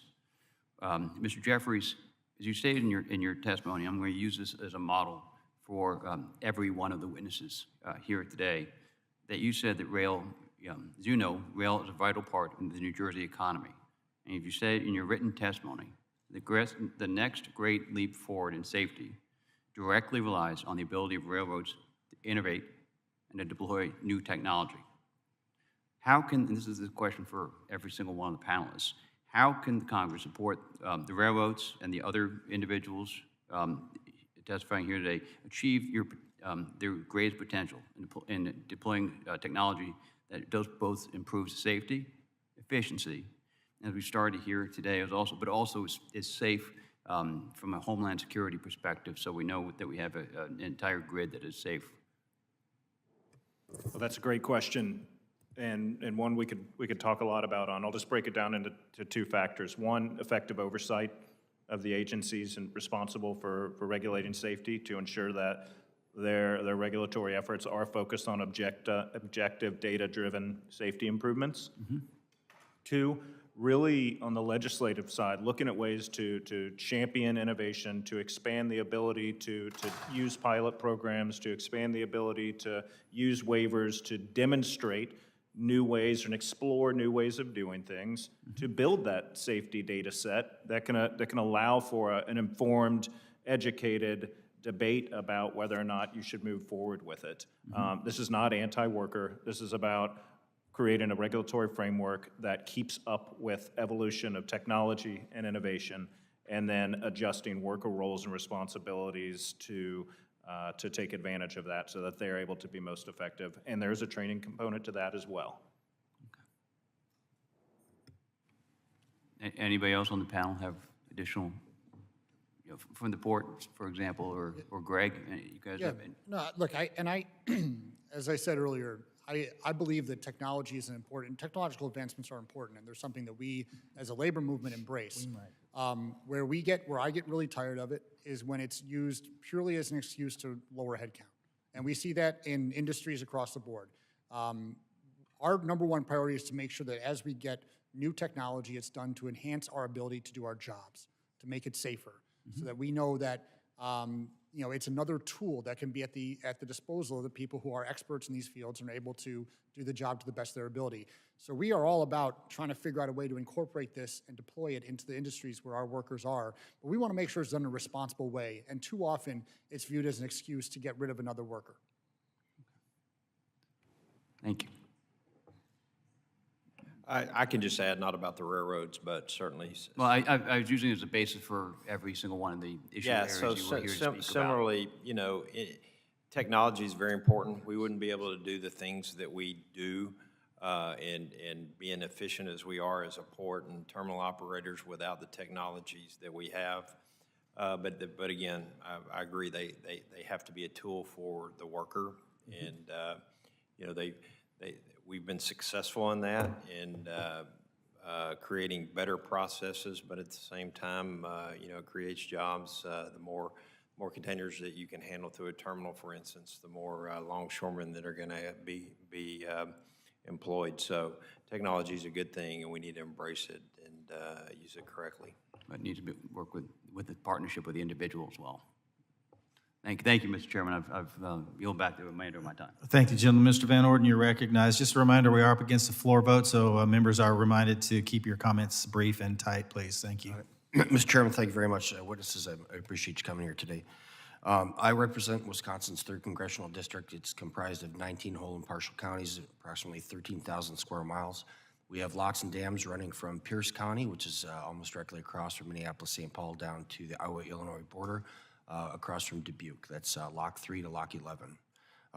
We also are an agrarian district, and we understand that it doesn't matter how much grain you are able to produce in a field, if it can't get to a processing facility and then get to a market, it might as well rot there. So the trucking industry is incredibly important to my district. So thank you very much. I've got long haul or over-the-road truckers in my family. And so I appreciate the work that you've done. Being the most junior member of this committee, all of the questions I was going to ask you have been asked, so you're out. And then, yeah, it's true. So, Mr. Jeffries, I want to thank you very much. We have the BNSF Railroad that runs nearly the entire length of my district from north to south, and so it's incredibly important to our economy also. Again, all of my questions have been asked, so you're out of luck. However, Mr. Firth, hey, listen, we can spend all this monopoly money that this administration has been throwing at infrastructure, but if we don't have somebody to actually complete the work, it's not going to happen.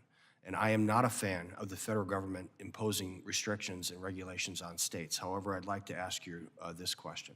In the state of Wisconsin, they've established some artificial limits on the amount of apprentices that a single master tradesman can have. So for instance, a single plumber, master plumber, can only have 2 apprentices that can work underneath them simultaneously.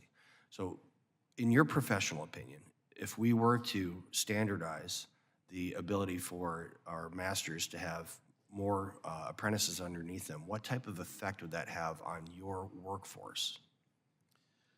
Well, I can't speak, I'm not a plumber. I don't have any experience in that. I usually sub that out. But as far as workforce goes, though, I mean,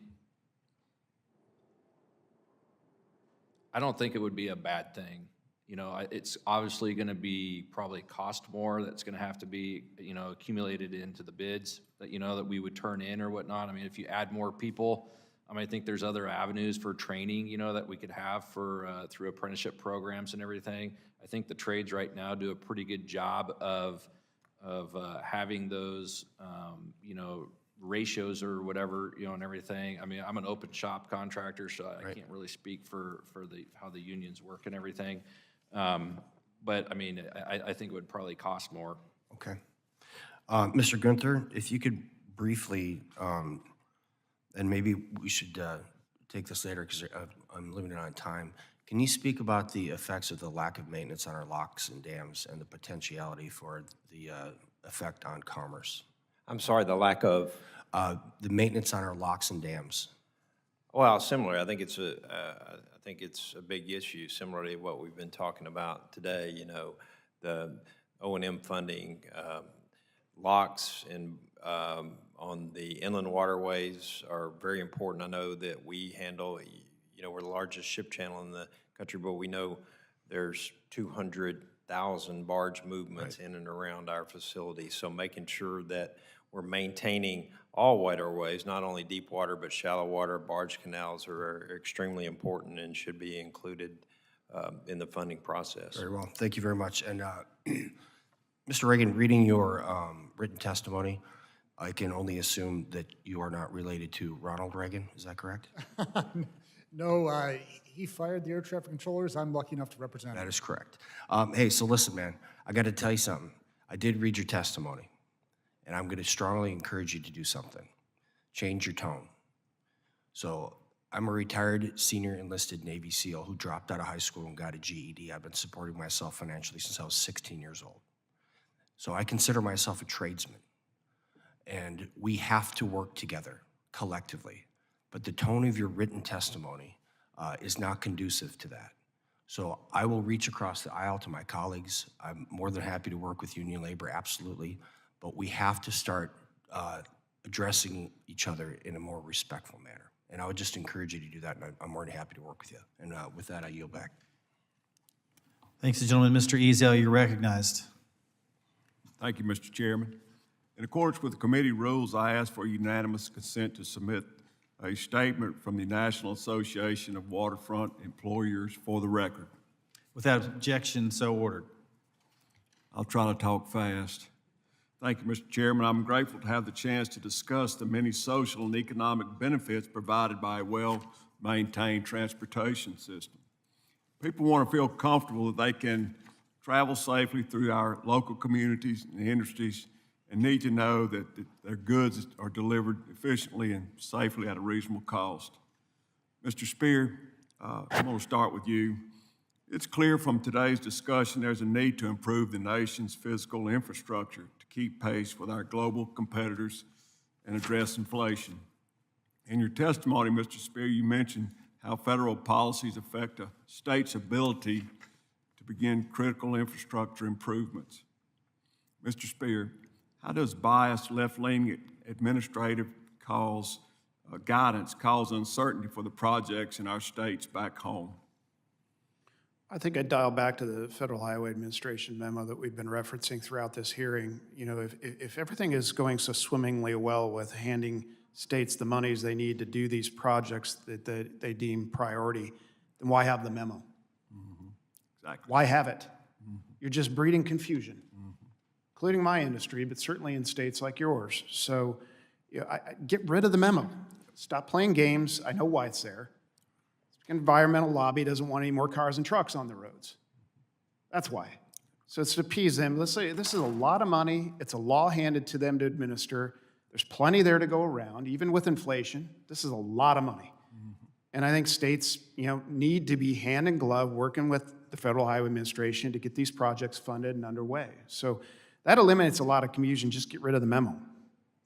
I think as far as emergency response, I understand you have a lot of wisdom in this department.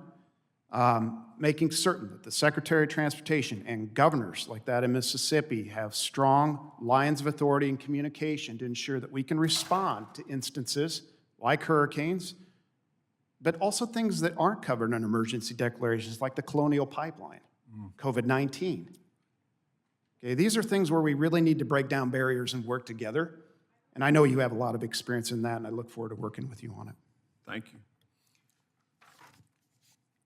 Mr. Gunther, the ports of Mississippi Gulf Coast are unique in terms of types of services, but they're all similarly dependent upon regular maintenance of their navigation channels and approaches.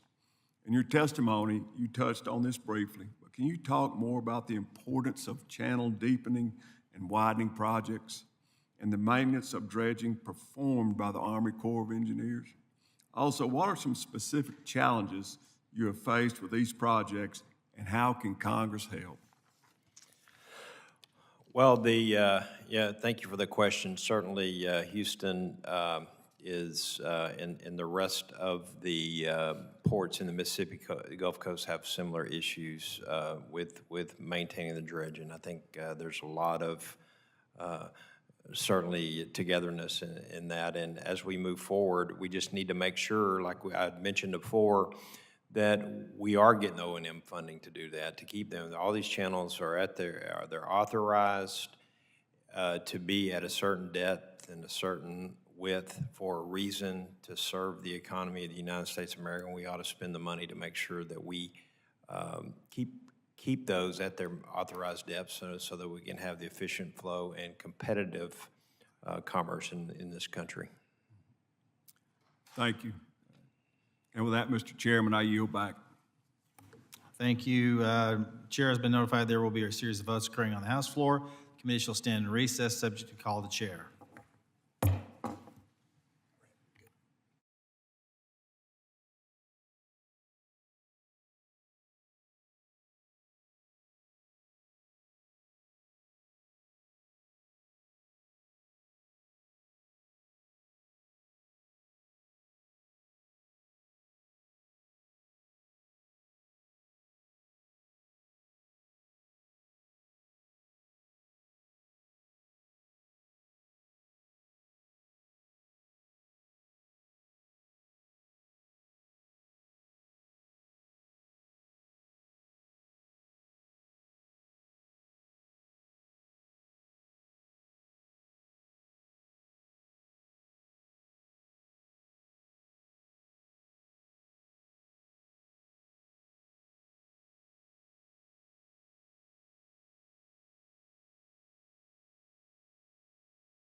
The Committee on Transportation and Infrastructure will reconvene, and I recognize myself for 5 minutes. It's a crazy day, isn't it? My questions are going to be a little bit different, and I just wanted your thoughts in general. You're in different areas of industry and business and transportation. And I want to say from the get-go that I certainly am supportive of renewable energies and a cleaner planet and trying to do everything that we could do. I'm also supportive of the idea that I want America always to be number one, and we should never be ashamed of it. We have to be the best. And I have a little bit of concern because of that, and you deal with all this, that some of the requirements that do exist or may exist in the future are going to make it a little bit more difficult for you at times. It's going to be hard to do. I was here earlier on the day, some of the discussions of all the things that are required. So making sure that everything's running the way that government sees it isn't always necessarily best for business or the easiest for business. So when it comes to the supply chain, I believe that part of it exists, the problems that we have with it to some degree exist because of some of the changes that we may be trying to make, quite frankly and candidly, a little bit too quickly. I believe that it can be good. We have more to learn.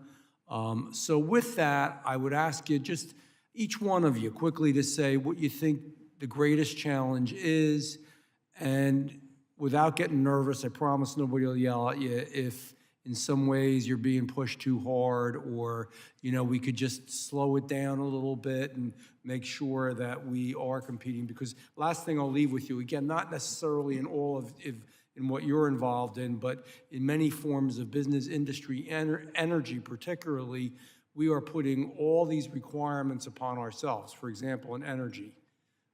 But we're not really the problem, whether people want to admit it or not. And India is not, China is not, Russia is not, and many other countries are not putting these requirements upon themselves. So it's sort of like say, well, we're going to be perfect. It's going to cost us more. It's going to be harder. We're going to create issues. We're going to have to buy more stuff from other people because of all these requirements. That's not necessarily a good thing. So I just wanted some general thoughts on that. And I know everybody was touching on you about, well, what are you doing about this? And how are you going to make sure everything's exactly perfect, in the brave new world? I'd like to see the other viewpoint. So, Chris, I'll start with you. We just go right down the line. Sure. Listen, as I said in my opening statement, and hopefully conveyed throughout the hearings, let's just be realistic. That's all. Just put all the headwinds that we're going to face as a country to get to zero. It'll come. It'll happen eventually. But this rush that we're seeing, this timeline is simply unachievable. It's going to be embarrassing because we're not going to hit it. We're not going to have the infrastructure in place.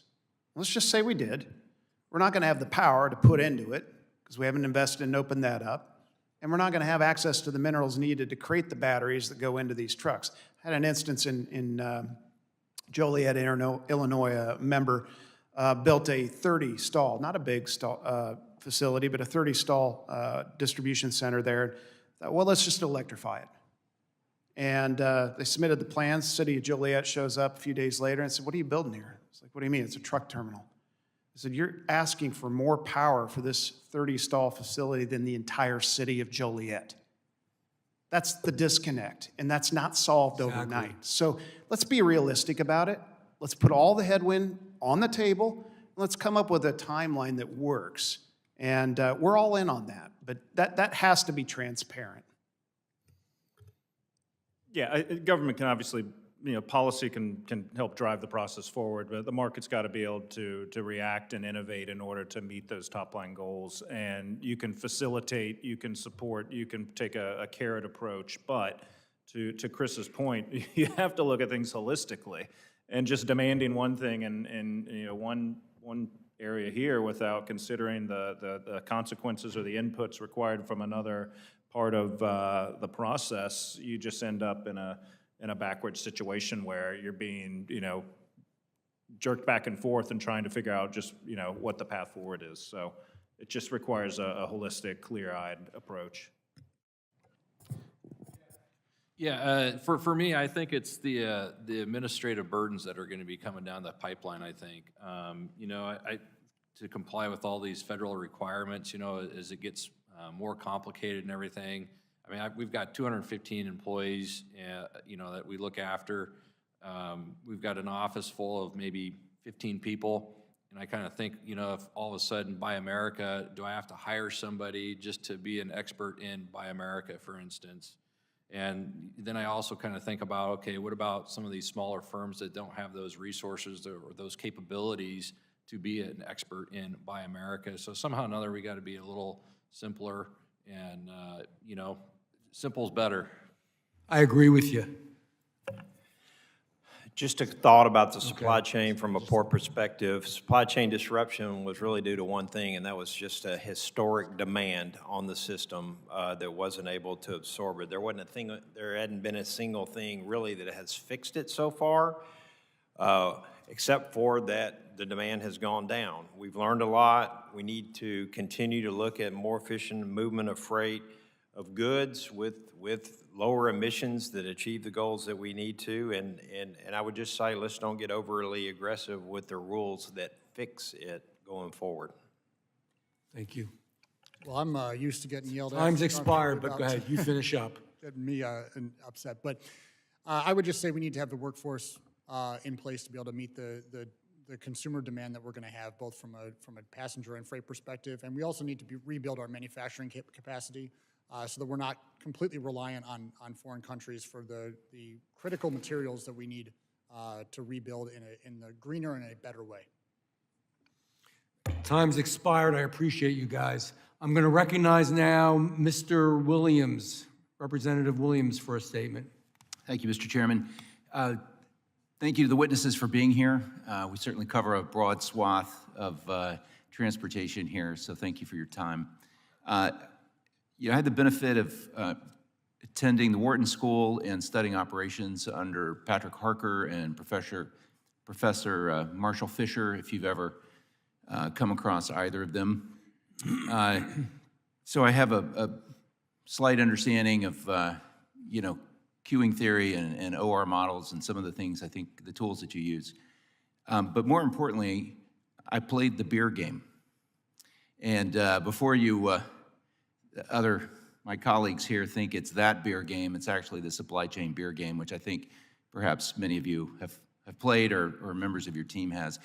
And the idea of it is that in any kind of supply chain across multiple distribution points, if you don't have visibility and transparency in data, that you make some very egregious decisions and assumptions about supply and demand and capacity and utilization and all those things.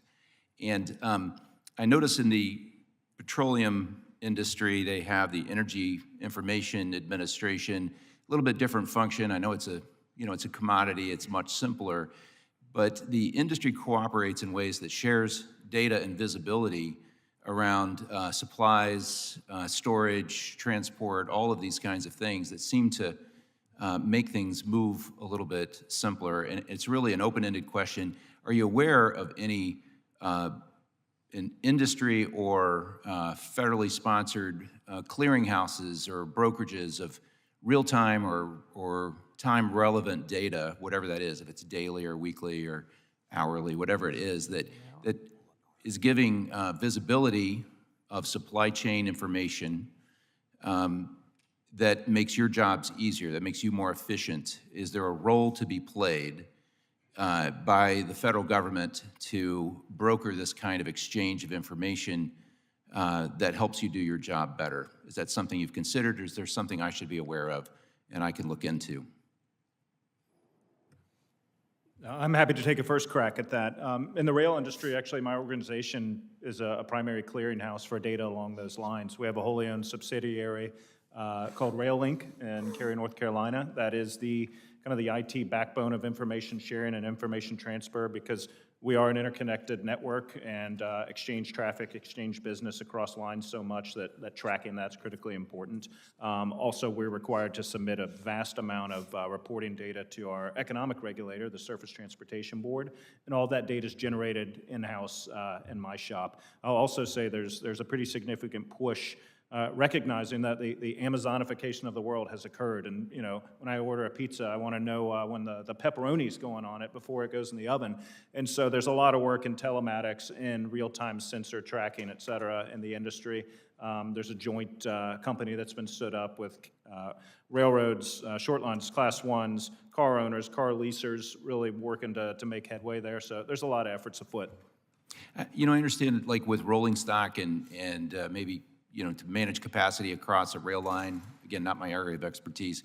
But what about like bill of lading? You know, what about the actual flow of materials that allows, you know, companies to communicate better? And again, if you've played the beer game, you know what I'm talking about, is that, you know, if you have better data transparency, it really makes a huge difference, you know, in how things flow. And again, if this doesn't exist, if it's something we should look at, or that you think has obvious barriers, like no one would do that, then let me know. So, at the risk of dominating the conversation, that is an issue we ran into during some of the container supply chain challenges from port to truck or port to rail to inland yard and to final destination of warehouses.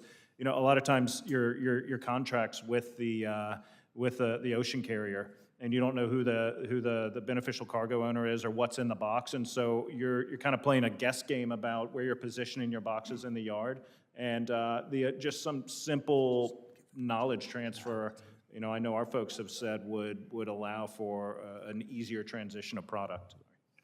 Yeah, I agree. There's information there. It's just become the sharing of that information for competitive reasons or whatever it is that likely to occur? And it's not occurring today, but there's a lot of data out there. It's just not being exchanged. thank you. And maybe the government could be a good faith broker in some way of data, but thank you.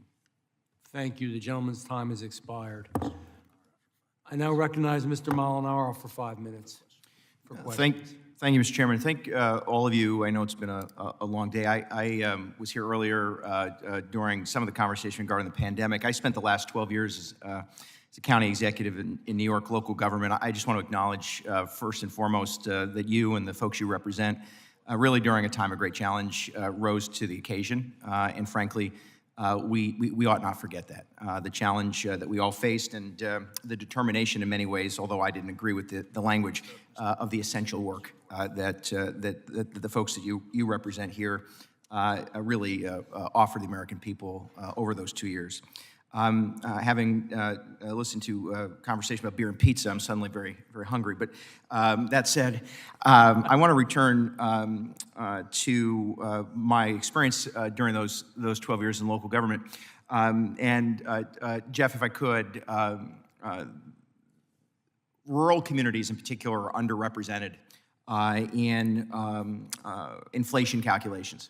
The miles that have to be traveled to move projects, the lack of workforce, the supply chain issues really are exacerbated in rural communities. Can you talk for a moment in particular, if you can localize it for me, meaning New York, and to the extent you can, I'll accept it. To the extent you can't, I'll accept it. But can you talk to the real life burden and the challenge we now have in more rural communities to move infrastructure projects in particular? Absolutely. I mean, I can't speak to New York, but, you know, like, for instance, we've got a project out at Yellowstone National Park where we're replacing a bridge. And you wouldn't really think about the logistics that need to go into of getting materials in and out of the park, but also, too, from our workforce on, you know, if you're working 6 days a week, they got to go to the store and get groceries, they got to get laundry done, they've got to drive back and forth, you know. I mean, these rural areas it's very difficult sometimes to get the infrastructure in place to support, call it the project that's actually happening. So I would say that it's not insurmountable, but you just got to think kind of outside the box and be proactive. And it's why actually I took a little issue with a slide we saw earlier during the hearing. I'd offer $10 billion in 2022, doesn't go as far as $8 billion did in 2021. And that has a lot to do with both inflation, the supply chain issues, and the challenges that we have in rural America to move projects. I appreciated your reference in your testimony to Secretary Buttigieg's comment, no one understands a community's need better than those who live there. I wonder, Jeff, and maybe Chris, if you could, in the few moments I have left, my concern is that the infrastructure dollars flow to state governments and don't often make it to the ground. I know that I look very young, but I'm old enough to remember the last infrastructure bill in 2008. And in the state of New York, very few dollars found their way to actual projects. Could you perhaps just reflect on that? I'm concerned in particular that state government, at least again, localizing it, New York, consumes too much of those dollars, and that we didn't build in enough of a drive to localize it. And I would say, I do not take the plea agreement on that Highway Administration memo. I think it does send a message that there's a priority, and it isn't necessarily what those in the local communities feel is necessary. Yeah, I mean, I think having the state governments have their own decision-making on what's best for what their communities are, right? I mean, they're living and breathing it. They understand what their needs are better than I think than, say, one-size-fits-all policy, you know, coming from Washington. So I think that's how I'd answer that. And maybe to Chris, same question, but is there a concern that the states gobble up those dollars before they get to local communities, cities, counties, et cetera? That's been the trend, but I think also we've lacked, you know, the kind of spending that you witness in the IIJA. Love it or hate it, that's a lot of money. That is a lot of money. Even with inflation, there's a lot of money going out the door, and that's why we have oversight, to make certain that it's being spent correctly. I do think smaller communities that are generally 80%, if not more, dependent on trucks to deliver their daily goods do get generally less of a voice on such matters. But their infrastructure in most instances are a lot less expensive than, say, you know, around very heavily urban populated areas. So I do think it's important for hearings like this, groups like ours, to make certain that they're not lost, that they are getting the dollars, because those roads still need to be maintained. We still need to make certain that we're delivering just in time. So, you know, people want it faster today than they used to. COVID, we saw, you know, us move more to, I want it in, you know, 2 days or less. That's shifted our entire industry radically to warehousing things regionally to get things to people's door, but it takes more drivers, takes more equipment to do that, and we need infrastructure to get it on. So a lot of that's in rural communities, and they can't be lost. Gentleman's time has expired. Thank you. And I now recognize Mr. James for 5 minutes of questions. Thank you, Mr. Chairman.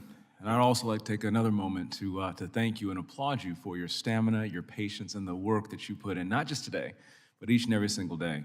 I ran a supply chain logistics company, automotive, in Detroit, deal with trucking, rail, each and every single day to satisfy our customers and to help grow our economy.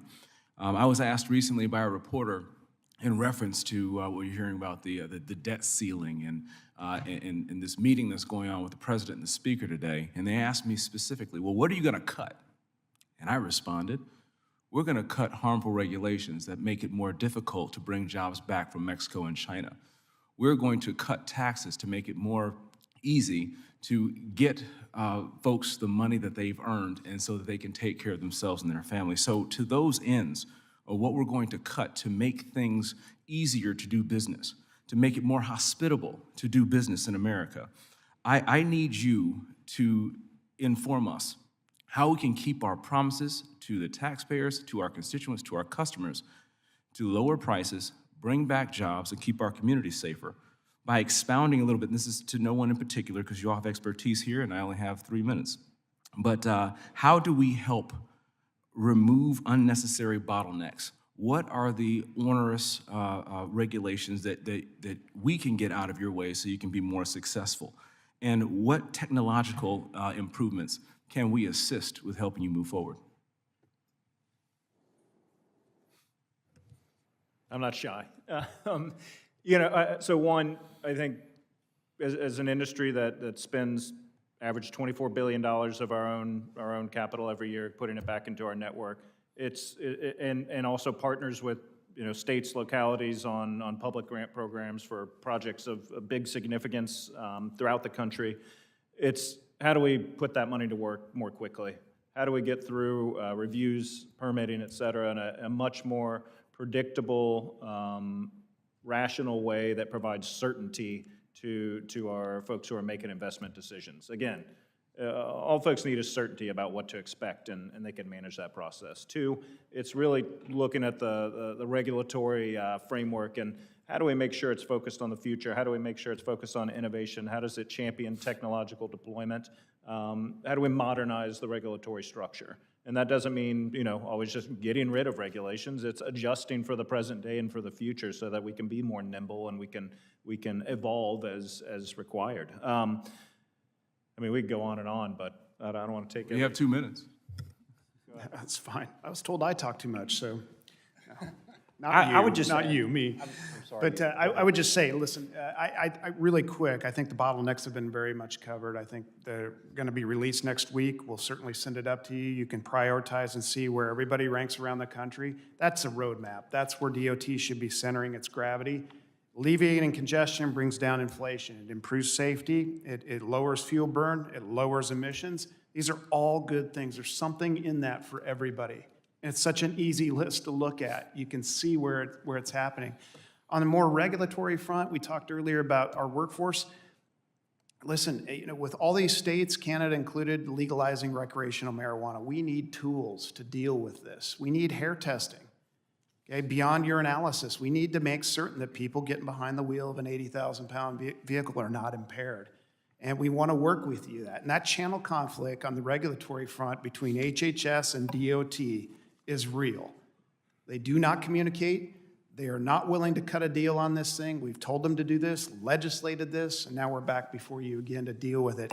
This is going to create a very litigious environment if we do not deal with the regulatory framework that oversees an interstate commerce industry like ours. So hair testing would be very appreciated, and we look forward to working with you on it. Thank you, Mr. Chair. You're back. I now recognize Mr. Duarte for 5 minutes of questioning. Well, thank you, gentlemen. Thank you, the chairman. Appreciate being here today. I represent a rural district in California that sits right outside of San Francisco. We ship a lot of almonds out of our district. We ship a tremendous amount of ag commodities to West Coast ports. And we also have a large commuter pool that travels, or tries to travel daily from Lathrop, northern and southern parts of my district into the Bay Area, one of the most dynamic job markets in the world. And I'm very concerned about two things, and I'll welcome answers from any of you. I've read all of your comments that were submitted, so thank you for that. One is, are my constituents getting their best bang for their buck out of the Infrastructure and Jobs Act, or is America hamstringing our ability to add the lanes that working families need to get to work with Carbon Buy American?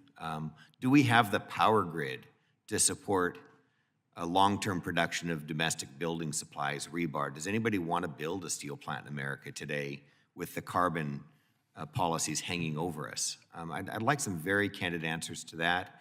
And then we've also understood that on the port side, a great deal of our backlogging at the ports, there have been some bank reports. I know Rabobank did a very extensive report on nut supply chain issues, peanuts, walnuts, almonds, pistachios, and really pointed out shipping company consolidation in the last decade as being a major culprit of the, I would call it planned scarcity of shipping capacity that spiked revenues and increased shipping company profits extraordinarily. So please, any of you that would like to address any of those issues, I'll welcome. To answer your first question about whether or not people want to make steel plants in this country, I've spoken to iron, steel, aluminum manufacturers. They want to expand their capacity.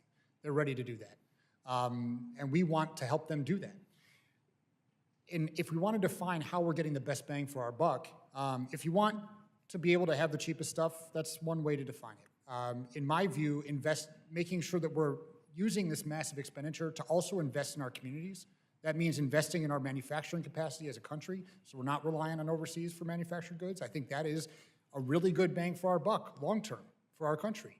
I also think investing in good jobs, making sure that there are decent wages and decent benefits so that people have disposable income to reinvest in their communities, that is a pretty darn good bang for your buck.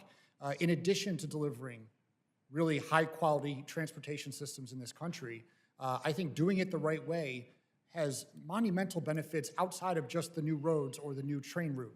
I think that we can actually invest in our communities and our people in a way that we haven't always done in the past. Excellent, thank you.